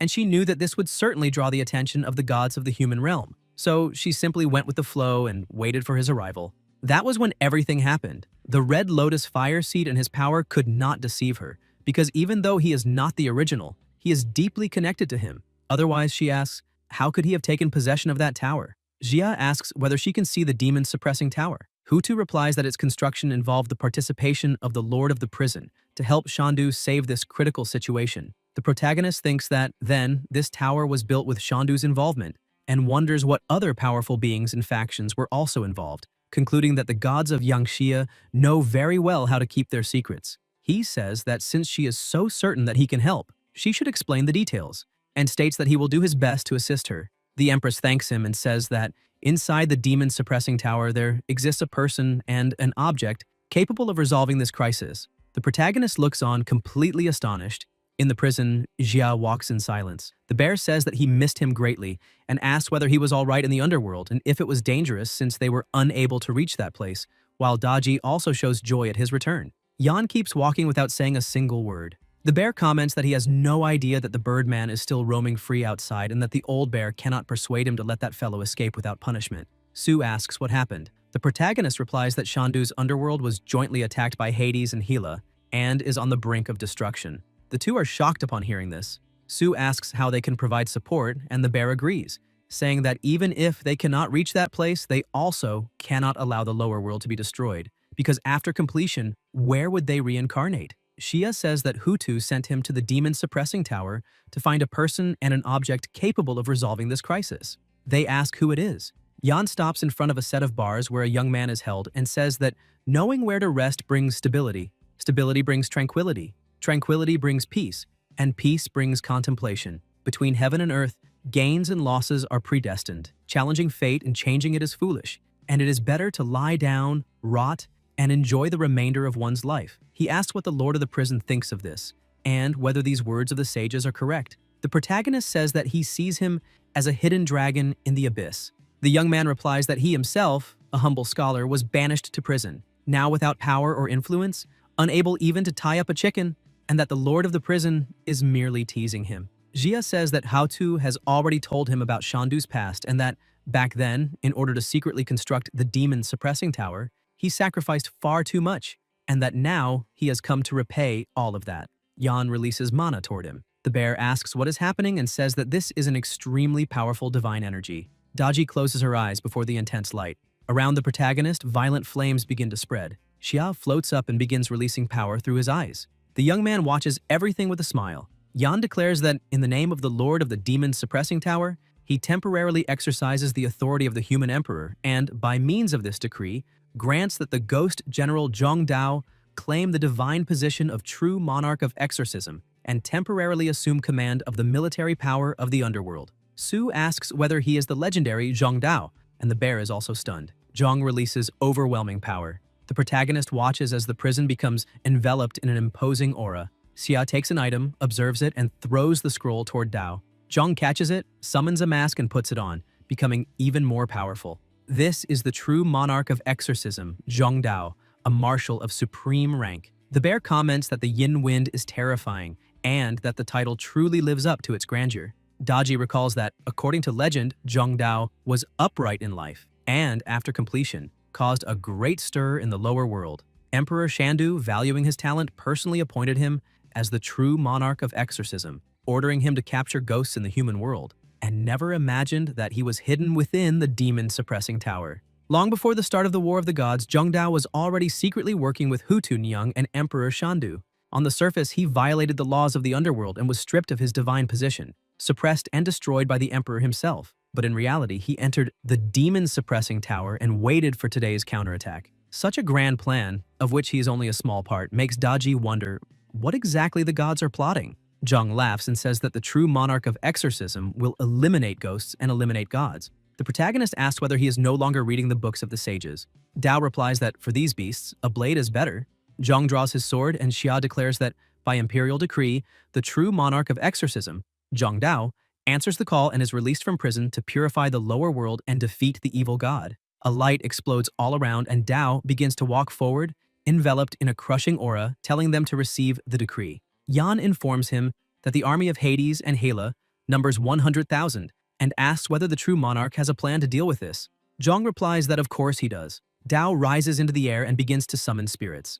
100,000 night-patrolling divinities appear and charge forward together. Elsewhere, the Empress continues fighting, powers being unleashed incessantly. Hutu thinks that as long as they can restrain her, they will gain more time. Hela says that she has angered her deeply. The daughter of the underworld releases bone ice spikes of the underworld, and the Empress watches carefully. Hades, consumed by fury, declares that his patience has been completely exhausted. The king begins to unleash his power and starts shouting, growing even stronger, saying that he is the king of the underworld, the master of completion, and that when his Dharma manifestation appears, all things are undone. The emperor continues spitting plasma. Hades laughs and states that no matter how much they prepare or how many helpers they bring, everything is useless because strength is everything. The king of the underworld advances until the prison is summoned beside them. The two from the underworld observe and ask what that is. The Empress and the Emperor grow excited when they see it.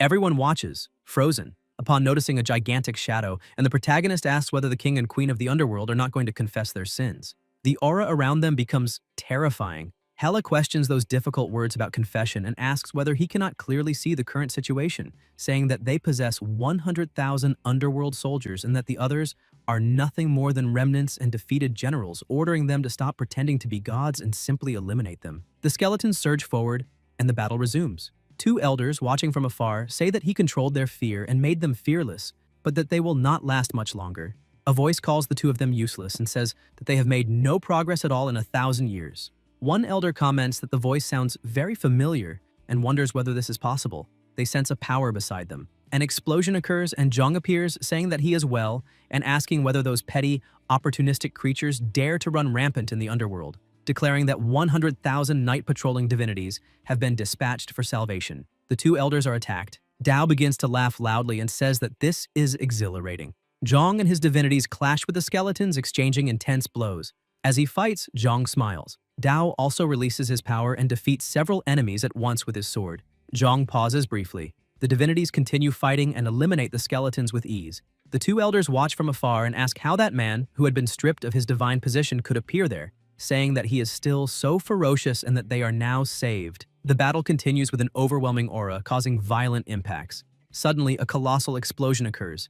Everyone looks on in shock. Zhang remains motionless for a moment, looks around, and begins to laugh again, saying that this is refreshing. An elder asks whether he really took that blow from Hades' Dharma manifestation. Hela asks how this is possible. The Empress says that Zhang is someone who wields power through belief. As long as there is belief, he will not be defeated. Hades wraps himself in an intense aura. The Emperor is encouraged when he sees Dao return, and Zhang says that after annihilating the underworld soldiers, they should follow him and continue the attack, advancing straight into the underworld to make them experience what it is like to have their lineage cut off. The divinities continue fighting against the soldiers. Hela says that this is a joke and states that if Hades had not been imprisoned, and if the Dharma manifestation could attack more than once, he would not be alive, adding that a mere general, an insignificant god she has never even heard of, dares to act so wildly before the god of the underworld. Hela notices a light and turning back sees that it is the mirror. The Empress holds it and tells her not to be in a hurry, that this is only the beginning, and to watch carefully what everyone has waited 1,000 years for. How-To stares at her and Hela asks what she said. Meanwhile, on the other side, Hades laughs loudly and says that so this is how it is. 1,000 years ago, he was already conserving his strength, merely waiting for everyone to gather in force and fall into the trap, stating that this is excellent and that they think too highly of themselves. Zhuan continues spitting plasma. Power is released along with lightning and Hades grows even stronger, saying that in the battle 1,000 years ago, Yangxia and many powerful celestial gods sacrificed themselves to seal the 6 paths of the gods beyond the heavens, which left their gods extremely weakened. Now, 1,000 years later, the 6 paths have returned, but the gods have either died or been destroyed, leaving only a few minor and insignificant divinities. He claims that Jia is already finished, and that no matter how much he struggles, he will not be able to stir anything, because no one can change the current situation, and Shandu is doomed. The protagonist smiles and asks if that is really so. Everyone is stunned, and Hela asks who he is. Jia advances riding his flaming bird and declares that the king of the underworld, Shandu, will endure forever, and that is for them, the day of judgment has arrived. A violent impact occurs. Hades observes and asks whether he is Yan. The king of the underworld begins to tremble and says that something is not right, that he is not Xia, asking whether he is merely a level 6 human, but then questioning why he exudes such a sinister feeling. Hades wonders whether that tower is comparable to a divine artifact, and, even so, is controlled by a weak level 6 human, and whether something like that can truly exist.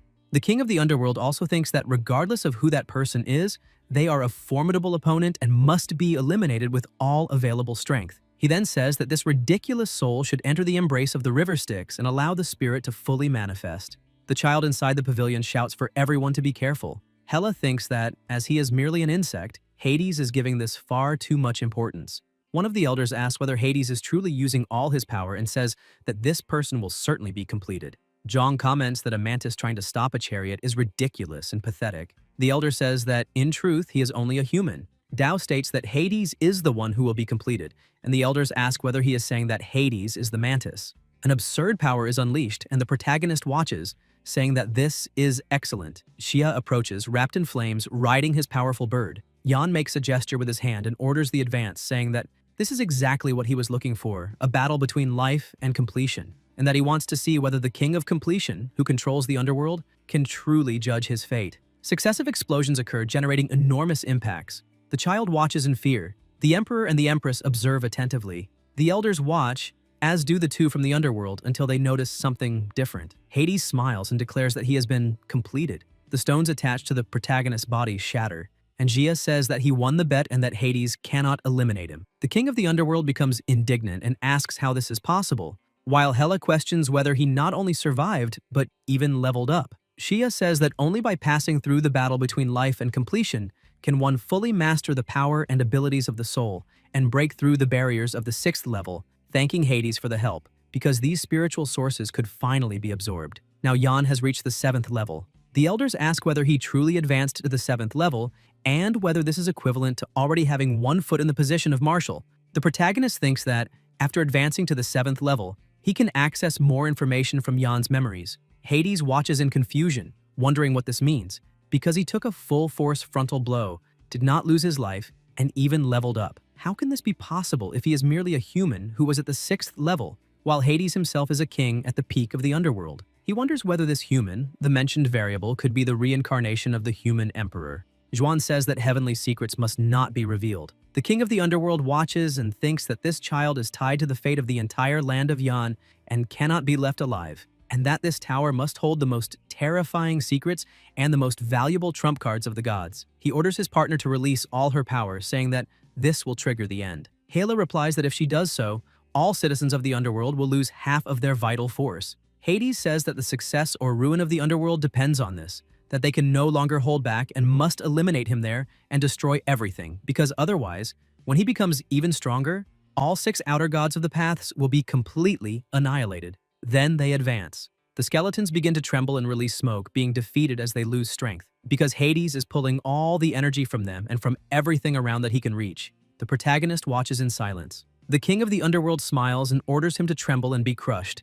The divinities watch along and everyone becomes worried about Xia. Yan remains standing still, observing, and says that although Hades appears sinister, his judgment is quite accurate because, as long as Yan himself lives, he will definitively destroy the outer gods of the 6 paths. But unfortunately, it is already too late to eliminate him now. Yan advances, wrapped in intense flames. The two from the underworld ask about the banner of the human emperor. The protagonist releases an overwhelming aura and an absurd power. Everyone watches in shock and pays their respects. A voice orders them to respectfully follow the decree of the human emperor. Everyone remains motionless as particles begin to move. A dragon of absurd power is summoned, and it was Xia who called it. The dragon approaches the scroll and enters it. Yan points his finger and orders it to attack. Hades watches nervously as the protagonist releases a terrifying power toward him and smiles. Hades screams and an explosion occurs, causing a gigantic impact. The skeletal soldiers watch, as does Hela. The king of the underworld is still alive. The protagonist watches and smiles until Hades begins to burn alive,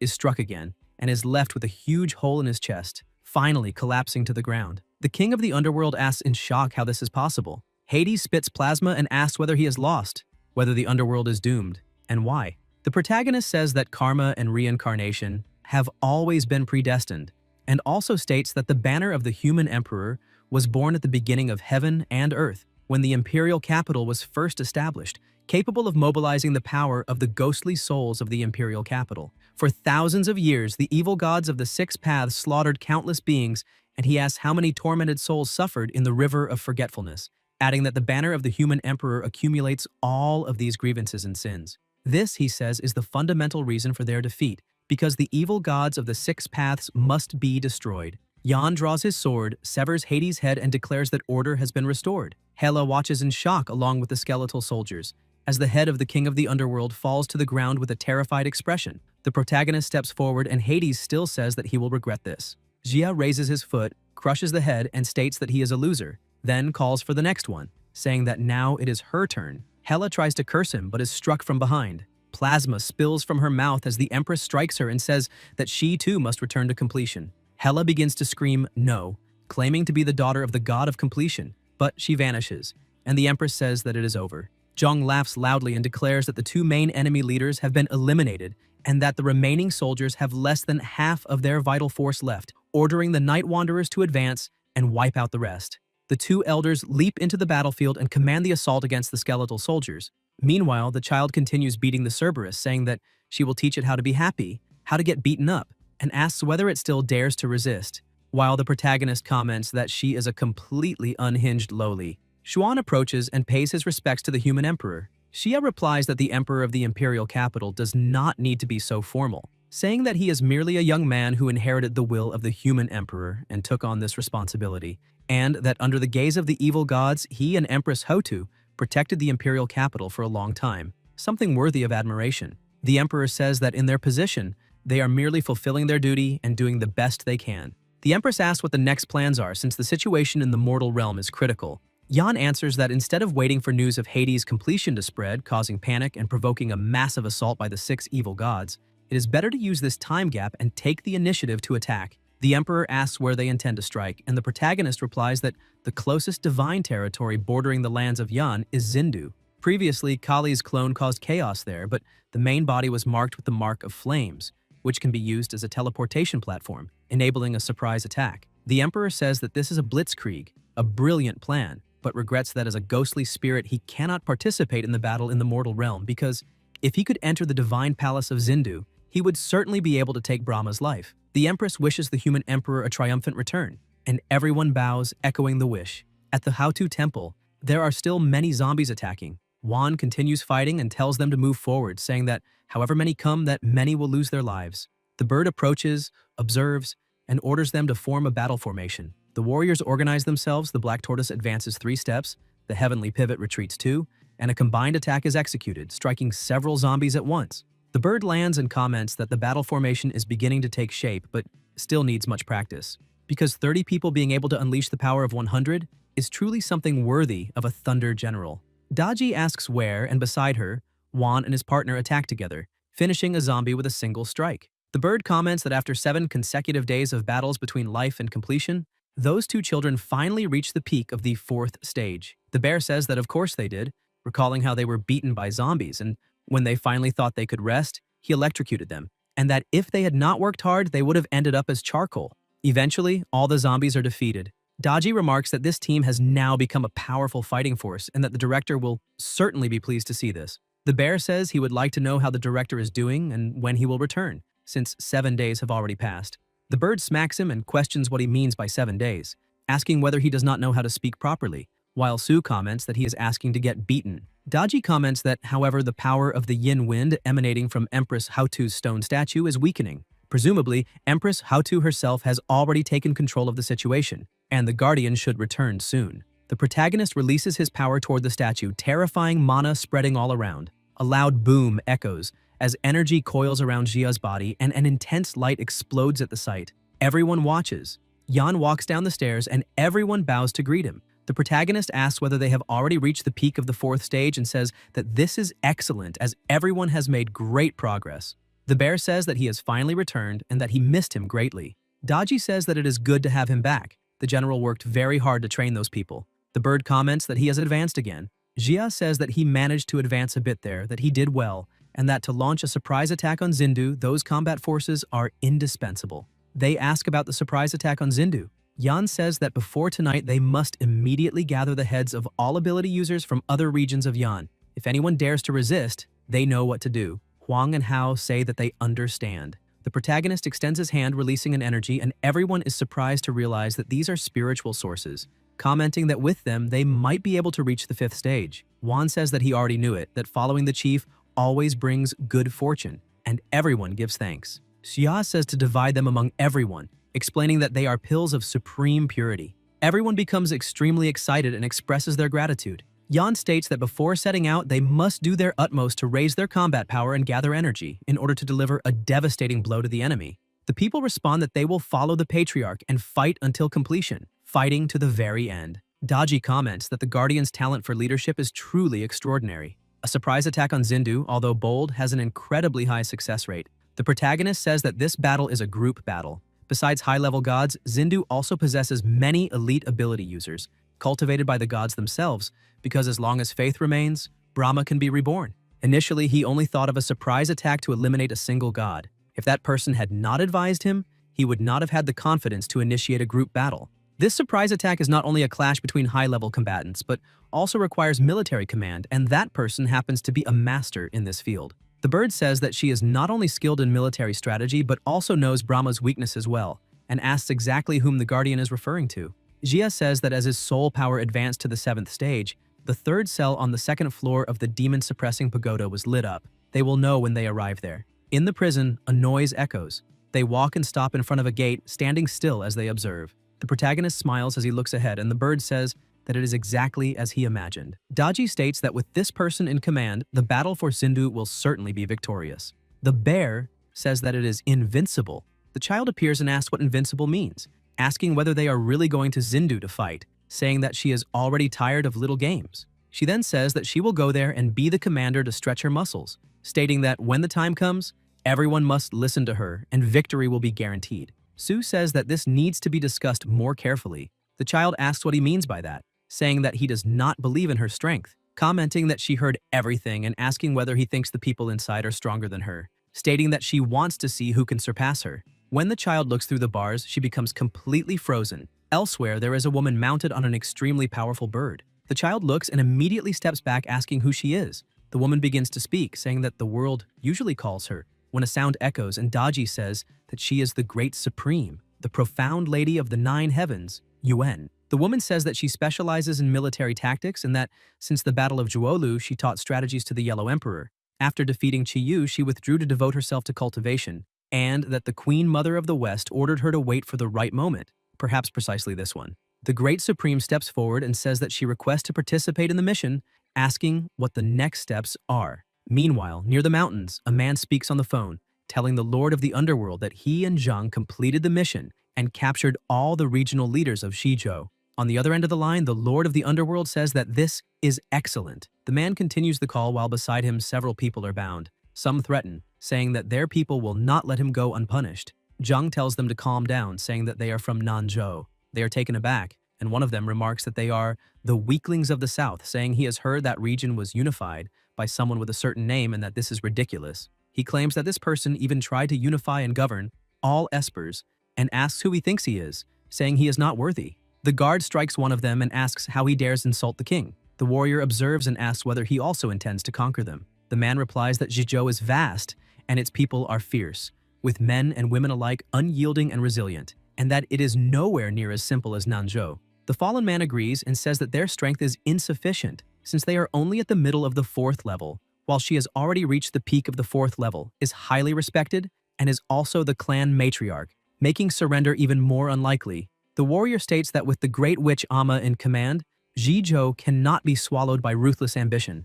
A voice asks about ruthless ambition, and it is Jiang, who also tells the Great Witch that he has already explained all the details. The old woman replies not to worry, saying she has not yet grown senile, and orders them to detain everyone, as the sharp fangs have already decided to follow King Xia. The warrior asks whether she was coerced. The warrior replies yes, saying she is an elder who understands fate and would not surrender so easily. The partner beside him wonders whether the Great Witch is feigning retreat to advance. He thinks that, upon closer observation, those people are all espers at the peak of the 4th level, while the 3 of them are only at the intermediate stage of the 4th level, and that the Great Witch alone cannot bear this weight. Thus, the Great Witch pretends to agree, but in reality is buying time and entering the game, because there are few truly powerful individuals in Xizhou and each one counts. By buying time, even if those 4th-tier soldiers are strong, they will not escape being surrounded and completed if everyone attacks together, which will open a path. The young man activates his ocular ability and thinks that with it, the king's eye allows him to control zombies using spiritual power and share their vision. The clans have already hidden a large number of zombies in the heart of the forest, including some of the 4th category,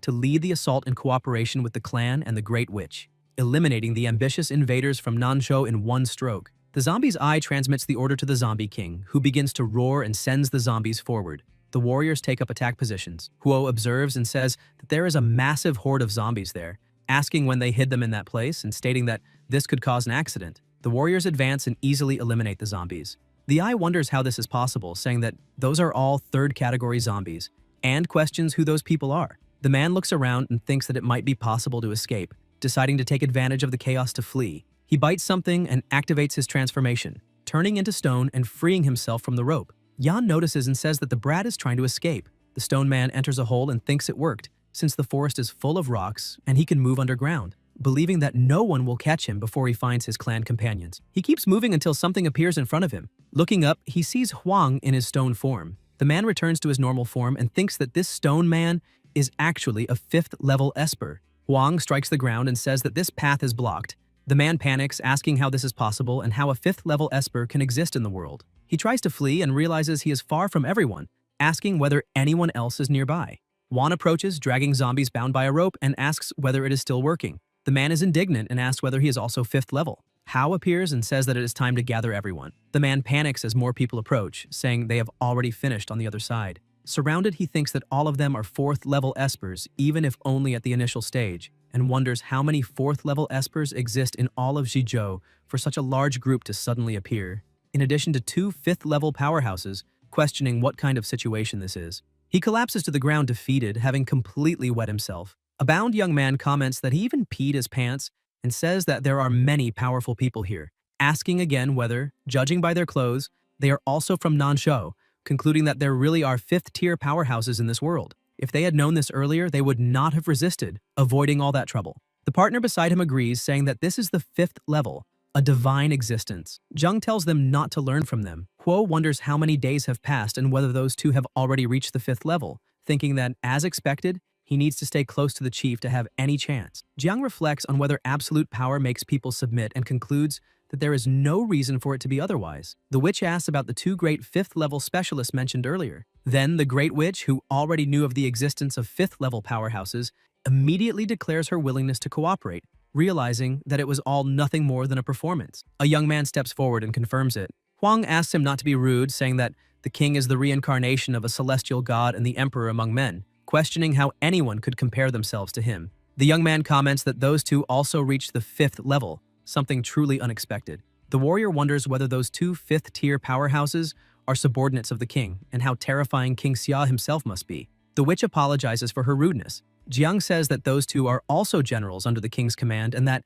beyond them, the king still has countless other cards up his sleeve, far beyond what anyone could imagine. Huo declares that now he wants everyone there, as well as all the espers of Zhizhou, to submit to the king's rule, and asks whether there is still anyone who opposes it. The witch states that she is willing to follow the king, and the others agree as well. The strong are respected. There is nothing more to discuss, and the warrior thinks that, at least this way, she will not be used as cannon fodder. The young man who had wet himself also agrees, but thinks that the king is nothing more than someone with ambitious plans to seize territory, recalling that he has seen many people proclaim themselves emperors during the apocalypse, and questioning whether anyone truly believes that brute force alone will make everyone submit. The witch thinks that in the apocalypse, everyone becomes individualistic, and that as long as they can protect themselves, they are capable of abandoning anything. Until the warrior notices something different. A divine bird approaches, carrying the protagonist and Hutu upon it. Recognizing the king, Huang immediately bows and salutes him. Everyone watches in surprise and asks whether that is King Xia. The Great Supreme replies that this location is only 500 li from Xindu, making it the best rendezvous point, and asks how many combat forces are available. The blonde man states that it has been verified that there are hundreds of 3rd-tier espers in Zhizhou, including 4 4th-tier espers who can control hundreds of zombies. His partner also reports that 145 3rd-tier espers from Nanzhou are accompanying the army, and that King Xia's combat power is immeasurable. The protagonist then asks about the combat intelligence for Xindu, and Guo explains that the collected information indicates that Xindu is filled with zombies, and that as soon as espers grow stronger, they are devoured by evil gods, while those who remain are brainwashed by the gods, receiving the power of evil and becoming even stronger. She also says that at present, Xindu has 3 5th-tier espers, more than 100 4th-tier espers, and thousands of 3rd-tier espers. The pretty girl says that the evil gods active in Xindu are Kali, Shiva, and Indra, but that in the shadows there may be more unknown divinities hidden. Hearing this, the Great Supreme smiles, explaining that the first strategic objective of this battle is to kill the supreme god Brahma, and that, as long as he dies, the 6 paths of the evil gods will lose a finger. Everyone shouts excitedly, saying that they will exterminate Brahma and secure victory. However, one of them is left in shock, wondering whether these people are putting on such a spectacle not to seize territory, but to kill their supreme god. The warrior, also stunned, wonders whether they truly believe they can kill Brahma as if he were an old chicken. Meanwhile, the young witch wonders why they are so confident when the enemy is more powerful, and the old woman, astonished, thinks that this information is even better than what Jiang Yilan revealed. Suddenly, someone kneels. It is the man in the suit. saying that everyone there had been blind, that they had only heard about the evil gods of Zindu harvesting espers, and that there are also some refugees who escaped from there. The young witch concludes by saying that, however, they never thought about why their land does not have such powerful evil gods committing harmful acts, nor why those gods of Zindu never dared to set foot in Yanxia. The protagonist observes and listens to everything in silence, beside the great supreme. Then the young witch bows, as does the warrior, saying that they now understand that it is not that Yanxia lacks evil gods, but rather that they have the great King Xia, and from now on they are willing to follow Xia, enter Zindu, and kill the evil gods. Everyone bows before the powerful bird, declaring that they will follow King Xia. Observing the scene, the Supreme says that she admires this about the people of Yanxia, and that, for this reason, she is willing to protect them. The protagonist, filled with fervor, says that gods are meant to help people, and that people are willing to believe in gods, asking how evil gods who feed on humans could ever be worthy of the people's faith. And with that, he orders everyone to prepare for the great battle. In Zindu, at the Kali Palace, someone screams loudly while holding her own face. It is a woman, and a liquid is released onto the men beside her, causing them to collapse to the ground. The woman looks on irritably and says her eyes are starting to hurt again. Since that burning accident, she has not had a single peaceful night of sleep, and she declares that she will eliminate him. A power is then released over the fallen men by someone else. It is a healer, who comments that creating God-favored beings is not easy, and that if she keeps consuming them so carelessly, Brahma may end up becoming angry. The woman glares at him and asks where exactly Brahma is, questioning why he continues creating those useless human espers instead of helping her cure her eyes. The healer remains silent for a moment and then replies that both he and she are gods created by Brahma, so how could they neglect their own creations, and says it is better to leave that aside. A sound then echoes and the healer asks her to accompany him. He walks through a portal and the woman follows. The place they enter has a dark aura, and something seems to tremble inside. Several people sit with their eyes closed and hands joined in prayer. An elder says that those fourth-tier, God-favored beings as soon as they are born. The elder sits atop an elephant and states that Brahma continues to create them continuously. The healer says they have certainly already entered war with Yan, and that stockpiling these warriors has also consumed the power of faith that Brahma accumulated over so many years. The woman says that as long as there is a God-favored being, and there are still believers who worship Brahma, he will exist forever. As long as Brahma lives, no matter what suffering they endure, even if they lose their lives, Brahma can recreate them. By then, all creatures of Yanxia will be crushed. Furthermore, Brahma is also creating even more interesting things. The elder tells them to be patient because the day of revenge is not far away. The three laugh together, roaring with laughter as they are summoned to the earth. The healer says that soon they will march to the east. The elder adds that the destination is Yanxia, and the woman remarks that this is truly exciting. In another place, several people kneel before the woman, and she orders them to bring some babies to pair with her drinks, saying that tonight she will drink to her heart's content. Thinking that soon she will be able to tear that brat into 1,000 pieces personally, she declares that she will crush him completely, eliminate him, and cook him as soon as they arrive there without wasting the plasma. At that moment, someone approaches. Kaylee looks and realizes it is only a child who asks if she really said she wanted to eat him. Kaylee does not understand. The child says the most outrageous thing he had ever heard before was someone wanting to eat Tang Monk's flesh, and he never imagined he would one day encounter someone who also wanted to eat his flesh. Compared to a scumbag like her, he says Tang Monk even seems like a person of high moral character. Kali looks at him coldly and asks whether all the prepared guards have already left, questioning who exactly he is. The child asks whether her eyes hurt and whether she needs him to give them a little more heat. Kaylee becomes furious and releases her chains with skull heads toward the child, but the child blocks the attack and comments that the timing was perfect. Kaylee opens her mouth and begins releasing her power, but the child easily dodges and asks if she still has not learned her lesson, reminding her that he is her perfect counter, and saying he will roast some insects for fun. The insects are burned instantly. The child then changes appearance, assuming a terrifying form, and rushes toward her. Kaylee says she had been worried she would not be able to find him, but he came to her of his own accord and she promises to torment him properly, saying she should not finish him off too quickly. The child charges forward trying to punch her. Kaylee retreats while thinking of unknown extinction, and energies begin to move throughout the place. Kaylee counterattacks, but the child blocks again and says that is interesting, asking her to try something better. The child then releases an absurd and terrifying power. Even so, Kaylee remains alive and asks if he came from the land of Yanxia, secretly infiltrating Zindu, questioning what his intentions are. The child replies that it is obvious, saying he came to slaughter gods and destroy Buddhas, turning her Zindu completely upside down. Kali stares at him and begins laughing loudly, saying that is ridiculous, asking how a mere commander rank dares to speak such wild words.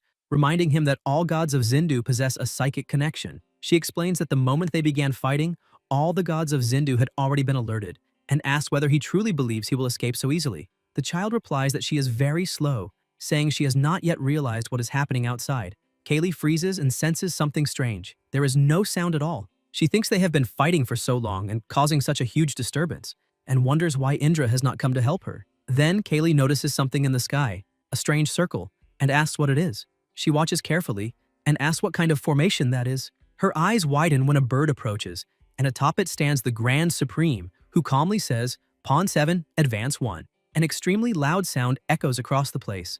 The Grand Supreme presses something in her hands while the child begins to laugh. The child's aura grows even more and demons begin to be summoned. The energy released there is simply surreal, and the child says they will cut down that pawn. Kaylee is shocked as she sees that terrifying energy advancing and covering her face. The Grand Supreme remains atop her bird, smiling as she moves the pieces again and says, "Cannon 2, advance 4, check." Another massive explosion echoes, the pressure increases, and some people are instantly eliminated. Meanwhile, elsewhere, the king sits atop his elephant drinking something and remarks that the plasma of a virgin is indeed more suitable for winemaking. He says humans are not completely useless and thinks that when they conquer the land of Yangxia, his cellar will gain many even finer wines. The king notices something approaching and remarks that he has long heard Yangxia also has gods capable of controlling wind, rain, and lightning. A bird appears surrounded by lightning and asks if he wants to fight a little. Soon after, a bear also appears, saying the elephant looks quite cute and wondering what it would taste like roasted. The king observes carefully and notices something in the sky.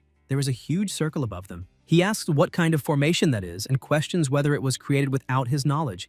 Realizing it seems to be a formation from Yangxia, the plasma the elder had been drinking falls to the ground. The king draws his weapon and asks what kind of demon dares set up a formation to ambush the important training grounds of Zindu.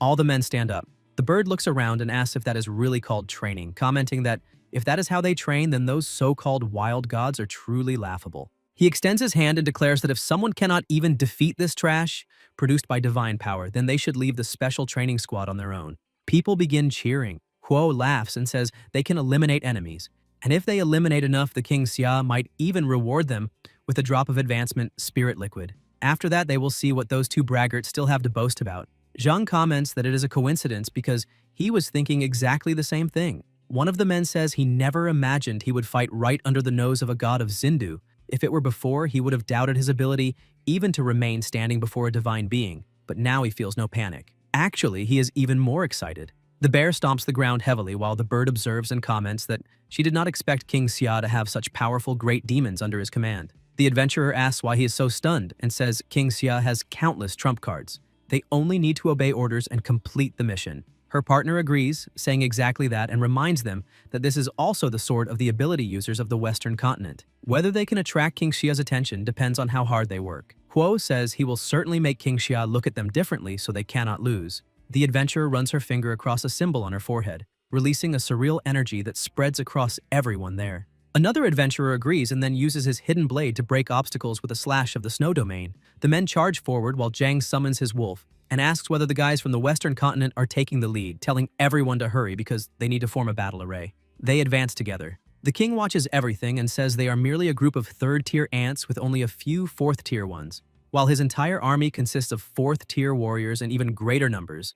In his mind, believing they can win is simply a ridiculous illusion. Suddenly, however, the king notices his men being attacked and is shocked to see his soldiers being defeated. He asks how that is possible, questioning how ability users created by Brahma could be so vulnerable. The bird replies that the reason humans are powerful lies in the 7 emotions and 6 desires. Ability users are merely beings endowed with power, and, although they do not fear death, before a truly powerful army, they are nothing more than clay chickens and ceramic dogs. The king smiles and says disputes among insects seem to make them very proud, but reminds them that what truly determines the flow of battle is power, asking whether the two dare face him directly. The bird replies that the difference between a commander and a king is not an insurmountable abyss. The prison master has surpassed stronger opponents many times, using enemies stronger than himself as whetstones. Lei also says he wants to follow that example, tempering his soul in battle and advancing when cornered.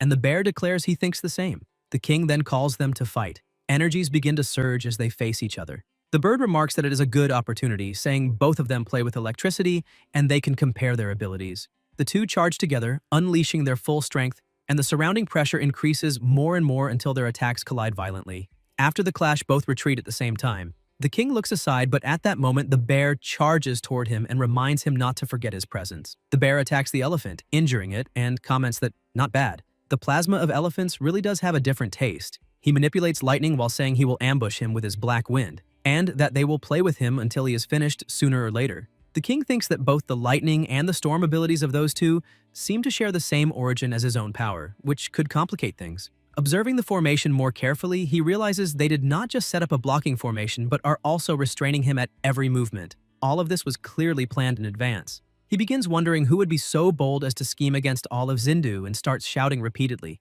demanding to know who is behind it. The Grand Supreme watches the scene, smiles faintly, and says the chess situation has already been decided. The protagonist comments that the Nine Heavens Zhuan scale is truly extraordinary. The Grand Supreme explains that during the ancient divine war, the scroll of rivers and mountains was shattered, and the gods melted it using the 5 brilliant seals in the Tai coiling mechanism map, finally forging that unparalleled artifact. She then calls him to begin the third game, and Xia replies to start. The Grand Supreme says she understands and then declares, "Chariot 1 advances too. We must seal the point." The formation around them expands even further. The healer sits on the ground with his eyes closed until he senses something. Daji approaches and says this humble maiden boldly asks him to lend her his head. The healer asks who she is. The fox suddenly attacks, slicing him in half in an instant. Daji watches with a smile, wondering if he truly lost his life. A surreal energy begins spreading around the fox. She closes her eyes, assumes her true fox form, and devours the enemy's body, swallowing it.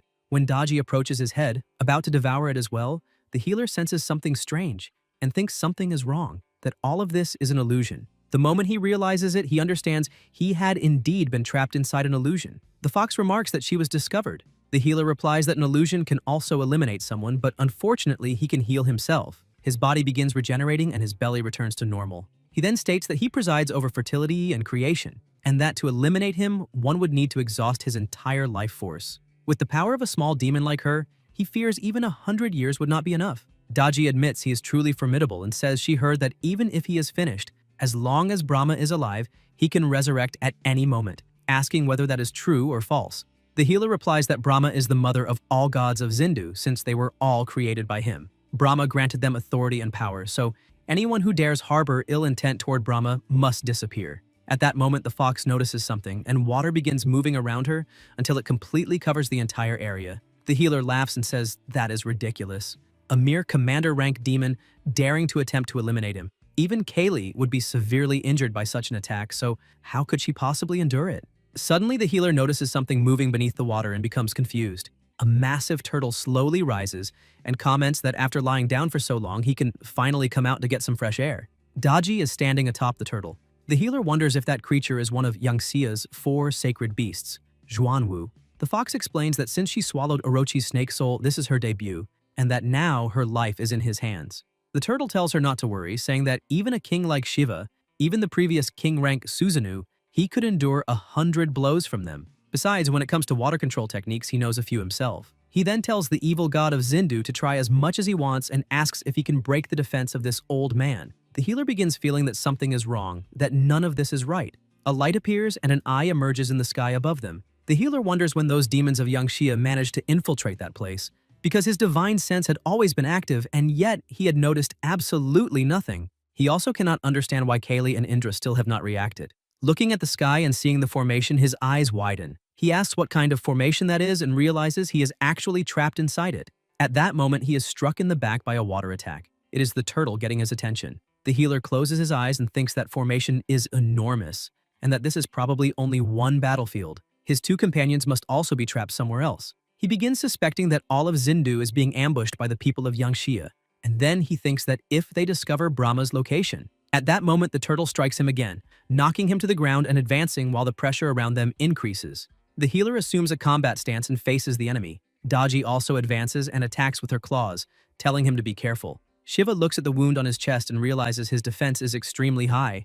Eliminating him would require a long time and an enormous price. With the blessing of that female demon illusion spell, even if they cannot eliminate him, he is trapped within that formation. Their goal, he assumes, is only one: keep him trapped and attack Brahma. If Brahma loses his life, all the gods of Zindu will naturally lose theirs as well. He concludes it as a ruthless strategy. Shiva opens the eye on his forehead and says it is a pity because their plan has been completely seen through by him. The fox replies that he is truly wise and says she admires him. The turtle asks what it matters if he knows, and states that he cannot break the formation nor eliminate that old man, so he can only go with the flow. Shiva admits that indeed the situation seems like a dead end. Suddenly, an explosion occurs. The waters churn violently and particles of plasma begin falling. Daji asks if he's self-destructed, commenting that an arch-immortal Kong rank really sacrificed his own life to attempt to eliminate a king rank. The turtle remarks that since he presides over fertility and creation, there must be seeds of spiritual source in Zindu. By self-destructing, the true body might indeed lose its life and escape the control of the nine heavens scale formation. After that, he can resurrect anywhere outside. The fox says that is a pity, so all that remains is to share equally and waste nothing. The turtle begins swallowing every drop of plasma to evolve a bit more, while Daji says she also wants to evolve and asks them to leave some for her. Meanwhile, the Grand Supreme continues controlling the formation and remarks that Shiva self-destructed and managed to escape. The protagonist simply smiles. Elsewhere, an egg begins moving until a hand emerges and breaks the shell. Shiva appears, commenting that after being pushed into that state, his power was exhausted by at least half this time. Even so, at least he managed to escape the formation's control. He thinks Yan is truly bold, but throughout Zindu there are already skilled ability users created by Brahma protecting the place, so with only those few great demons, the situation should not become too serious. Suddenly, Shiva notices something strange and asks what that is, using the eye on his forehead to observe. Meanwhile, on another battlefield, the child continues attacking Kali. She declares she will eliminate him and that this time she will certainly succeed.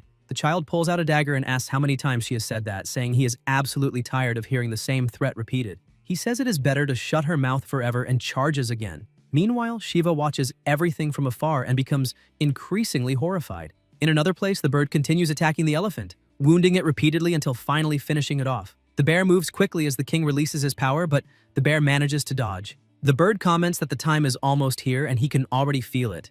Today, with that enemy's plasma, he himself will pave the path for her advancement. The bear says that lunatic has completely lost his mind and remarks that the blue-skinned monster of Zindu should be more careful. The king then charges, creating a massive impact with his attack. Watching everything, Shiva thinks it is absurd that he was pushed to that point by only 2 commander-rank beings. Moreover, apparently there are no other great demons there. Brahma created countless 4th-level ability users, more than enough to resist any enemy. At that moment, several soldiers begin to be eliminated and try to retreat, but someone appears blocking their path. It is the Stone Man. Shiva immediately realizes he is 5th tier. The Stone Man attacks only once and already knocks down several enemies. Seeing that, Shiva is stunned and begins wondering whether young Shia truly possesses a 5th-level ability user, because he cannot believe that is possible. Guys, if you enjoyed the video, leave a like, comment, and subscribe to the channel so you don't miss new content. Thank you.